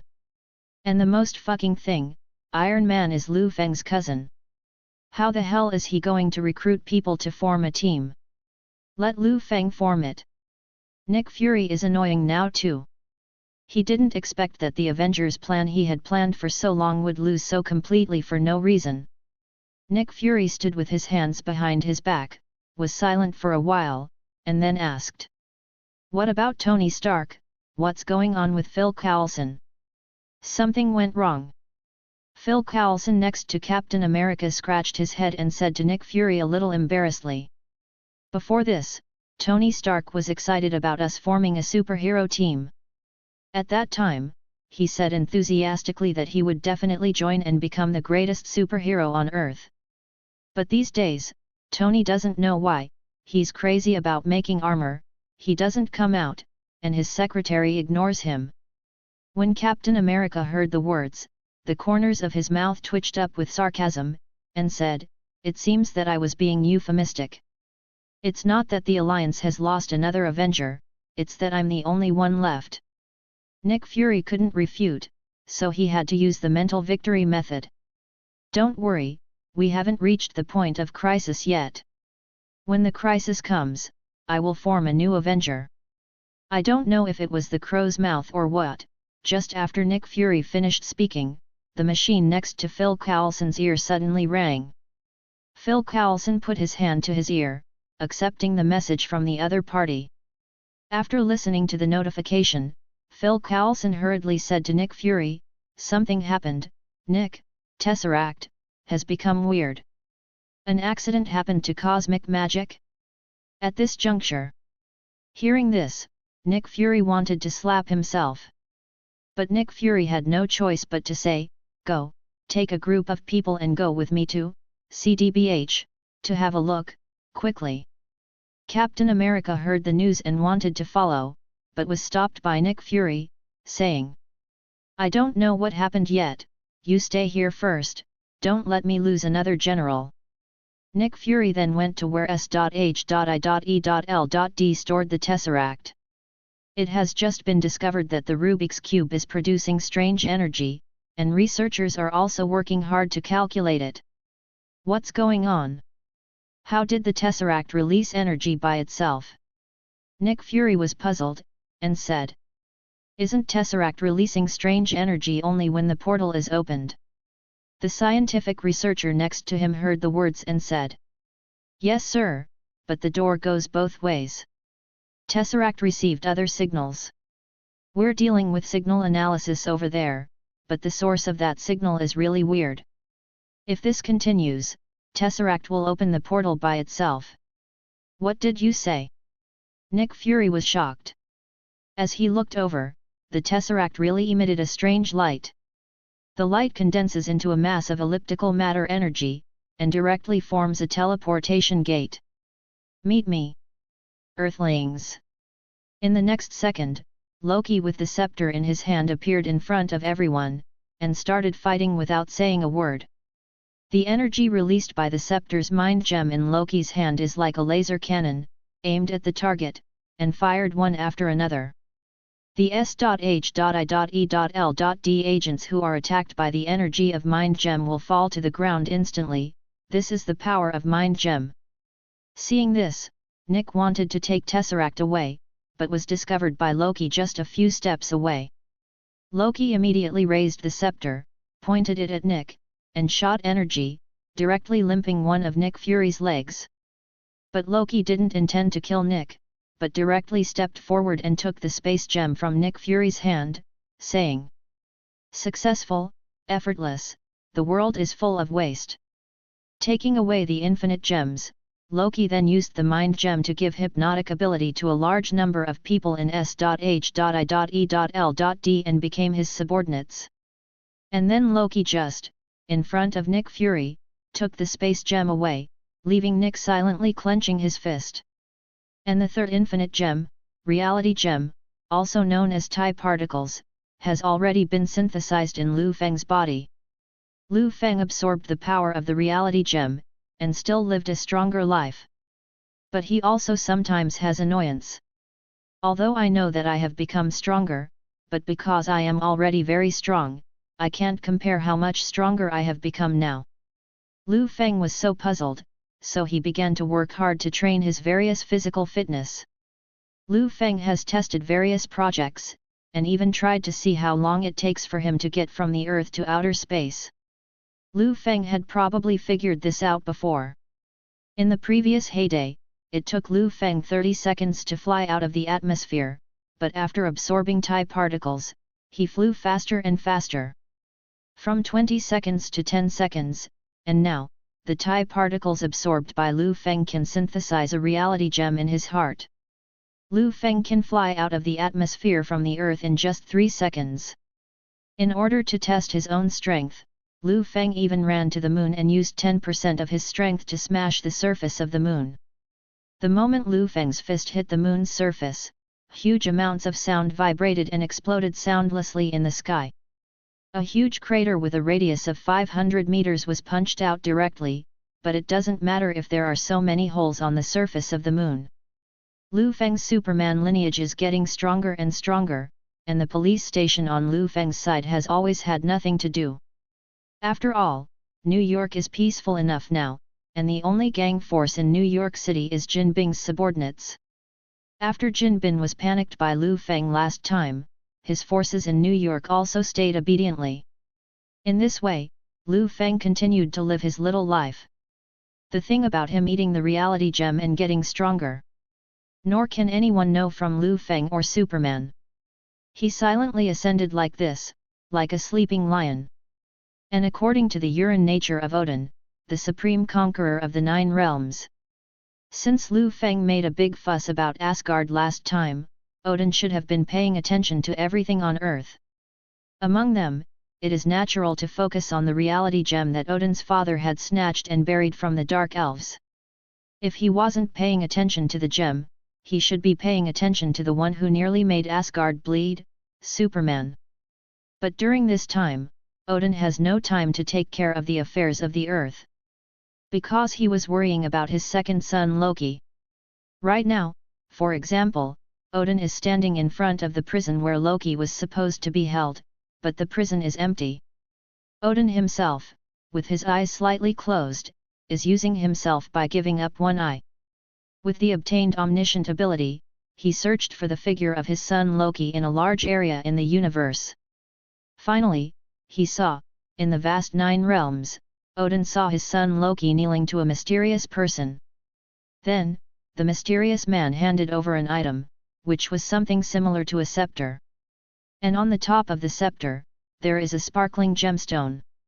Odin immediately recognized the cane and the infinite gems inside it. But it is impossible for Odin to observe who has the ability to obtain the infinite gems and hand them over to Loki. Under the shadows, Odin only saw the lips that Loki said to the figure, and saw the meaning from the lips of both parties. The Kitori people are getting impatient. This is what the mysterious man said. Tell them to stand up, and I will lead them to win a battle. Loki replied. Battle? Is it just to deal with the weak forces on the earth? The other party said, we obtained the Tesseract to conquer the stars and the sea. Extremely glorious, I will rule the earth first before ruling the stars and seas, and win the battle quickly. Loki changed the subject again, and said, the premise is that your army is as invincible as you said. How dare you question our strength? How dare you question that, Lord? The mysterious man suddenly said in surprise as if he mentioned some big shot. Don't forget that he gave you the scepter, taught you ancient knowledge, and gave you a new mission. So what? Now that Tesseract is in my hands, it's me who can negotiate terms. Loki looked at the mysterious man evilly, extremely arrogant. In the end, the mysterious man had no choice but to agree, saying, okay, Asgardians, go to war. But if you lose, if the Tesseract falls into other hands, wherever you go, we will bring you back. Now, go, Loki of Asgard. The picture ends here, without any follow-up. Seeing this, Odin's face turned livid, and said, terrible Loki. Bad reputation for me in Asgard. End of the chapter. Like and subscribe for more videos like this.